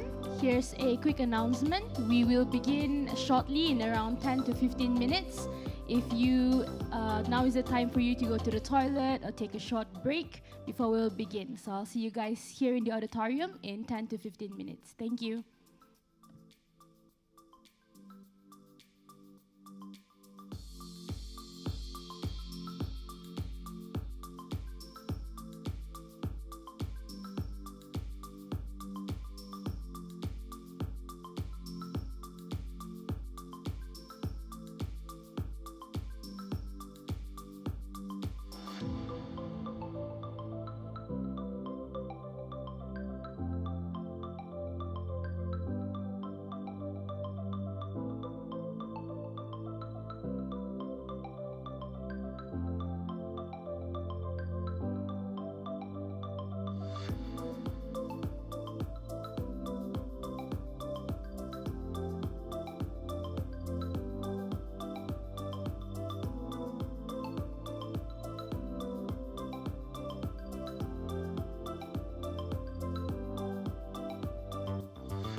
Good afternoon, everybody. I'm from Biomis. My product called Spray Fresh. Stay longer, stay fresh longer. So food security, this is a sensitive word nowadays. Everybody talking about food security. So one of the ways to increase our food security is to produce more or import more. Another thing is to preserve the food conservation. So here we come in, how to prolong the shelf life of produce and make it stay longer. So these are the problems that you always see. Why we chose the banana? Because always you buy banana, it won't last long, right? So these are the problems that you face, right? You losses, wastage, spoilage, and rubbish. These are the problems that we normally face. Okay, these are the tests that we have carried out before. I think this product already got the IP. We applied the IP in 2016, and then we already got the IP. So I think banana is one of the fruit that people consume a lot. So basically, we can extend the shelf life. We can double up. Instead of 3 days, it becomes 6 days. Become 50 to 100% for most of the food. And then these are the value proposition, reduce spoilage. Now, resources are scarce at this moment. As everybody knows, everything is expensive. So this is the time that we have to preserve more. So reduce spoilage, maintain quality, and also retain shape. So like supermarket, when you sell something, you don't want your product to be spoiled. It look bad and also produce a very bad image.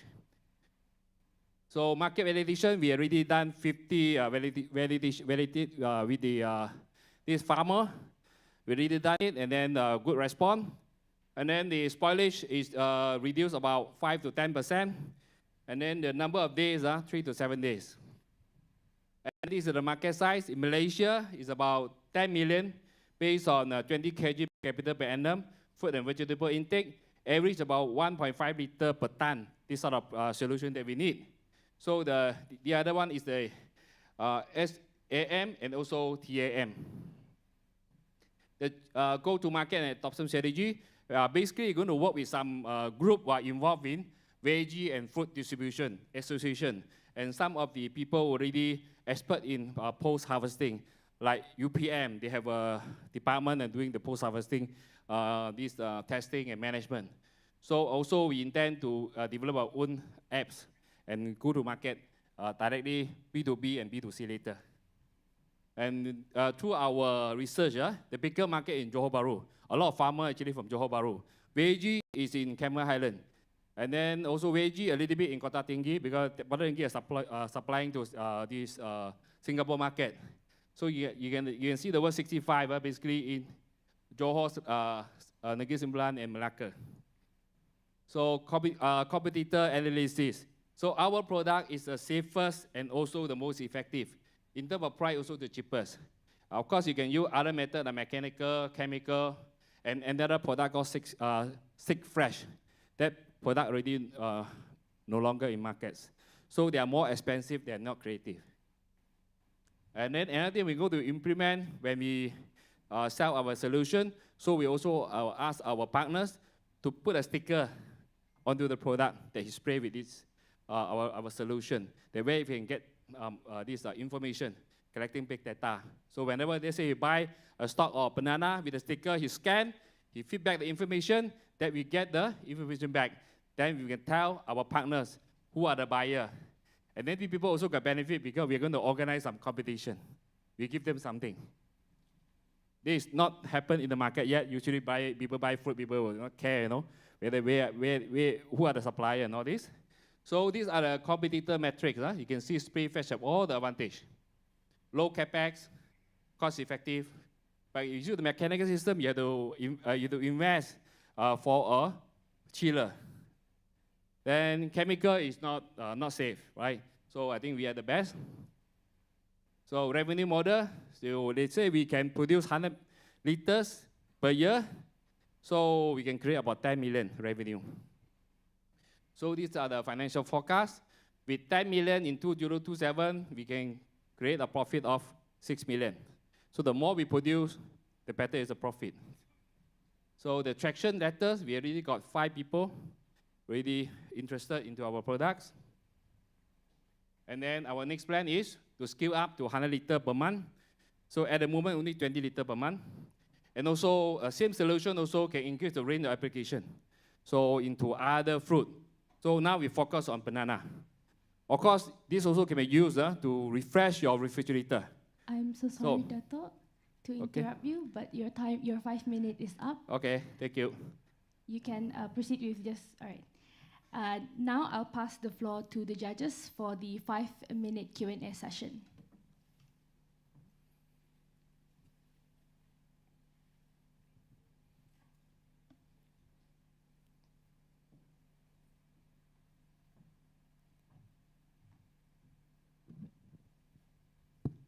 Just to introduce myself, I'm the CTO for the project, Koshi Philip.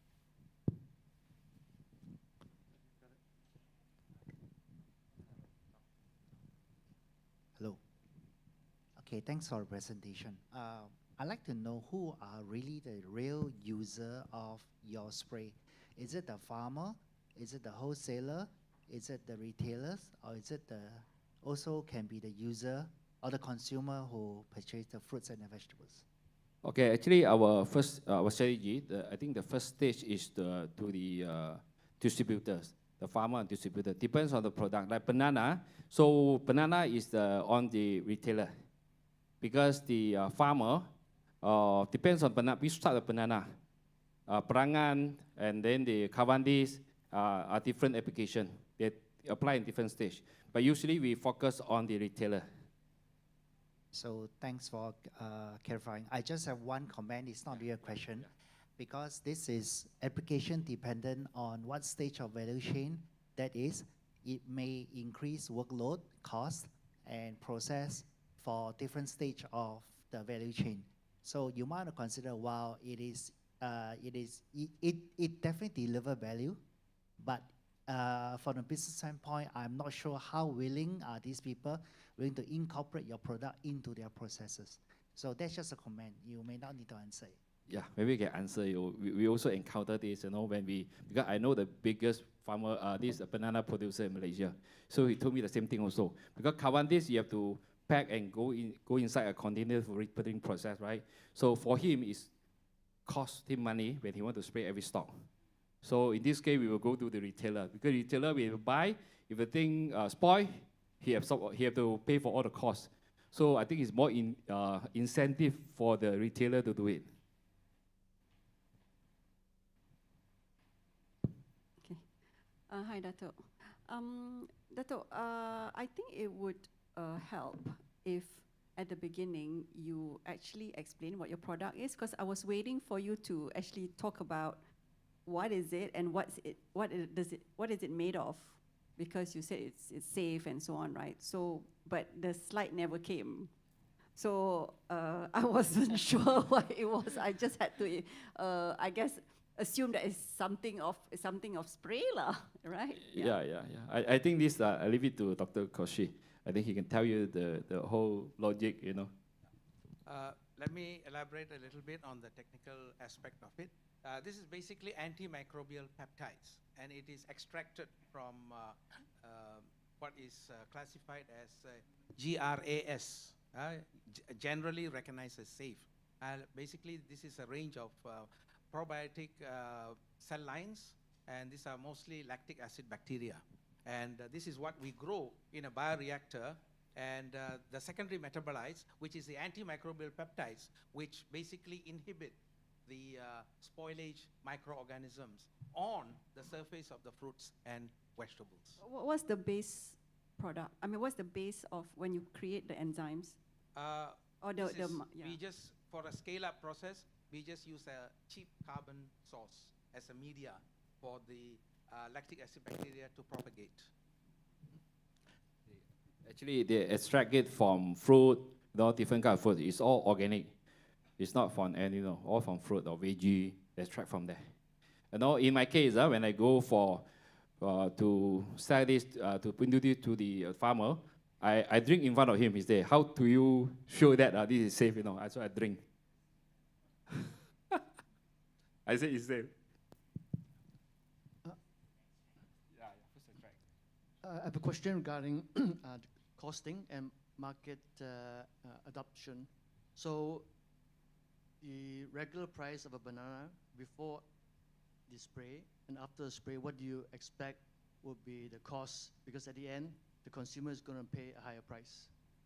For every stalk of banana, it's not more than 10 cents.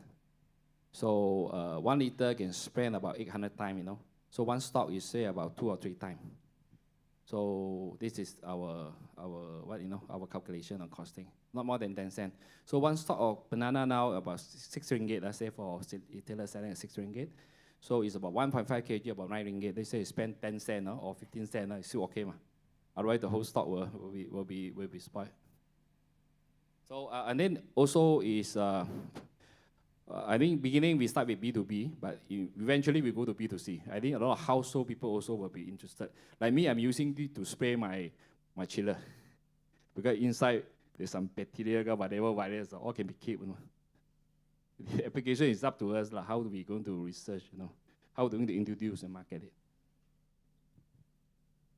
I am so sorry to interrupt the Q&A session, but the 5 minutes is up already.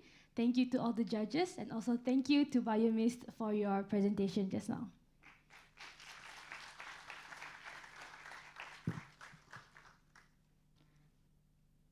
Next, let's welcome the second startup. I would like to invite Mr. Azri Azhar from Awaste.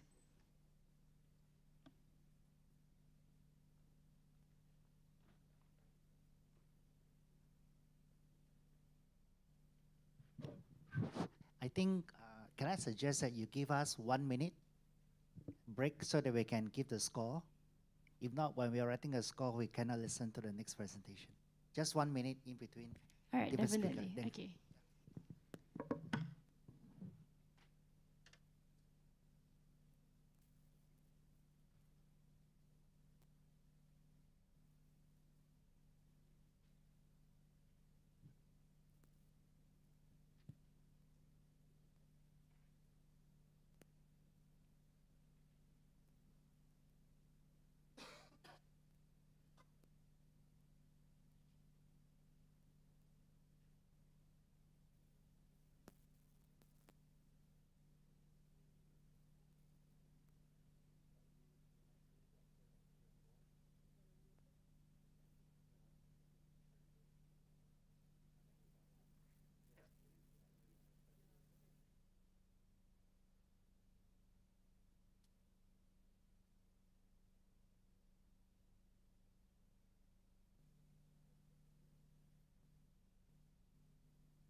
Clearly, can I proceed?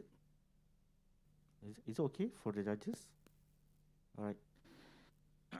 Okay, hi everyone.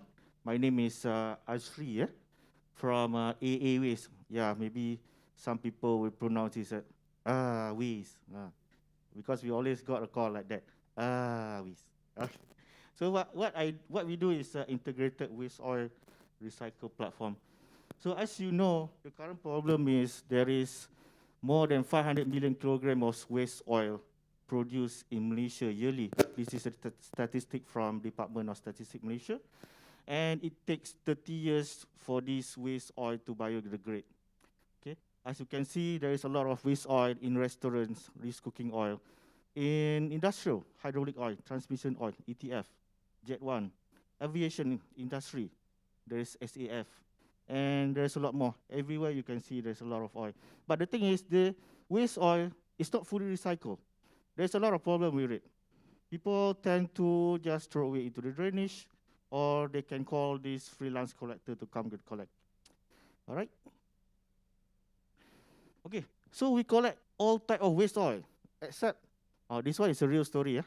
Somebody call us, hey, you collect all type of waste oil. Oh, come collect to our factory. What kind of, then I say, what kind of waste oil you collect?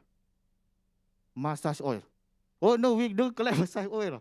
Okay, all right, so we just collect something like used cooking oil, hydraulic, those industrial oil that can be recycled. So there's people also call for minyak lintah, minyak gamat. Okay, so this is what we do in this our platform. As you can see, on the left, you can see all this type of waste oil. Through we collect it and we purify and we supply to use in many plants there. You can see cement plant, power plant, boilers, generators, shippings, industries, aviation. There's a lot. There's 15 industries that are using this type of purified oil. This is our cloud solution. Nowadays, to call for a collector, you always have to call or WhatsApp or something. So we have this cloud booking system. This is connected to our IoT tank. And this is our AAWS IoT tank that we used to put at local collector storage. And some of people will ask, how big is the market size? So in 2020, there is 500,000 metric tons, around 500 million kilograms. And in urban areas, there is a 75% of coverage, around 375K metric ton. And we just aim to collect share of market around 20% only. Okay, for revenue model, as you can see just now, 75,000 metric ton, we charge $250 per metric ton to the refinery plant, and we expect a revenue by 5 years to 18.7 million. This is our interested companies. Okay, just I think few weeks ago we already in talk with Petras Refinery. They have this refinery plant in Pengerang. They asked us to collect waste oil on their behalf. We also in talk with Pentas Flora to collect from waste engine oil for their workshops. Malaysia Airlines, Mary Brown Malaysia. Okay, as for competitors, of course there is competitors. We have this Fate Hopes Energy, Hyapwatt, Micro, some IoT, but we on the top right corner there. Okay, this is our trial stage. As you know, we are trying to prove this concept of whether it can make money or not. So during October 21 to August 22, we managed to collect 39,000 kilograms of waste oil. We charge above average around $400. We managed to got around 15,000 profit US dollars. This is our go-to-market strategies. We divide it into 3 types of marketing strategy.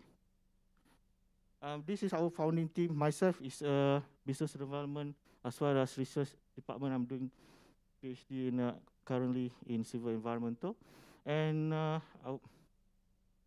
operation is handled by Mr. Azrul Marhan, graduate from Japan University, and our marketing is Mr. Leong. He's the guy behind the Oxwhite, and our IT system is Miss Haslinkau from India. And this is our growth. We already in 5 states in Malaysia: Klang Valley, Perak, Kedah, Negeri Sembilan, Terengganu. And 2 months ago, we opened up in Indonesia, in Jakarta, Bogor, and Bandung. There's 3 branches handled by Mr. Azizul. Excuse me, Mr. Azri, I'm so sorry to interrupt, but Yes. the 5-minute session is up. We'll now proceed with the Q&A session. Okay, thank you.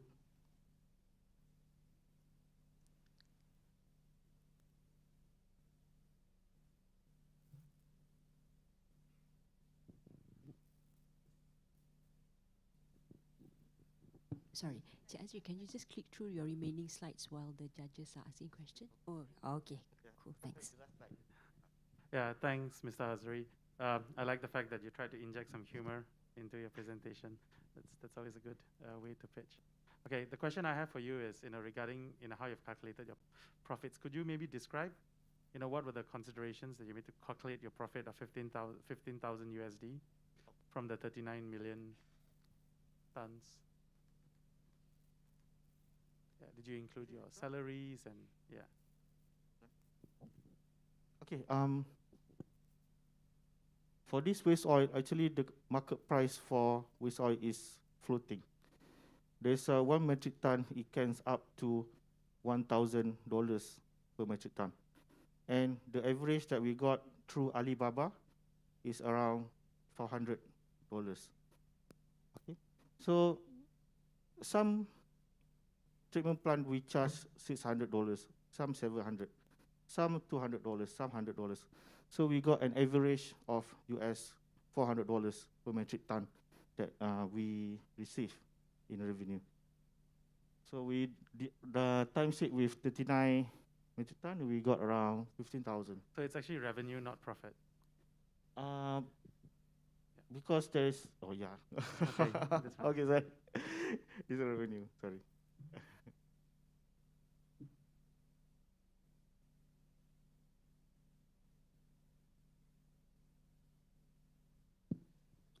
Sorry, my question will be, how do you plan to scale? Because that is your the equipment that you use, right? So as you get more orders, then how does it work? Is it, do you have multiple? Does it get bigger or how? So for this thing, for this IBC tank, or we call it as a AA waste oil tank, we put it at households. Okay, let's say there is an apartment, we put it at the ground level.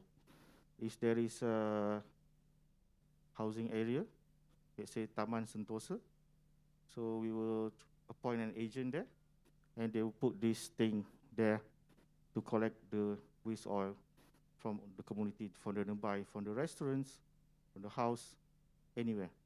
If let's say it is in Malaysia Airlines, you just put there 1 or 2, maybe 3, so they can put there. Then when it's full, it will automatically ping us to come and collect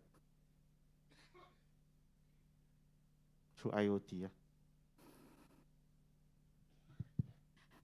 Okay, Cik Azri, can I understand more about your product, right? You're collecting all the used oil from, machines, vehicles, cooking oil, and then I suppose you process it some way and then make it into a new product that is used by factories, is it? Yes. That is correct, yeah? So you own the formula or technology to process those waste oil into a new oil product, yes? Okay, all right. For this thing, we actually focusing more on to collect it systematically, and we send all the waste oil to overseas, to foreign refinery plant. But Petronas is on the way to build one in Malaysia because there is a certification for ISCC. Okay, so that's why they asked us 2 weeks ago to just supply to their Pengerang refinery plant. But currently we are exporting it to international.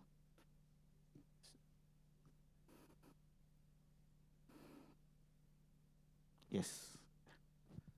So if they don't use your service, how do they solve the problem right now? Currently, what is if you were not in the market, what are the options?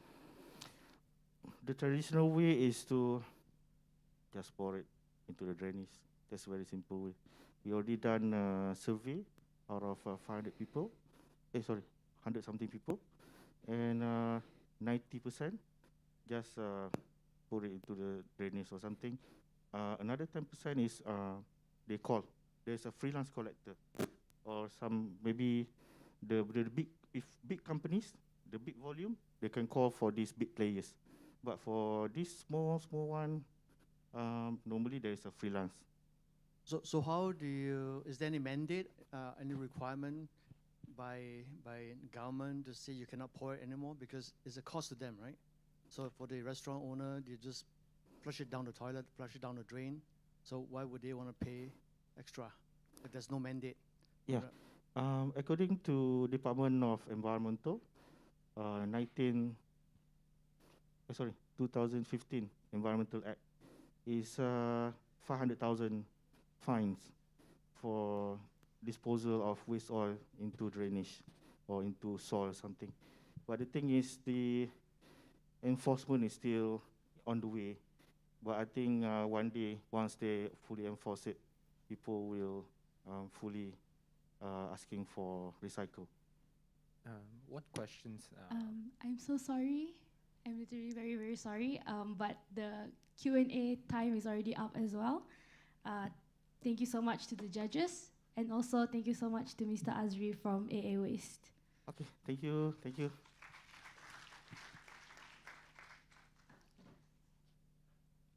Now we'll give some time to the judges to deliberate the marks before proceeding to the next startup.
Are all the judges okay?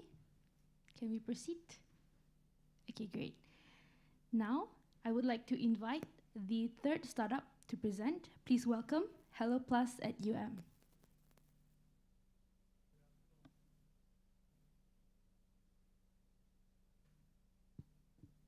Good afternoon, honorable judges. I'm Key from Hello at UM, and we aim to get your health needs online.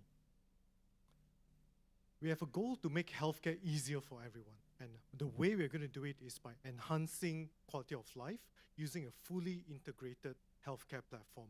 And we have a vision to make it a one-stop health portal for everyone in the future. As you know, if you have been following the news recently, there has been increasing healthcare expenditure due to the scarcity of medical resources with overflowing emergency departments that actually gives our patients in Malaysia a poor medical service experience, whereby they wait on average for 2 hours just to see a doctor for about 8 minutes. So we propose to leverage on the internet to share medical resources in real time and remotely, and using AI assistance to bridge the unmet need for doctors and elevate pressure on the physical medical institutions, of which, if you've seen the news, it's sorely lacking. Optimize costs and improve access to healthcare will be the aim ultimately, and hopefully it will then translate to a 24/7 access to healthcare.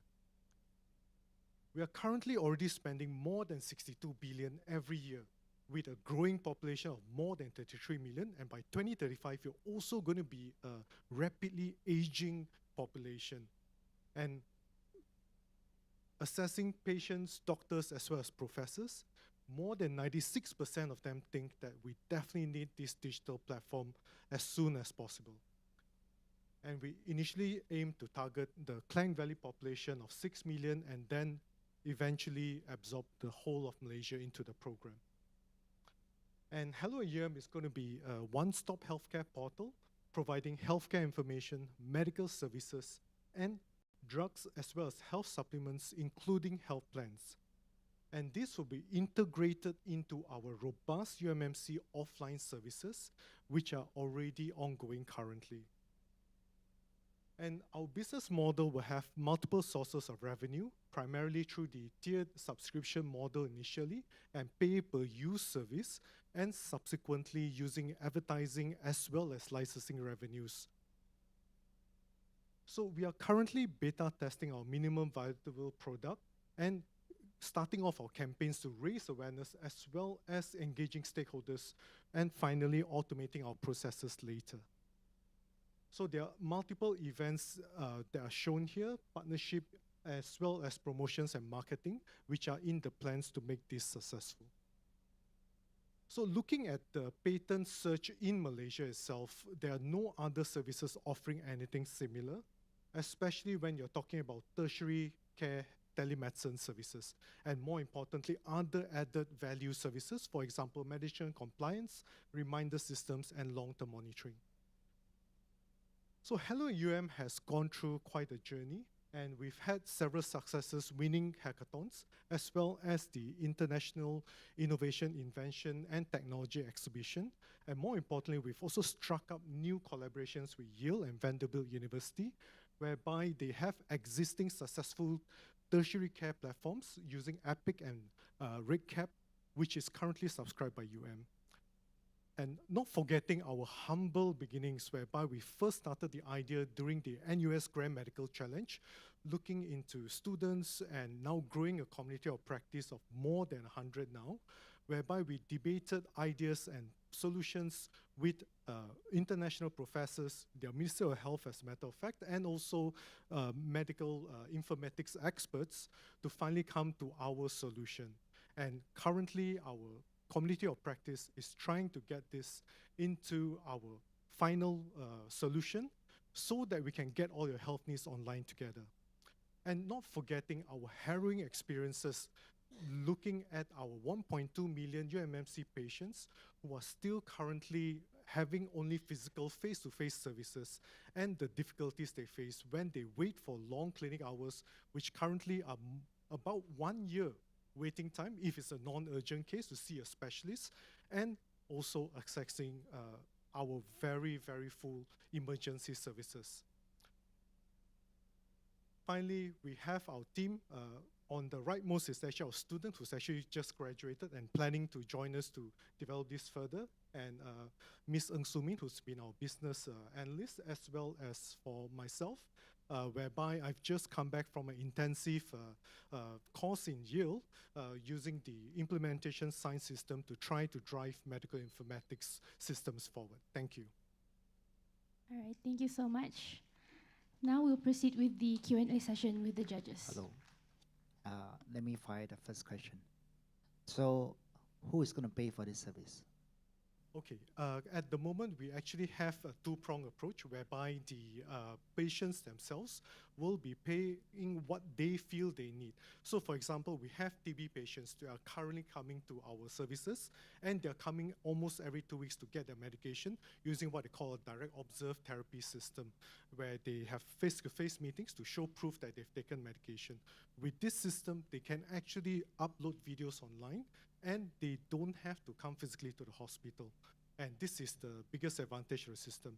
At the same time, we've been discussing with various industry partners as well as the hospital to then match services for what they are actually using for the online platform currently. Okay, so the real tangible benefits are actually the time saved, not necessarily the speed of accessing information per se, right? So you also have teleconsult and everything. So that will require a lot of your doctors, members to be savvy to do teleconsult. Now, you also mentioned specialists. If I want to see a specialist, frankly speaking, I wouldn't want to do teleconsult. I want to see the person face to face. So how does the system reconcile this? So I'm just curious, right? So I have a live example. I almost broke my wrist 2 weeks ago, and even in Singapore, when I request for X-ray, I need to wait 4 hours, right? So yeah, I'm just interested to know how your system actually can solve this problem, and whether it warrants people paying a subscription, and that's very important. Thank you for your question. I think what's really important is we need to look back at the experiences, for example, from Yale and Vanderbilt. And they've already got a very successful ongoing telecare system, which is allowing patients to come for healthcare. And this system is paid according to their use, as well as by the hospital to actually support the ecosystem. What is really good about this system is it is actually a hybrid approach, whereby you are actually able to get initial consultation and some information as to whether or not you need to come face-to-face to the hospital.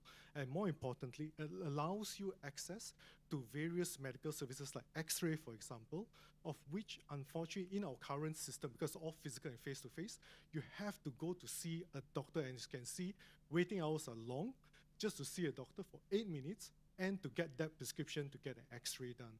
Whereas with the system, you can potentially automate some of these processes, and you can actually get an X-ray done almost anywhere, upload it, and the doctors will give you an opinion whether if there's a fracture or if you need further intervention, at that which point you will definitely need to come in for a clinical consultation. I think this is very much more so during the pandemic, because people are still scared of coming to the hospital and having a lot of problems with that. I think there's definitely a case for the patient to want to have a shorter waiting time and better access to the medical system. I think your challenge is because the medical system is the way it is, they're very busy. There is no incentive for them to want to change behavior, to adopt to a new system, because people are creatures of habit. So how are you going to get the medical practitioners to change the system when nobody wants to learn anything anymore because it's so busy, right? So how you propose to change the behavior? I think what we're trying to do is develop the first model in itself, and the beauty of is the fact that we're already online. So we already have a fully integrated electronic medical records. What is not happening currently is that none of that is accessible to the patients. So what we're hoping to do is build that bridge and platform, which can allow the patients some access in a controlled environment and in a secure environment, so that they can access some of these services which are already online, which doctors are already using and are already trained for. So there's no additional training to some extent other than matching the systems that they're using. Although I agree there will be some training needed for the patients because they are not familiar with the system, whereby we have a group, as I mentioned, the community of practice of medical students who are going to do training videos and also assist the patients in going through the user experience and journey itself. That has been shown to be fairly fruitful, especially in Vanderbilt, whereby they've actually got a full, robust system where patients can access to some extent, and even researchers where they're able to anonymize the whole data set where anyone can then use for further research and also to get some answers as to why are we having this problem in the first place. And for example, if there's an outbreak like COVID, what are the issues that needs to be addressed and needs to be looked into more urgently. All right. Thank you so much to the judges, and thank you so much to Dr. Ng for the presentation just now. I would like to inform the judges, should you have any questions or you have any inquiries, more inquiries to any of the startups today, you can ask them during our networking session at the end of our event. There will be refreshment provided, and you can get to mingle and really get to know what truly is the startup is all about. I'll now give some time to the judges to deliberate the marks before we proceed with the next startup.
right, now let's welcome our fourth startup, EasyGeek. Test. All right. So, hello everyone, to all audience, to all panelists. I'm Wahimin, the founder of EasyGeek, where we are building bridge for students, freelance, and SMEs. So, it cannot be denied that university students are inseparable with financial struggle while studying. In UM, 70% of undergrad students are from B40 families. And also, increased rate of unemployment of among fresh graduates is rising until 170,000 graduates in 2018. And this is quite worrying for us, especially for the future student and for myself. And also, on the SME sides, especially startups, they have a dream to solve problems. However, the insufficient cost to hire workers for them to realize their ideas, it can make their startups have a stunt growth in their startups. So what is our solution? EasyGeek has came up with this one solution, which is services marketplace, where we offers the variety of services that the buyer and the seller can sell and buy, and also it can give a financial opportunities for the student just by selling their skill and services. And also, freelancer and students also can add experience and exposure in the market, and it can be a value added for them to compete the other graduates in the market. And also, for the SMEs, they can save money until 30% of operational costs by hiring a talented freelancer. So how does it work? So firstly, choose type of services and freelancer. And second, review the freelancer previous portfolio. And lastly, give job requirement to the freelancer and pay. And what if I told you there is another way to hiring a freelance? So we use this, we call this as EasyGeek matching system, which we will connect buyer and the seller using the Tinder-like system. So we match based on their categories, which is give the job description, price range, and their time frame. Our market size is we both focus on 10% for SOM, 350 students in Malaysian universities, and 10% of SMEs in Malaysia. So our go-to-market strategy, we focus on partnership with several SMEs, especially startups in Klang Valley, in order for us to get a buyer, ready buyer for our student freelance. And also we want to focus on the freelance ecosystem in university, especially in both IPTA and IPTS, start with UM. And also we will attend to the events on university intakes, graduations, and career fair. And also we will provide a workshop for them in order to upskill and reskill their skills. So for our revenue stream, we have two types of revenue stream, which is revenue from commission and service fee, and also from the subscription model. On the percentage map, we can see we position ourselves as a low starting price and more services compared to other competitors. So it clearly said that we have that one competitive advantage, which is a matching system where we connect and solve the buyer and the seller's problem from our matching system. So for our achieved milestone, on December 2021, we have won second and fourth place in national competition, and we managed to expand our network and pitch to Dr. Norini, which is our Minister of Higher Education for 2 times, and also in the middle, at the end of the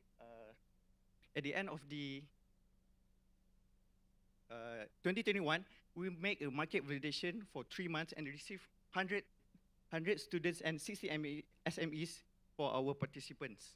And lastly, EasyGeek create a student freelance community, and 300 plus already interested to be our members in just only for 2 days of promoting. So our vision is to be the number one-stop service platform that creates jobs through Malaysia and Asian countries. So it aligns with our future plan is to have collaboration with SMEs to implement our solution to all IPTEs in Malaysia, and in future, we will be a recruitment hub for the fresh graduates. So this is our team.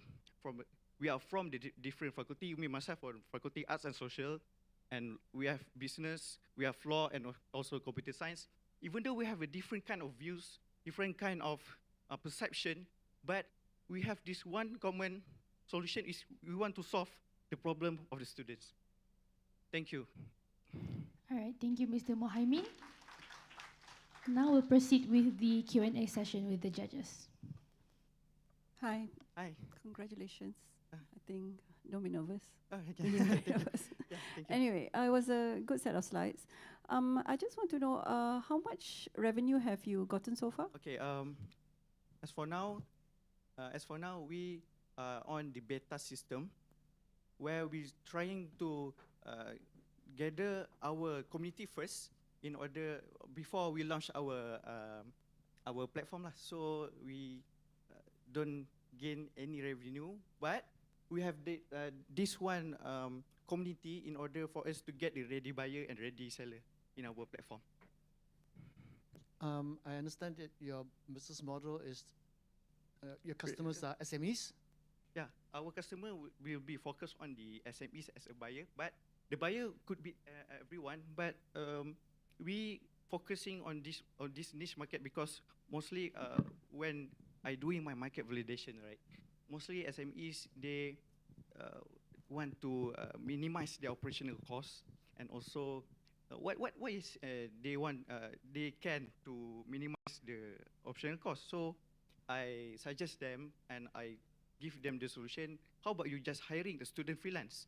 You can give the same outcome with the other freelance also as your current workers with the only one-time payment. Yeah. Well, So- the thing is that, it's great to solve the problem of unemployment, but first of all, they're not graduate. They don't have, real life experience. So they are basically, like apprentice, whatever. Yeah, right? yeah. So give me the top 3 kind of skills that SMEs would come to you for. Okay, mostly from our market relation, mostly they tend to ask us their demand of accounting services and also graphic design and also data analyst. Yep, they are top 3 services that demand in marketplace lah. Hi, in one of your slides, you Yeah. have stated that you are going to collaborate with 100 SMEs. Yes. So may I know how are you going to approach that? How are you going to achieve that 100 Okay. SMEs? Right. And what would be the platform? Okay. Actually, as I said, we have done our market validation with 60 SMEs. We can use the market validations participants or for us to pitch to them our ideas again and include them into our marketplace. And also we try to make a snowball method. Snowball method they will recommend others SMEs to join us. So if our marketplace is serve the perfect values for the SMEs, I think there will be not a problem for us to gain 100 SMEs. I just have one suggestion. Just like I mentioned, the magic of your system is a matching system. Yeah, matching correct? system, yeah. So work on the recommendation engine, and I think you should give a feature where that the freelancer can rate their client as well, because you are talking about corporate client. Some corporate clients are a pain, right? Or they have many requirements. So if you have that system, it will also preempt future freelancer to consider before being recommended for those jobs. Yeah.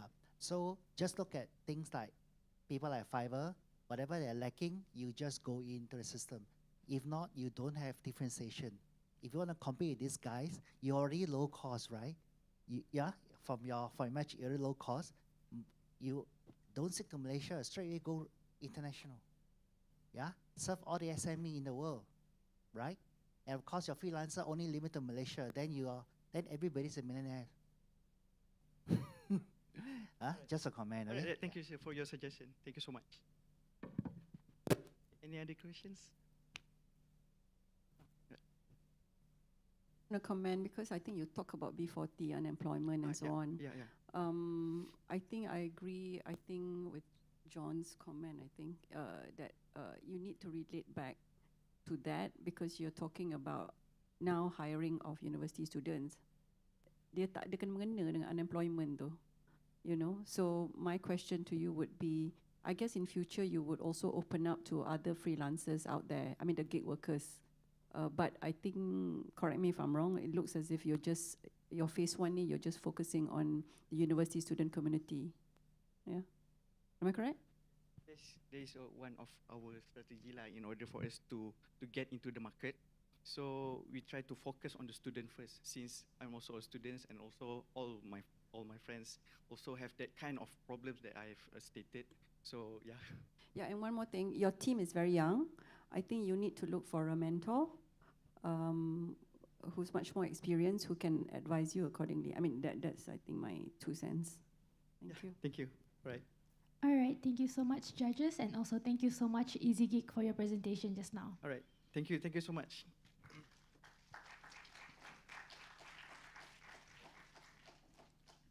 We'll give some time for our judges to deliberate their remarks.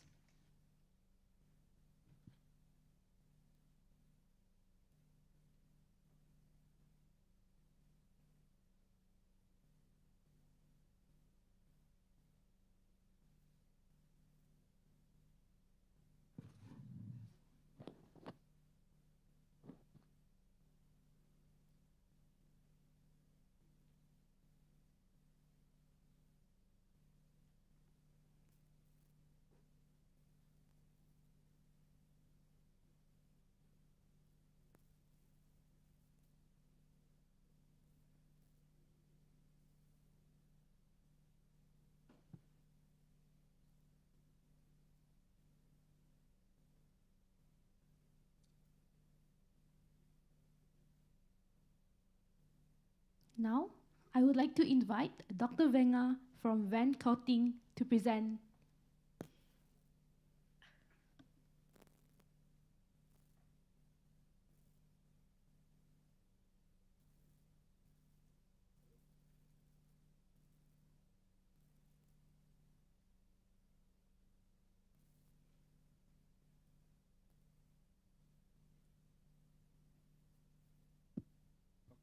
Thank you. Good evening. Good evening to all the panels, judges, and my fellow colleagues, and all my friends who is here today. So basically, I'm Dr. Venkateshwaran Balakrishnan.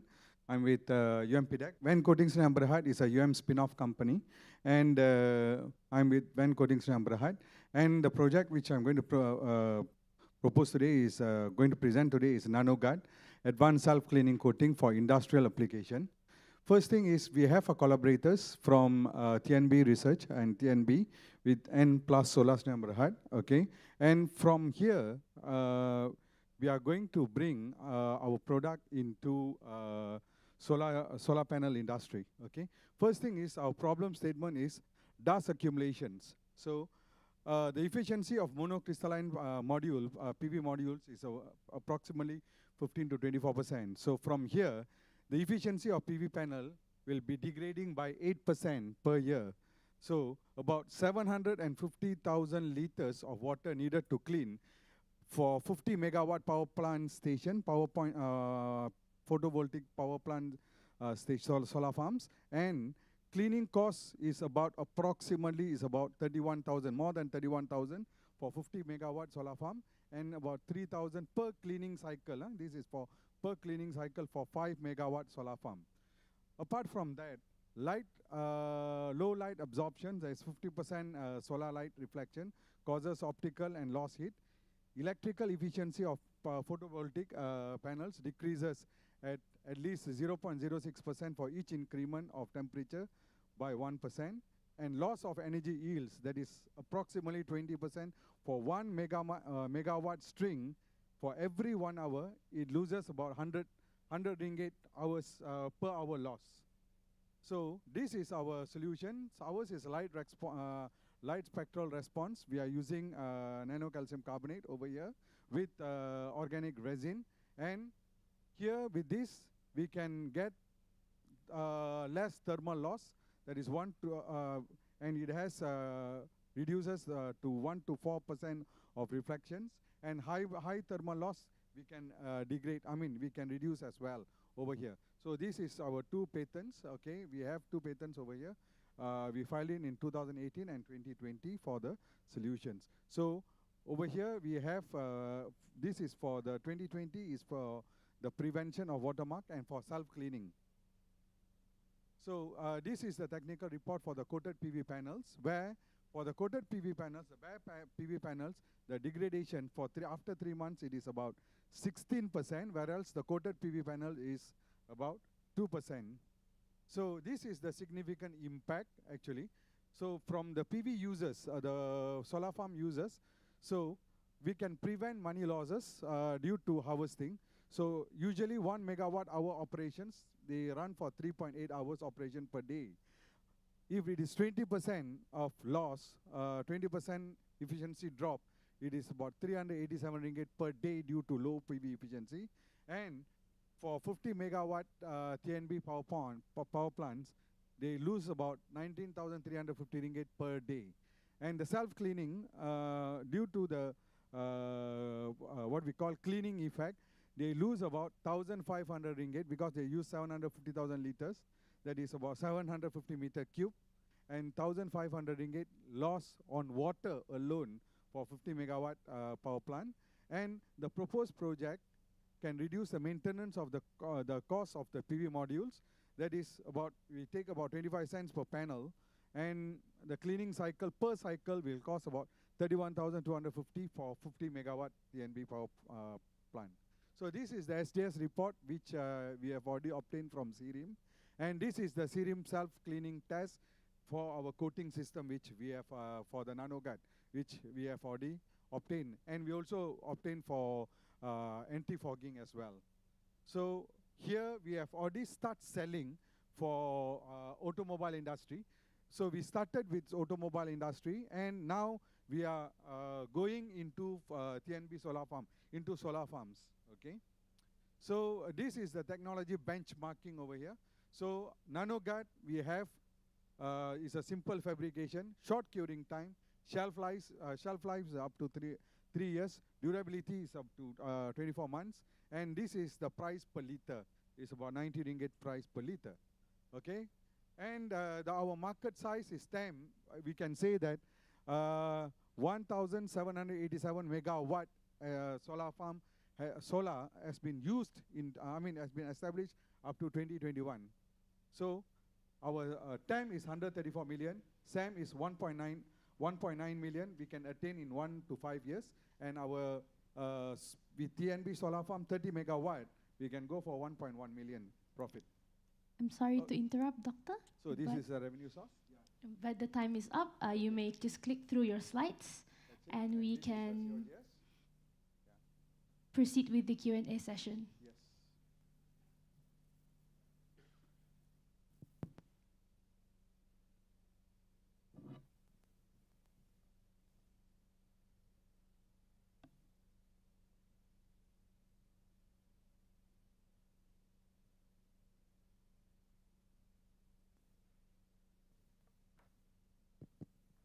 Hi, Dr. Venkat, thank you for the presentation. I would just like to know, what is your promotion method to reach your target customers or the right Okay, first thing is we are going on, now we are going on B2B, okay, business to business model, where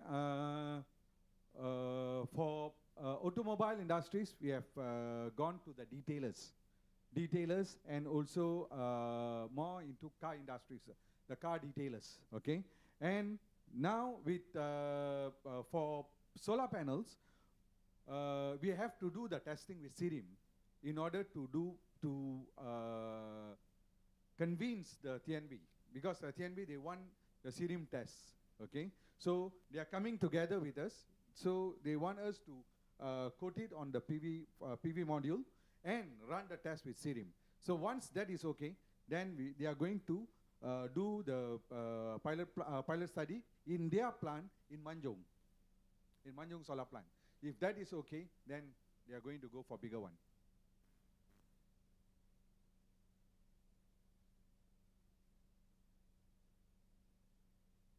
Sorry, Doc. So your primary target will be the solar industry? No. Your- Our primary target was automotive industry, and we have already penetrated into it. Now we are going into solar panel. Okay, so sorry, I'm confused because you talk about solar, so Yeah. I was just thinking about solar. So when you talk about automotive, what is the application? For car windscreens. Car windscreens. So it is a Okay. self-cleaning, and it has a scratch resistance over there. But now we are going into solar panels. Can you go to your revenue slides? I mean, your numbers. Okay, stop. Doctor, I have a question. Yes. When you say that you already penetrated the market, right, with the automobile industry, Yep. can you give some data point on that? For example, how many car industry, what kind of revenue? Okay, first thing is we are just a startup, and we don't have any facilities in order to do the scaling up. Okay, so we are asking funding for scaling up actually with government. I mean, we have already applied the grant, but we have not got any good response yet. Okay, and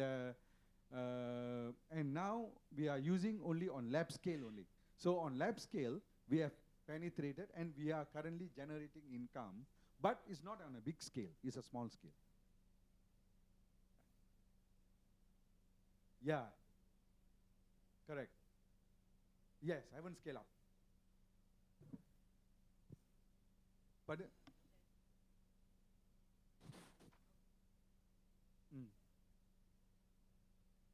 it's about per month, I would say that we are selling about 150 spray cans.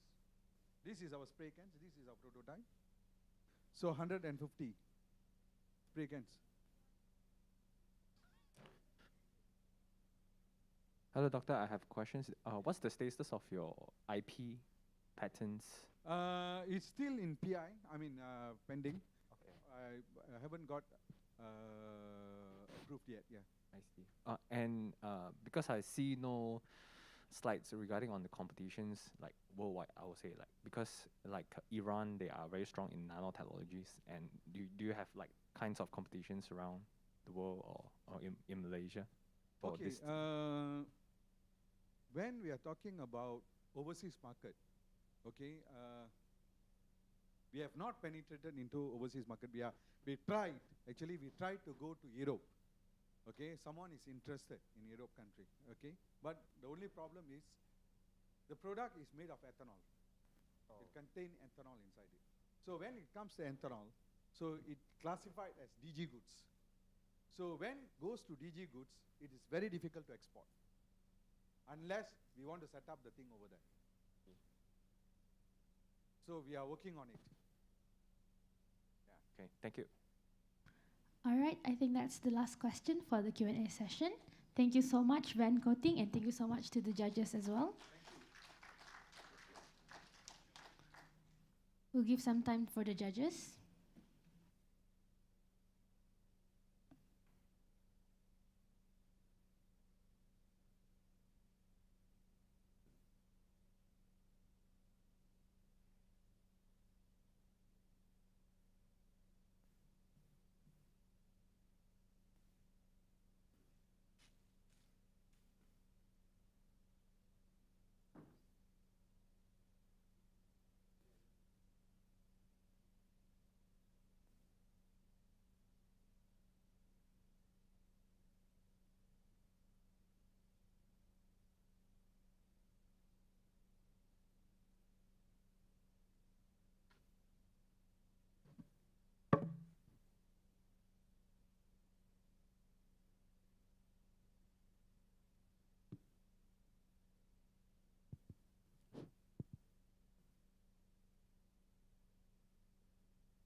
Now, I would like to invite the next startup to present, Metal and Air, presented by Dr. Mahidzal.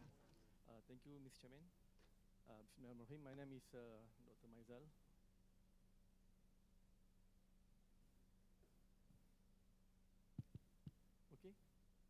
Okay, thank you, Mr. Chairman. Welcome to UM's Carnival Research Day. Okay, this is my startup company, known as Metal and Air. It's a startup under UMCIC. So what we provide is we are providing a total solution for hydrogen business. Okay, so this is the thing. Our expertise is to provide a total solution for hydrogen. Means we produce for you hydrogen. Okay, we store for you the hydrogen, and then we try to purchase, and we try to purchase your hydrogen, and then we export it. Okay, so there are many cases. So one of our interested cases is from palm oil mills company. Why I choose palm oil mill company? Because palm oil mill company has abundance of biomass. This is the thing happened in Malaysia. You know, we have about a lot of palm oil mill in Malaysia. That you can see that in this picture, the palm oil mill, after they have been processed, the waste will be put it there for many weeks. Because of this, some of the millers they put this waste into the boilers. Okay, from the boilers. Okay, from the boilers. This boiler is a picture of boiler. Why they put it in the boiler? Because they want to burn it lah. They want to burn it. Then from once they boil it, then you can get the energy. Okay, from the boiler they get the steam. They go to the turbine. Then turbine go to the generator. So generator will produce electricity. So this electricity they can sell it to TNB, and maybe they can straight away go to the grid. Okay, the problem is when they sell to the TNB will pay you only 20 cents per kilowatt. Okay, you got the logic here. So from here, okay, there are excessive of energy that sometimes the millers cannot transport the energy to the grid. So the energy that they are produced just waste like that. Now, so on average, the power loss can be up to 2 megawatt per hour. This is from our case study. As a result, loss of revenue of that particular millers is around 700K per year. Most biomass generation company faces low electricity demand because because most of the millers is located in the rural area, so they cannot transport this electricity to the surrounding area because they are limited by regulations and grid connectivity. So sometimes, okay, the lost revenue can go until 2.8 million based on 8 megawatt per night. So we can help our clients by giving them end-to-end solution to solve their excessive energy problems by transforming to hydrogen business. How we do this? We will use palm oil mills companies on average. Okay, normally they use 100 ton of EFB. EFB means the waste, edible fruit mulch. Okay, 100 ton of EFB to discard. I mean, they put into the boilers. So most palm oil mill companies in Malaysia sell EFB cheaply at 1 ringgit per ton. So this waste, they just sell it like that, 1,000 kg for 1 ringgit. Okay, so whereas this EFB actually can be used as a source of energy, okay, to hydrogen. We can change this to hydrogen, and then we can sell it to $1 is equivalent of USD 5. 1 kg is about $5. So can you imagine that the value that inside the palm oil waste? Now this means most palm oil mill companies face a loss of revenue about 20 million per month. Now, so what is our value proposition? So we have designed a new storage tank for hydrogen. This is the tank that you can see in front here. Okay, our storage tank is different from compressed tank or liquidized tank because currently people use compressed tank and liquidized tank. Okay, but our tanks is using zero cost of electricity. So it means once the hydrogen goes to this tank, it will be automatically stored and absorbed and stored without using any electricity. It means you don't have to compress or you don't have to change it to liquid. So the hydrogen is directly stored in a solid state form. Okay, it means that this hydrogen gas, it will stored not in liquid or not in gas, but in metal form. Okay, it's a low pressure, ambient temperature, so it means very safe, as you see from this thing. So yeah, I have a video here, but I will show it later. So this is the picture of our battery tank when it is arranged into cascade system. So this is our end-to-end solution for hydrogen business, means that we will put this system into that palm oil millers. Okay, maybe I can show the video. The time is actually up already. This one, last slide. Do you want to see the video? Okay, just press on. Press on macam ni. No. How to run this? Okay. It's very short video, only 1 minute. Okay, this is how you produce the hydrogen gas. You just put water. This is a machine that we will put in the palm oil mills that is connected to the generator. Okay, then you just pour the water. You just pour the water, and then you turn on the machine, and then the machine will give you hydrogen gas. So this hydrogen gas will be stored into this tank.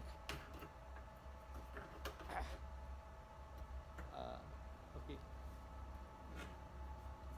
Okay, you open the valve and you just close it. Then you get the hydrogen gas. Yeah. Can we speed up this video? Okay. No. Boleh tak buat cursor tu ke depan sikit? Okay, finish. This how you want to use the tank. All right, now we'll proceed with the Q&A session. So I just want to ask you 200K investment because I want to make a bigger tank. May I know what's the capacities of how much can it produce, like for the machine or like a bigger machines that the previous slide showed? Depends on your machine. Like this machine, the one that I showed you now, right? This machine, this capacity is around 150 milliliter per minute.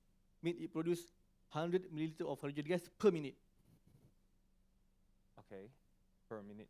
Yeah. So let's say we make it a day. How many pipes can we have it? Depends on if this machine, then it's 100. You have a bigger machines, right? Just now. Yeah. Yeah. This one. Yeah. This one is around 1,000 liter. 1,000 liters per minute. 1,000 liters. Yeah. Means 1,000 kgs. No. Liter and kg is different thing. Oh, okay. Yeah. Yeah. Okay. 1,000 liters is because because hydrogen is quite a volatile gases because it reacts very actively with oxygen. So what about the safety precautions and stuff? And but as long as you don't meet the three things, right? The medium, the oxygen, and the source of fire, you are okay. But because it's very close with the source of fire, Boiler, like the biomass. Because at the palm oil mills area, they are so big. Okay. So you can put your hydrogen site at other places. This solution, you guys are going to introduce this equipment to them. Yeah, and then but this one is my research lab. That's why it's quite complicated. But for the palm oil millers or for any businesses, we will introduce them this machine, and then the tank. I see. How much would it cost for these machines and how would you charge for the depends on thing? your I can say depends on your volume. Yeah, depends on your. And how are you going to scale up this thing and how are you going to charge? Because I would say other than maintenance, other than selling of this equipment, so what other kind, like subscriptions, monthly subscriptions or one-time selling? No, we just install this machine to them. Maybe they don't want to buy from us. Maybe they want to rent. So we rent for them the machine, and then we will offer them a price for their hydrogen. Oh, for their hydrogen, means not that, the device. Means that instead of they pay RM1 for their EFB, we pay to them $5 lah, macam tu lah, $5. I see. Okay. You got the scenario. Doctor, maaf bertanya. Yeah. How do you know there's a demand for this product? How do I know there's demand for this product? Because people want money, one thing. Second is people want to go for green technology. So instead of they put the palm oil there, the fruit there, If you put there more than 3 weeks or months there, that things will produce GHG. Is this based on any market validation, engagement? Yeah, yeah. We have conducted that.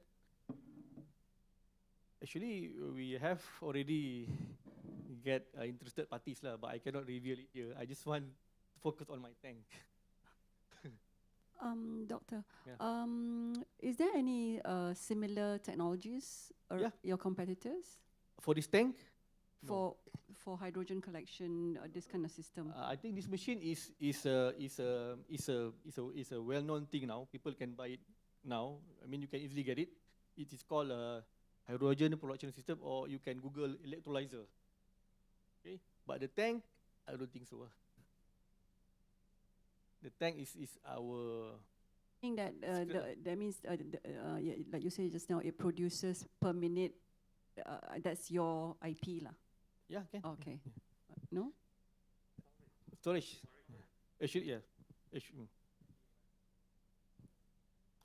No, I understand, but Yeah. the conversion into that per minute, is that standard? standard now. 10 years so- ago, it's a new, but nowadays, I think. Oh, so it's just the storage is the Yeah. is the.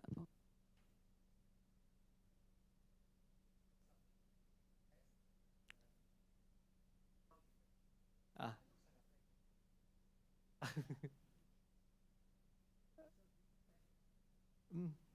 Yeah. Solid state. Yeah. Last 10 years ago is quite new, but nowadays I think. But the secret is how you want to store the metal. All right, thank you Yeah, so much. thank you so much. That is the end of our Q&A session. Thank you so much. We'll give some time for our judges before we proceed with the next startup.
All right, now let us welcome our next startup, PCR Kit, which will be presented by Miss Ain. Okay, Assalamualaikum and a very good evening to our MC, judges and all of you here. So I am Nur Ain, CEO for startup company for NanoCat Universiti Malaya. So I'm here today to pitch on our product 7-in-1 Halal PCR Kit. So there are problems. There are several cases reported that food fraud happen within the food manufacturing industries where the meat source has been adulterated. Adulterated here means the original meat source has been replaced or replaced with the other species that may be harmful. This may lead to food safety issues, health issues, religious, and also halal issues that may affect the manufacturer and the consumer itself. So manufacturer can be banned if they are manufacturer can be banned, and they can have loss in revenue, and the consumer also will be affected and have loss in trust in consuming their product. So on the other hand, from the problem interview that we have conducted, food manufacturer raised up an issues about the high cost of lab analysis that they need to pay for their food product to be verified. So what can we do? So we are here proposing our product, 7-in-1 halal PCR kit, where the manufacturer can use PCR test to verify their food product. So how are PCR test working?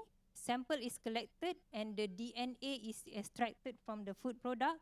The extracted DNA then will mix with our unique patented PCR kit here and undergo lab analysis. Within 2 working days, the result of the food product species will come out. We also provide a comprehensive system where food manufacturer no need to come to our lab. They only just to fill in the form and we will collect the sample. Then, if the company have more than 15 food product, we offer them a subscription package where this may reduce the cost.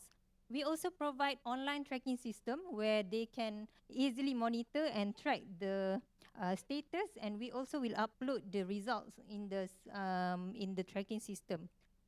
So this is the value. We are the first in the market that can detect 7 species in one time, which is chicken, duck, meat, cow, buffalo, sheep, and also goat. We use DNA-based method, which is 99% accurate. We can also have bulk sample tested up to 90 samples per one time, and also have fast detection, less than 16 hours. We also provide the customer an online submission system, which is more convenient for the manufacturer and us. So this is the market size. As you can see, there are involved in large amount of money in global processed meat food industries. So this is for the Asia and this is for the Malaysian. How are we going to penetrate this big market size?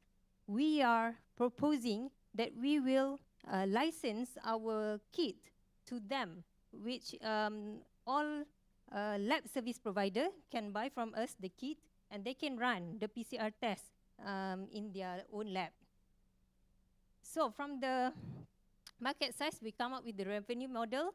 We target only 40% from food manufacturer in Malaysia, which will bring us minimum 200 samples, and we will charge them 2,000 ringgit per sample and bring us 400,000 ringgit Malaysia per annum. So this is our adoption strategy. How are we going to go to the market?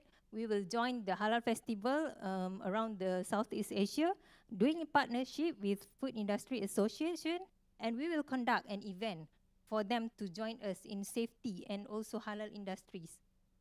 So this is our competitor. As I mentioned before, we are the first in the market that have detection of 7 species simultaneously. So this is how we place our product. We are the most convenient and most affordable in the market. We offer 2,000 ringgit per sample with 7 species detection, but our competitor charge 3,000 to 5,000 per sample for only single detection. So this is our growth strategy. We are expecting to collect a profit $1.5 million for the end of year 5. So this is our team, me as a CEO. This is our chairman, Professor Dr. Muhammad Rafi'i Johan, the director of NanoCat. And this technology is founded by Dr. Mutalib Hussein, which is our CTO. So what's next? We are asking for collaboration with the industries. We are looking forward to secure a fund for our lab accreditation and compliances. And we are also... Excuse me, I'm so sorry, but the time is up. Okay, thank you. All right, I'll pass the floor to the judges for the Q&A session. Hi. Yeah, thank you.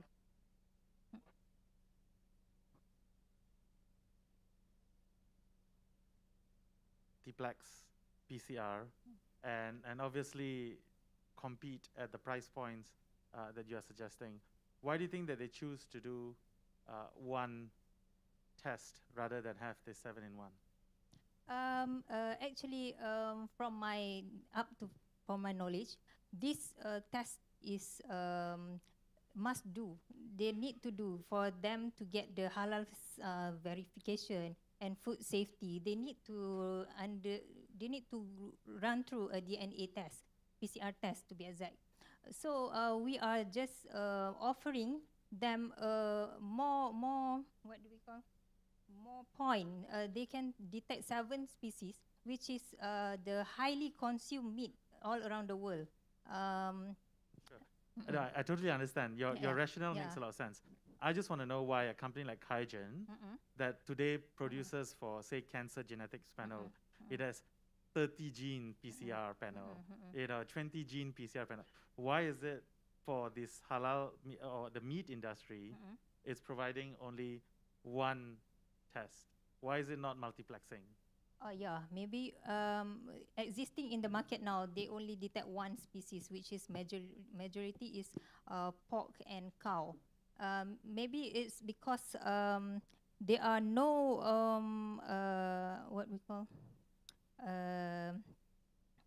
no what we call that requirement. Yes, that's the right word. The requirement to do the other species test, which is regularly for the random test from the supermarket that we bring in our lab and test. Actually, in the ingredient, they don't mention anything about chicken.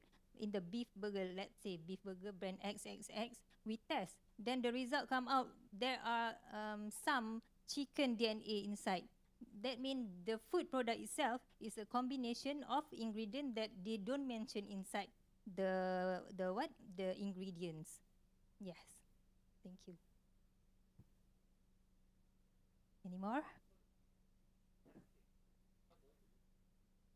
It's okay. Yeah.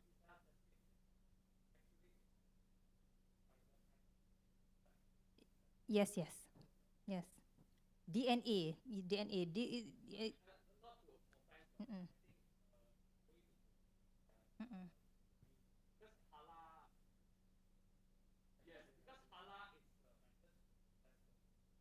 Yes, yes, yes, the slaughtering process and so on. I agree with you, but this is the first requirement, you know, the ingredient. We can be the first, what we call, tapisan pertama. Yeah, tapisan pertama. Yeah. uh-uh. Mm-mm. Yeah, yeah. I say, yeah, yeah, sure. Thank you.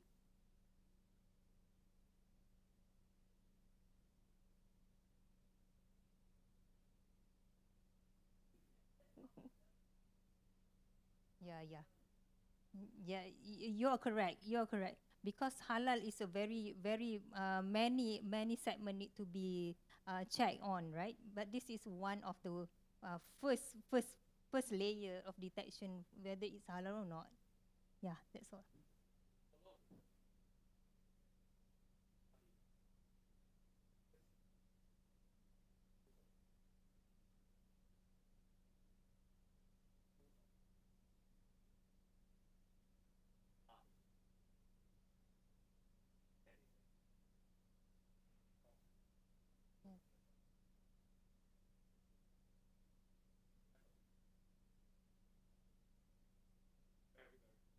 Yeah. Yeah, thank you. Thank you for the suggestion. All right. That is so sorry. That's the end of the Q&A session. Thank you so much, Thank Ms. you. Ain. Thank you for your attention. Thanks. All right. We'll give some time for the judges before we proceed.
right, let's proceed with our next startup. I would like to invite Mr. Adika from Scouttrans to present.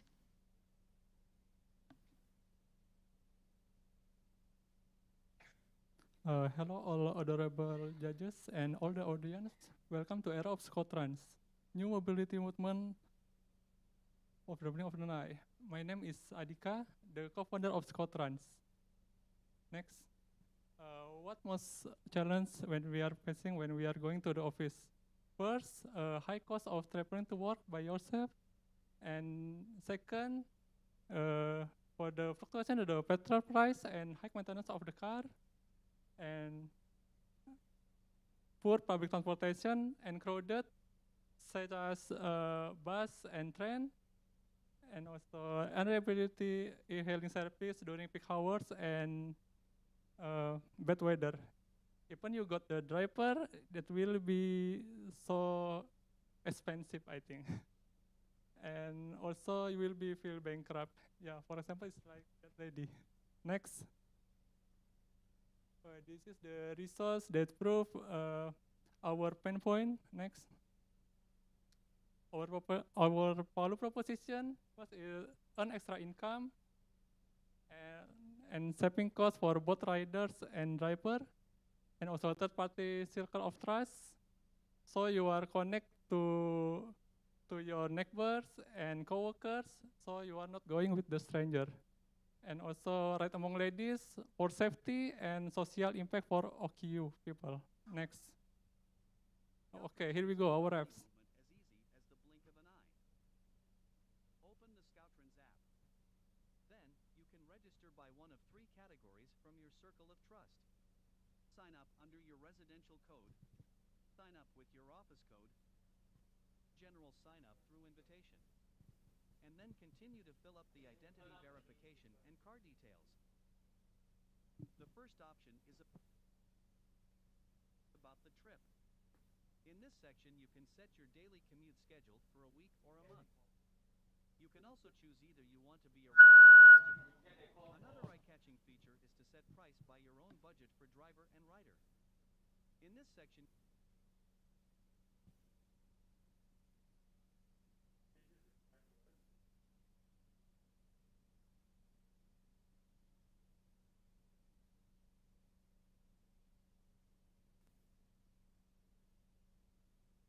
Scouttrans makes mobility movement as easy as the blink of an eye.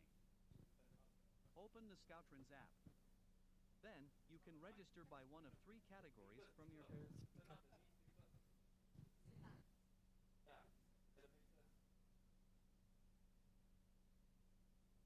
Oh, it's okay, then we skip this part first then. Scouttrans makes mobility... Our revenue stream comes from 15% commission fees paid by the driver and rider, and also by the advertisement. Next. Our market is huge, around more than $20 billion for the global market, and we see ourselves $12 million in 2 years. Next. Our traction, we have done market validation, more than 100 people that valid 98%, and also we receive letter of intent more than 500. They are confirmed to be our user. And also we collaboration with 30 residential and OQ, and we still keep in contact. Next. Our market strategy, from newsfeed update, from Jaga Apps and Wuyu, and we do collaboration with the Enable OQ, and also the residential association, and also the companies. Next. This is what makes us different from the other apps. Next. We are very affordable and more convenient. Next. Okay, this is my team. This is my CEO, Mr. Mehta. We have done many competition and become the finalists. Next. Okay, this is how we allocate our funding for marketing, advertising, tech development, management operation. In return, you will get $12 million by our user. Next. This is offline revenue, about 16,000 ringgit. Next, okay. Please invest with us. Thank you. This is our appendix. Next, until finish. Yeah. Okay, thank you very much. Actually, I want to know, right? Do you have a next level of game plan after you got your critical mass or subscriber?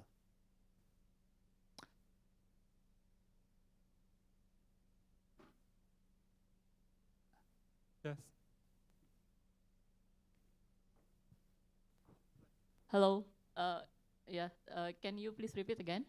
Okay, do you have your next level of game plan after you have gotten your critical mass of subscriber?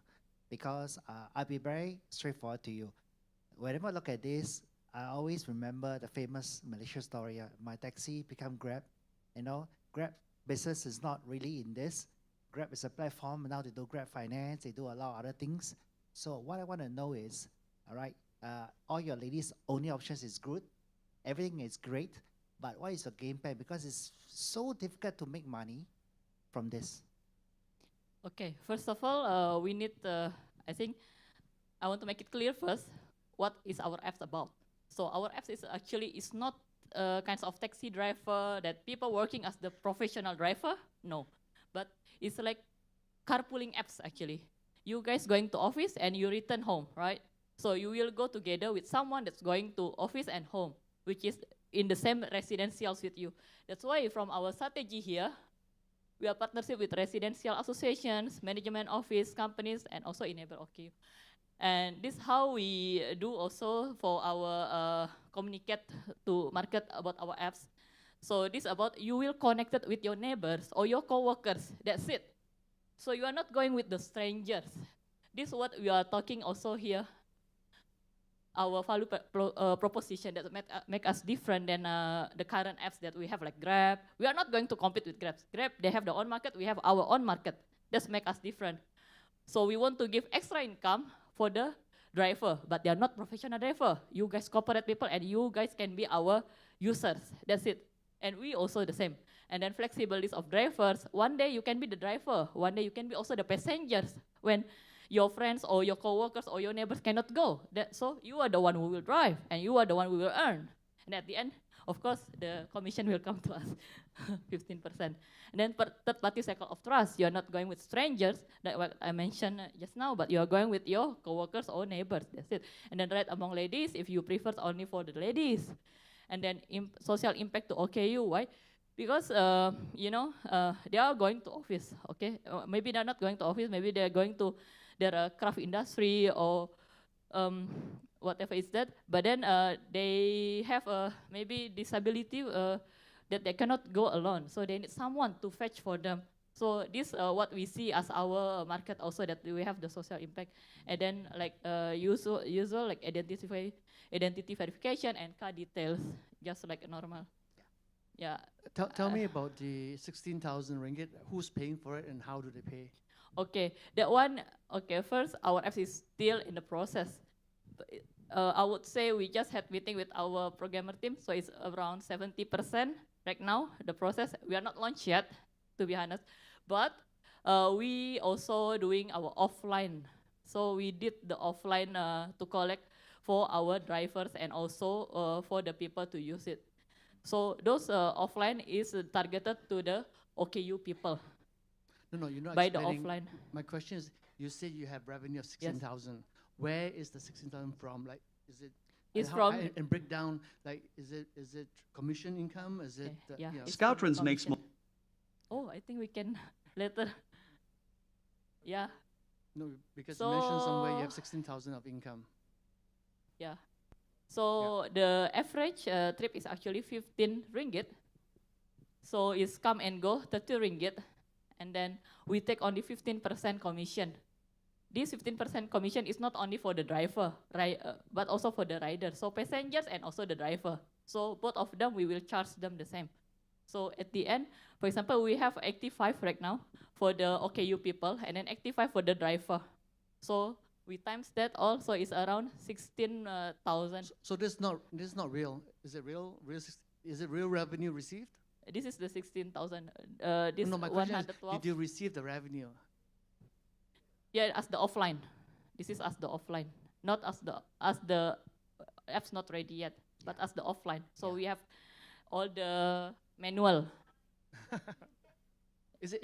But as the offline, because right now I'm promoting about our application, but our application is not ready, so we use the Google Google Words. Then the second question is Google that one. The second question is Okay. very direct. I think I asked you this question last time you pitched. So I signed up with you. My neighborhood, we all going to the same office in the KLCC. We live in the same taman, so we sign up with you. Next month, I already know who the neighbors are. Why should I go through you? We just pull it ourselves. Okay, we often receive this kind of question from the judges because we have done also some competition, and most of the question is this very good question. They will think, why should I pay you 15%? Why I just know already my neighbors before I don't know my neighbors at all. I'm so individualist, I don't know my neighbor, whatever. And now you help me to connect with my neighbors. Now I know my neighbors, we are being friends, best friend or whatever. But do you think you will always ask your neighbor, hey, you go to office, hey, hello, I'm not your driver. I mean, I know you yourself will think, I will not bother my neighbor. How come? Even some people, they suggest us, okay, it can be also to fetch my children because I know already you are trusted and I need someone to help me. So that's why that's also for our next step actually after this. But the one thing that you will think you will not to bother your neighbor at all. By this app, you will have all the schedules in advance, everything. So you know your neighbor going or not to office. So this app actually helping you. That's what we want to provide and to connect you between your communities, your co-workers, Okay. Yeah. I'm so sorry. I think I want to the video. I am so sorry, but the time is already up. We would like to be fair with all the other teams as well. Scouttrans makes mobility. Okay. Okay. Thank you so much, Scouttrans, and also thank you so much to all the judges. Thank you. Thank you. All right, ladies and gentlemen, that is the end of the first half of our pitching session for this evening. I would like to congratulate all the teams for their excellent presentation just now. However, before we go on with our pitching event, let us take a 10-minute break. I will see all of you back here in the auditorium at around 4:45 p.m. Have a good short break, and I'll see you guys in a bit. Thank you.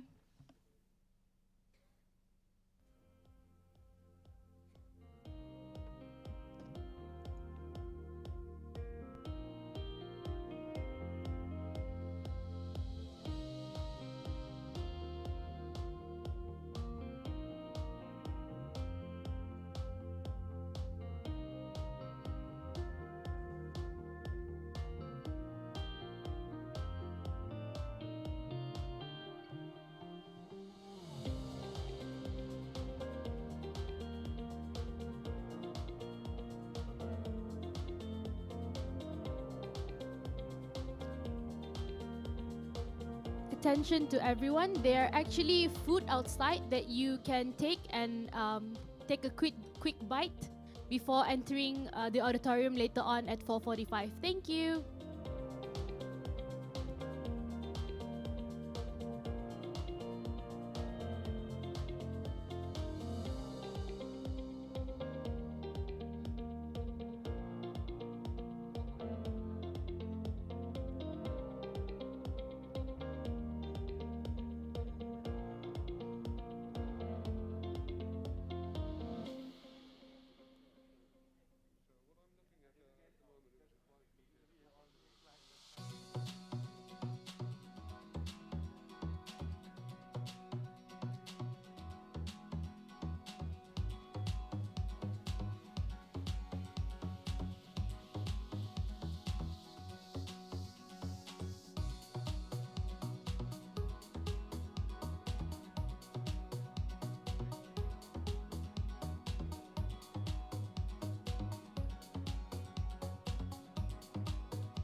quick break, maybe grab a sip of coffee, maybe you guys went to the loo, okay? And I hope all of you guys are now refreshed for the second half of our pitching session.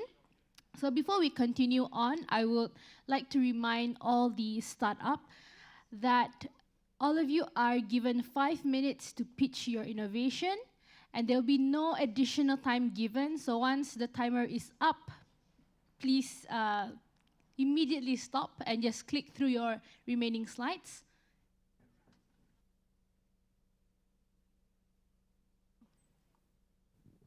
Okay, I gotta go, but I just want to give a few comments before I leave. Okay, so everybody who's still here, I think my observation is that I think you are given 5 minutes and you need to be very conscientious of your 5 minutes, okay? So by right, you should actually practice and make sure that you pitch within your 5 minutes. Number one. Number two, it will be good if you, at the start, you introduce yourself, the company, and what the company does, and then ease into your presentation and your storytelling. I mean, that's my general observation of what I've seen so far. But otherwise, so far, I think good business. I really hope that you get assistance and help more on your strategy and especially your pricing. Yeah, I think some of the pricing strategy, I think the pricing is a bit too cheap. Please don't undervalue what you have. I see that very commonly amongst Malaysian businesses. Okay, anyway, all the best. I hope to see you guys again, yeah? I'm so sorry I got to run. Okay, thank you. Thank you so much.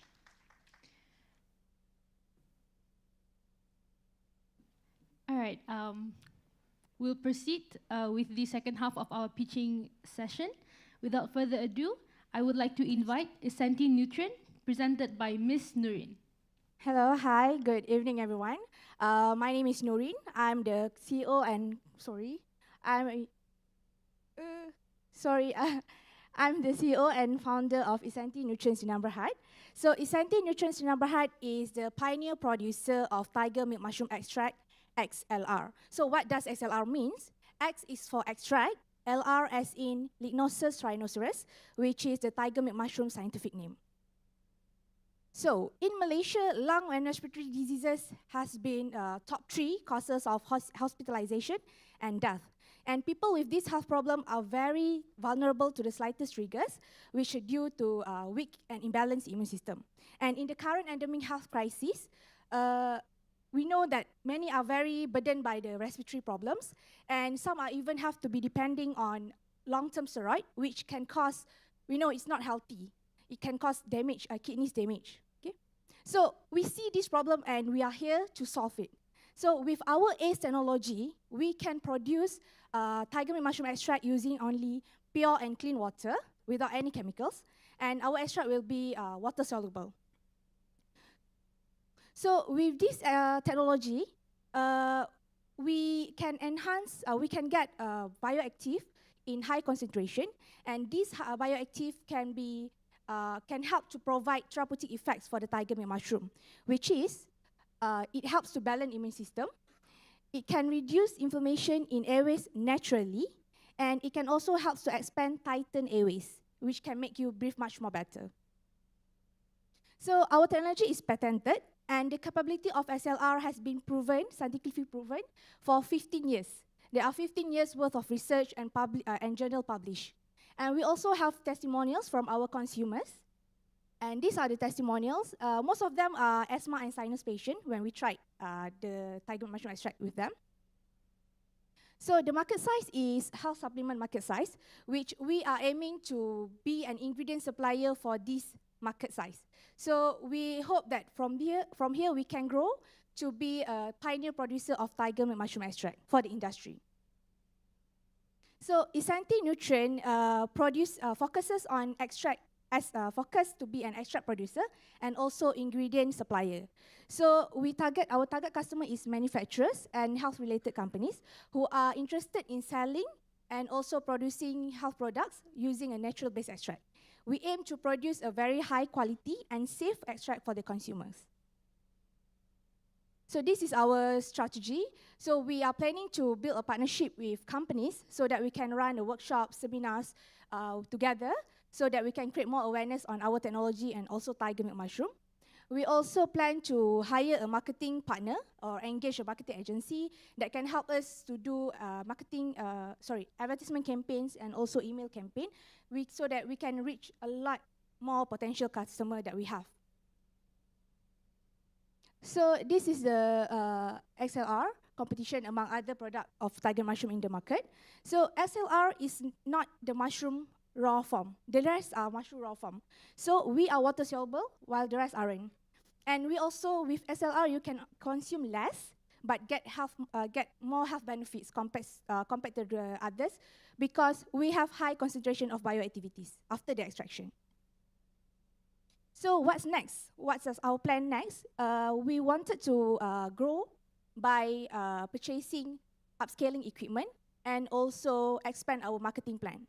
So our aim this year is to get an equipment and hire more staff so we can upscale our production more and also save on costing. Currently, the capacity is only 5 kilo monthly. So with bigger equipment, with more staff, this is the product lineup for the next expansion of the company.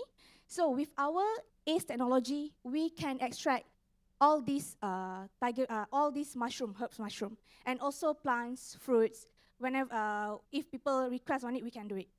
And at the same time, we're also keen to provide OEM services, which we can assist on formulation, on the production of finished goods product.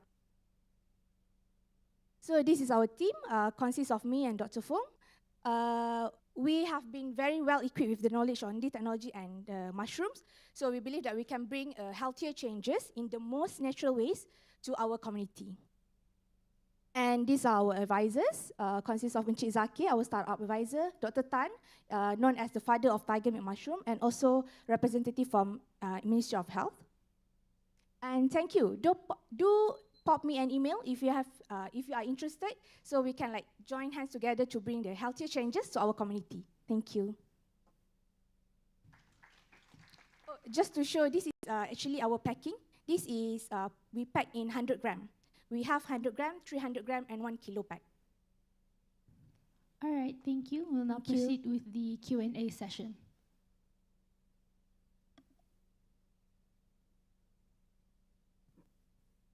What is your collaboration with Ministry of Health, and who's the rep? Which Oh, department? sorry. That one is more on in general. We reach just call the officer who in charge when we want to register for health supplement, right? So it's just on the assisting us lah, not specific officer.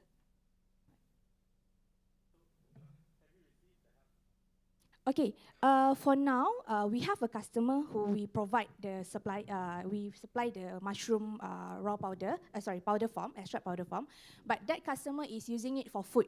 So for food, tiger mushroom extract has no problem to be included in food, but for supplement, yes, we are currently applying to list it in health supplement. For raw, for tiger milk mushroom raw, the one that in the picture just now, for that one, it's already been listed as traditional supplement. But for extract, since it's an extract, so we think that it's more possible to get listed in health supplement, and currently we are doing that. We are trying to list it in health supplement, then we can explore more health supplement customer manufacturers. Yeah. Great. So first of all, congratulations. Also, very good pitch. My question is really, going back to the problem statement, right? So I don't think the problem statement is the respiratory diseases. I think your problem statement is that you're alluding to the fact that your product, that the products that are out there, if I now Google tiger milk mushroom, extract, there's so many products that are already on Shopee and various different things, right? But you are saying that the bioavailability of the actual tiger milk mushroom isn't that high, and yours actually high. Could you maybe give us a little bit more of some data or evidence of what that to validate your statement? Okay, this is something that I really like to share with everyone here, because I know tiger mushroom now is very quite known already since COVID, right?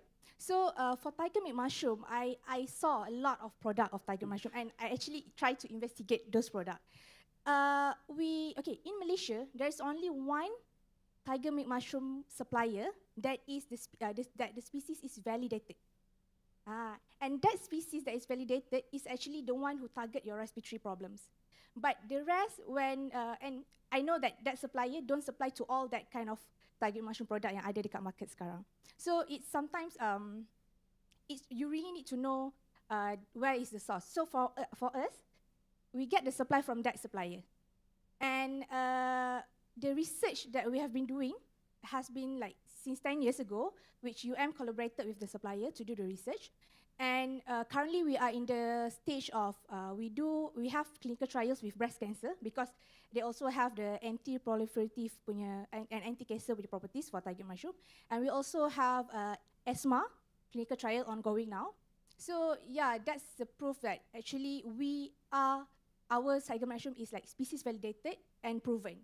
I can share also with you after this all of our like scientific journals if you want to have a read on it. Yeah. I think that's how I can prove it to you better. Yeah. Thank you.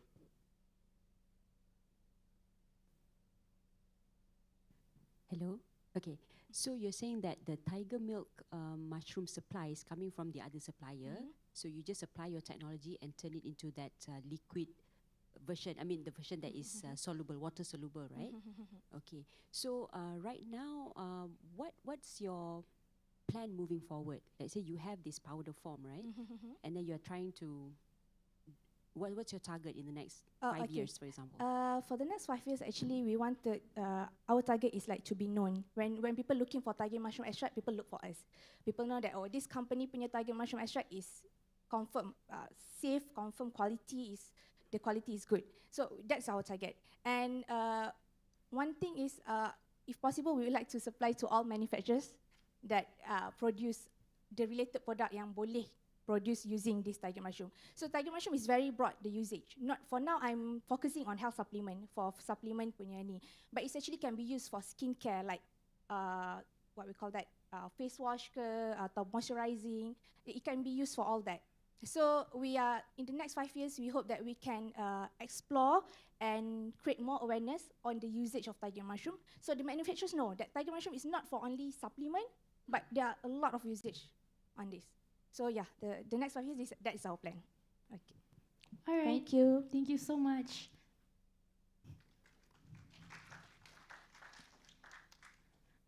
I'll give some time for the judges to deliberate their marks before we proceed.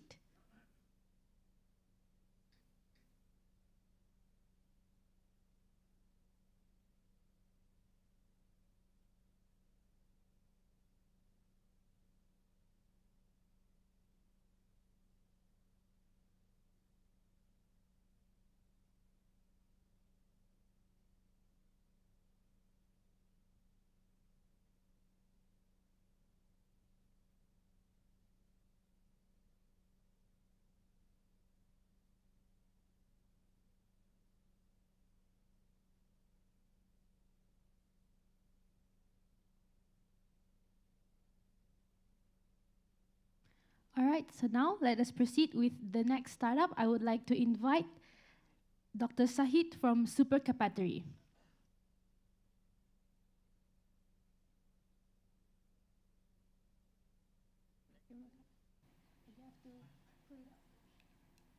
Hello.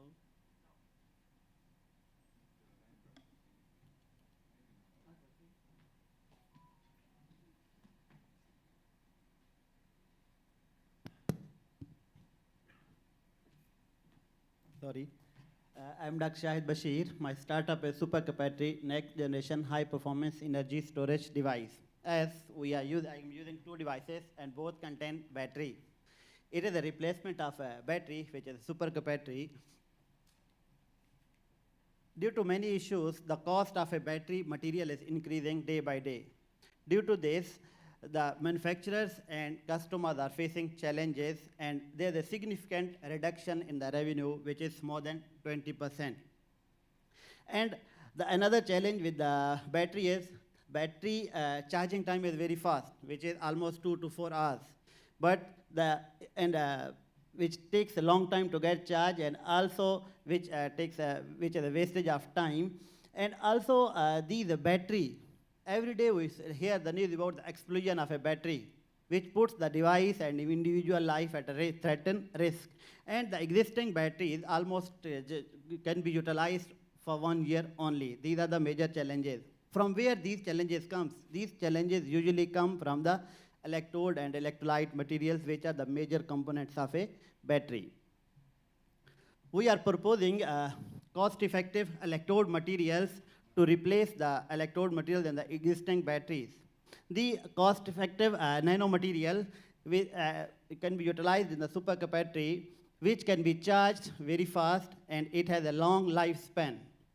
The existing batteries can be charged or discharged only 1,000 times, but this our supercapacitor can be charged and discharged more than 10,000 times, which is quite long. And also, the existing this battery supercapacitor is thermally stable, because the existing batteries cannot be stable at high temperature, while this is thermally stable. And also, our electrode nanomaterial can be sensitized to using water, so it is also easy to maintain or replace in the supercapacitor.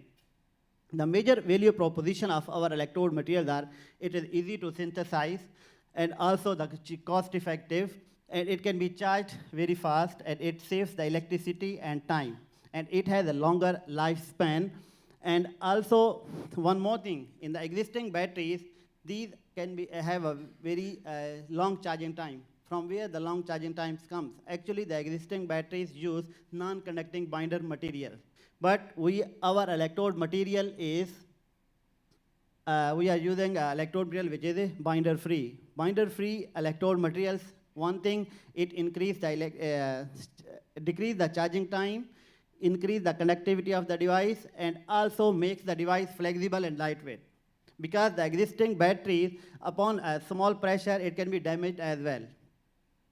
So, therefore, because of binder-free electrode materials, it is easy to maintain. According to the data of 2021, the Malaysian market of our battery is 620 million. According to the expert opinion, 25% share of a battery comes from the electrode material. So the market size for battery electrode material is 155 million. This is the financial projection for year 1. We calculated with if we target 100,000 devices, the revenue model is 44,000 USD.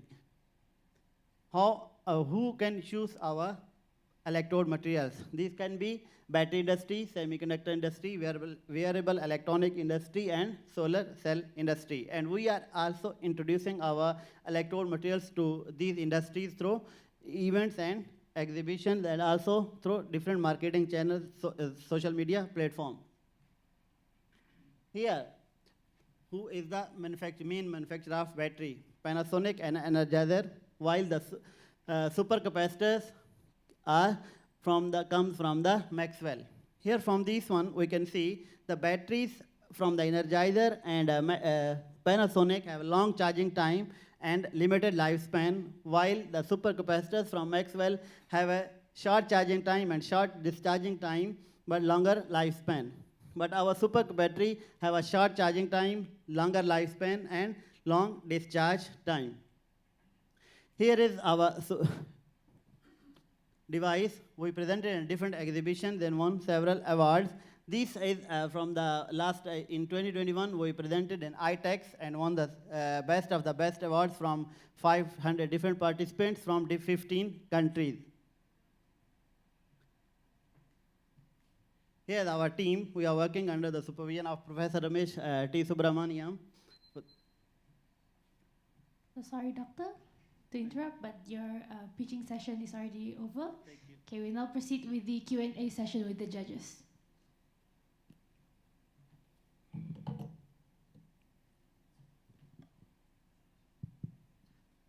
So as I understand it, your secret sauce is your binder-free materials. Yes. There's so many major players. Why can't they just copy? If they know what your secret sauce is, why won't they just copy it? Actually, the existing batteries, usually they are using a lithium compound along with a non-conducting binder like polyvinylidene fluoride and all this. But we replace this lithium compound, lithium cobalt oxide and others with the cobalt phosphate. which is a binder free.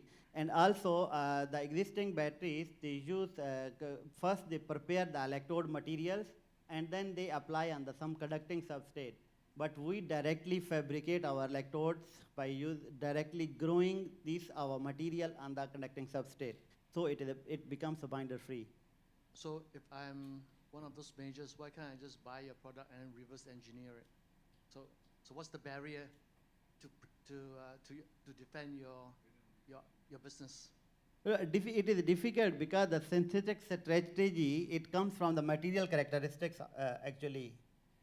No one, I think, can apply the reverse engineering different materials. If you will put the one material, the reverse engineering, then we can also design some other materials also.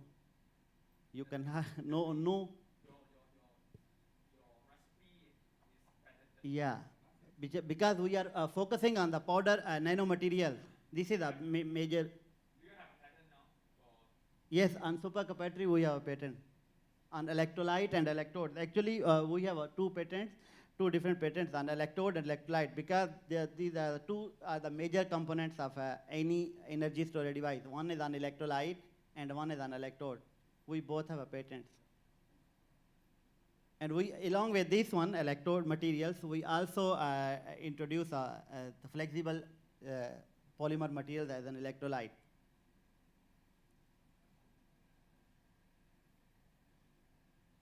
And also, one more thing I would like to add. The existing batteries usually use organic solvents, which is toxic and quite expensive. But we are preparing our nanomaterials water-based, and also it can be utilized in the energy storage device supercapacitor water-based, not organic solvent-based. Are there any other questions from the judges?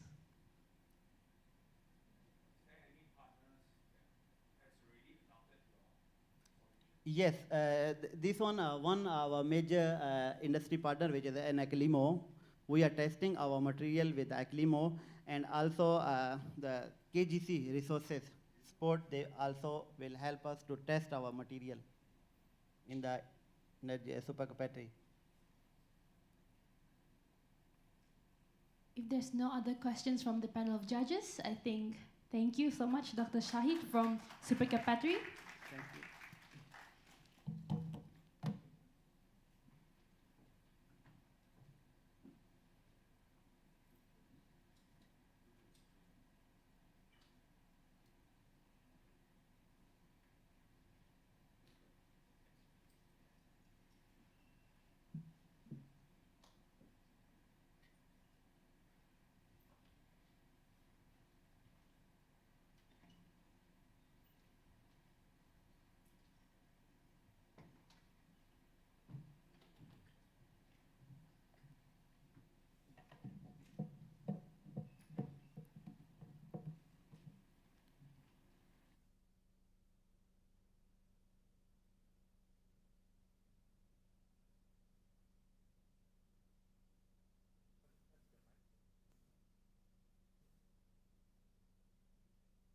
You have to.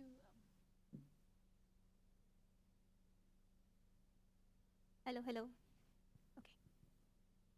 All right, now I would like, I'm so sorry. Let me welcome you first. I would like to welcome Ms. Shazia from Biosite to pitch her innovation. Hello and good afternoon, everyone. This is Shazia Anis from Biosite, here today with Skoltech.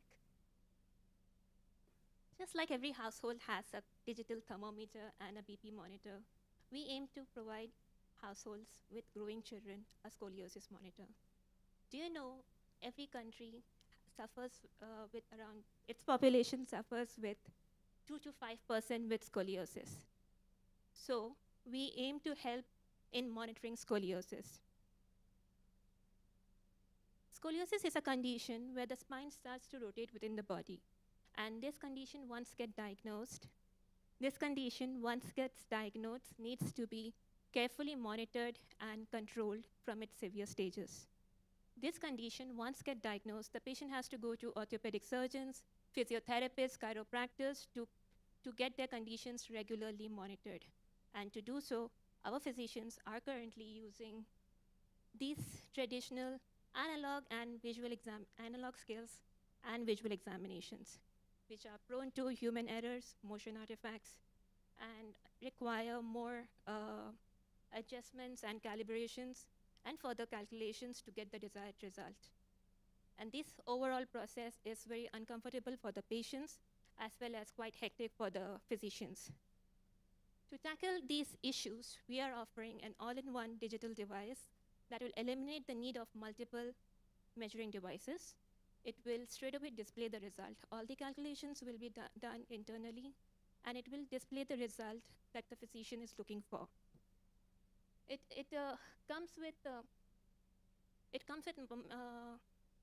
has the ability to measure multiple asymmetries and display the result, and within few seconds they get the desired result that they are looking for.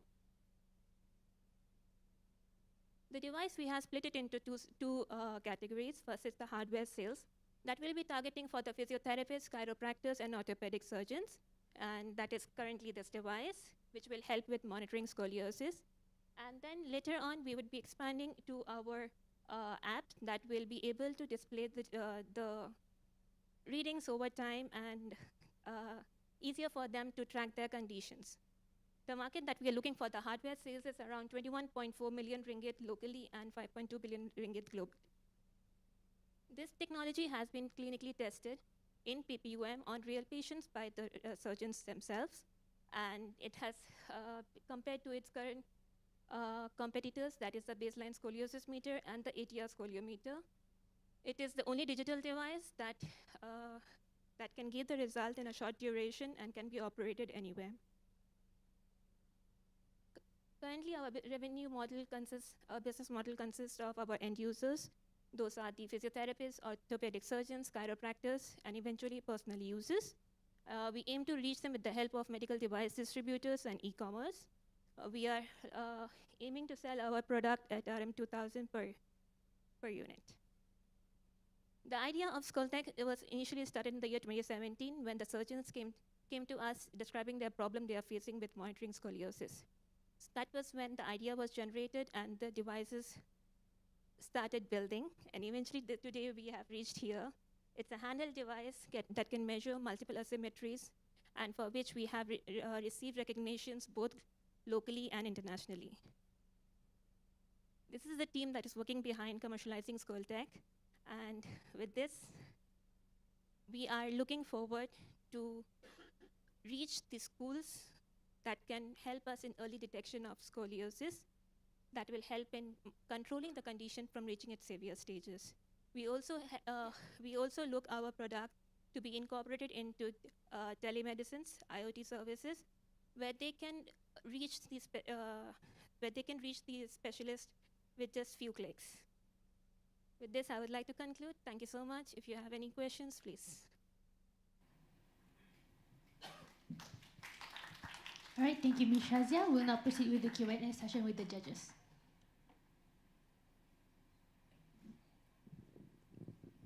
Hi, Shazia. Thank you very much for your very, very nice presentation, and nice to see your journey to where you are until now. Thank you. My question is that you started off delineating the problem statement for scoliosis and management of scoliosis. So once a child is diagnosed with potentially developing scoliosis, how often do they need to be measuring? It depends on the gender of the child and the age they are getting diagnosed. Let's say a child that hasn't hit puberty has to be more frequently monitored, because as they hit puberty, the growth is faster, and they are at more risk of getting reaching a severe condition that will be controlled only by surgeries. So it depends mostly, like if we are seeing hospital visits, they are going for twice a month, and if we are seeing towards physiotherapists, chiropractors, it's weekly basis. So during that twice a month that Yeah. they go to the hospital, do they also have to do some interventions? Yes, they usually, like when they go to a physicians, they will put the body brace. Okay.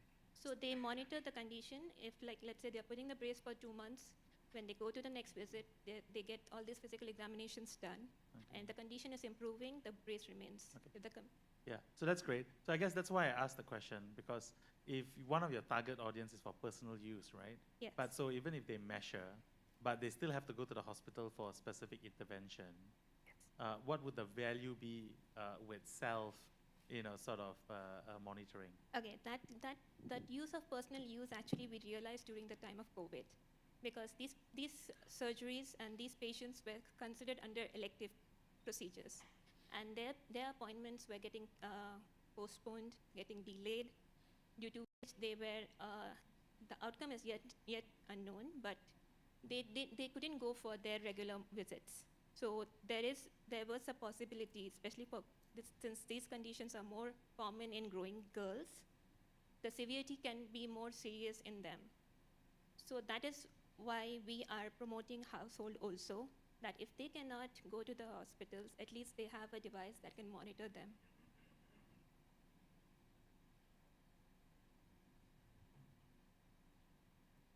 Testing, okay. Dr. Shazia, you mentioned about the software, right? Yes. I understand about hardware. So you purchase the hardware and you use it. But when you say software is also one of your products, what can you help me to understand better? on that? Software is one of the products that we are still building actually. So it comes with its graphical representation and the AI part. So AI part is specifically designed for the physicians, because it will help them linking these current readings with the curve angle. That is another one they need. And understanding the patient condition, that if their curve is increasing at a faster rate, or if they need more different therapies, different treatment plan. Whereas for personal use, we will just show them a graphical representation. They can download the app and use it. So it's like an advanced software that Yes. therapists use, not Yes. the individual use. lah. Individual purpose is just graphical representation, because they will not understand the other. What's your model? Do you sell it per unit? Is there a servicing? Our or first year, hopefully this year, we will be generating revenue from the hardware sales and biannually maintenance. And then once we are targeting, because once we have released it in the market, targeting the KKM hospitals, private hospitals, clinics, and physiotherapy centers and chiropractic centers, we will collaborate with one of the clinics, so that we can develop our model, train our model that will help us generating the second version release. That will be the software and the AI part. Are there any other questions from the panel of judges? If there's no question, then thank you so much by your side, and thank you so much, Ms. Thank you. Shazia.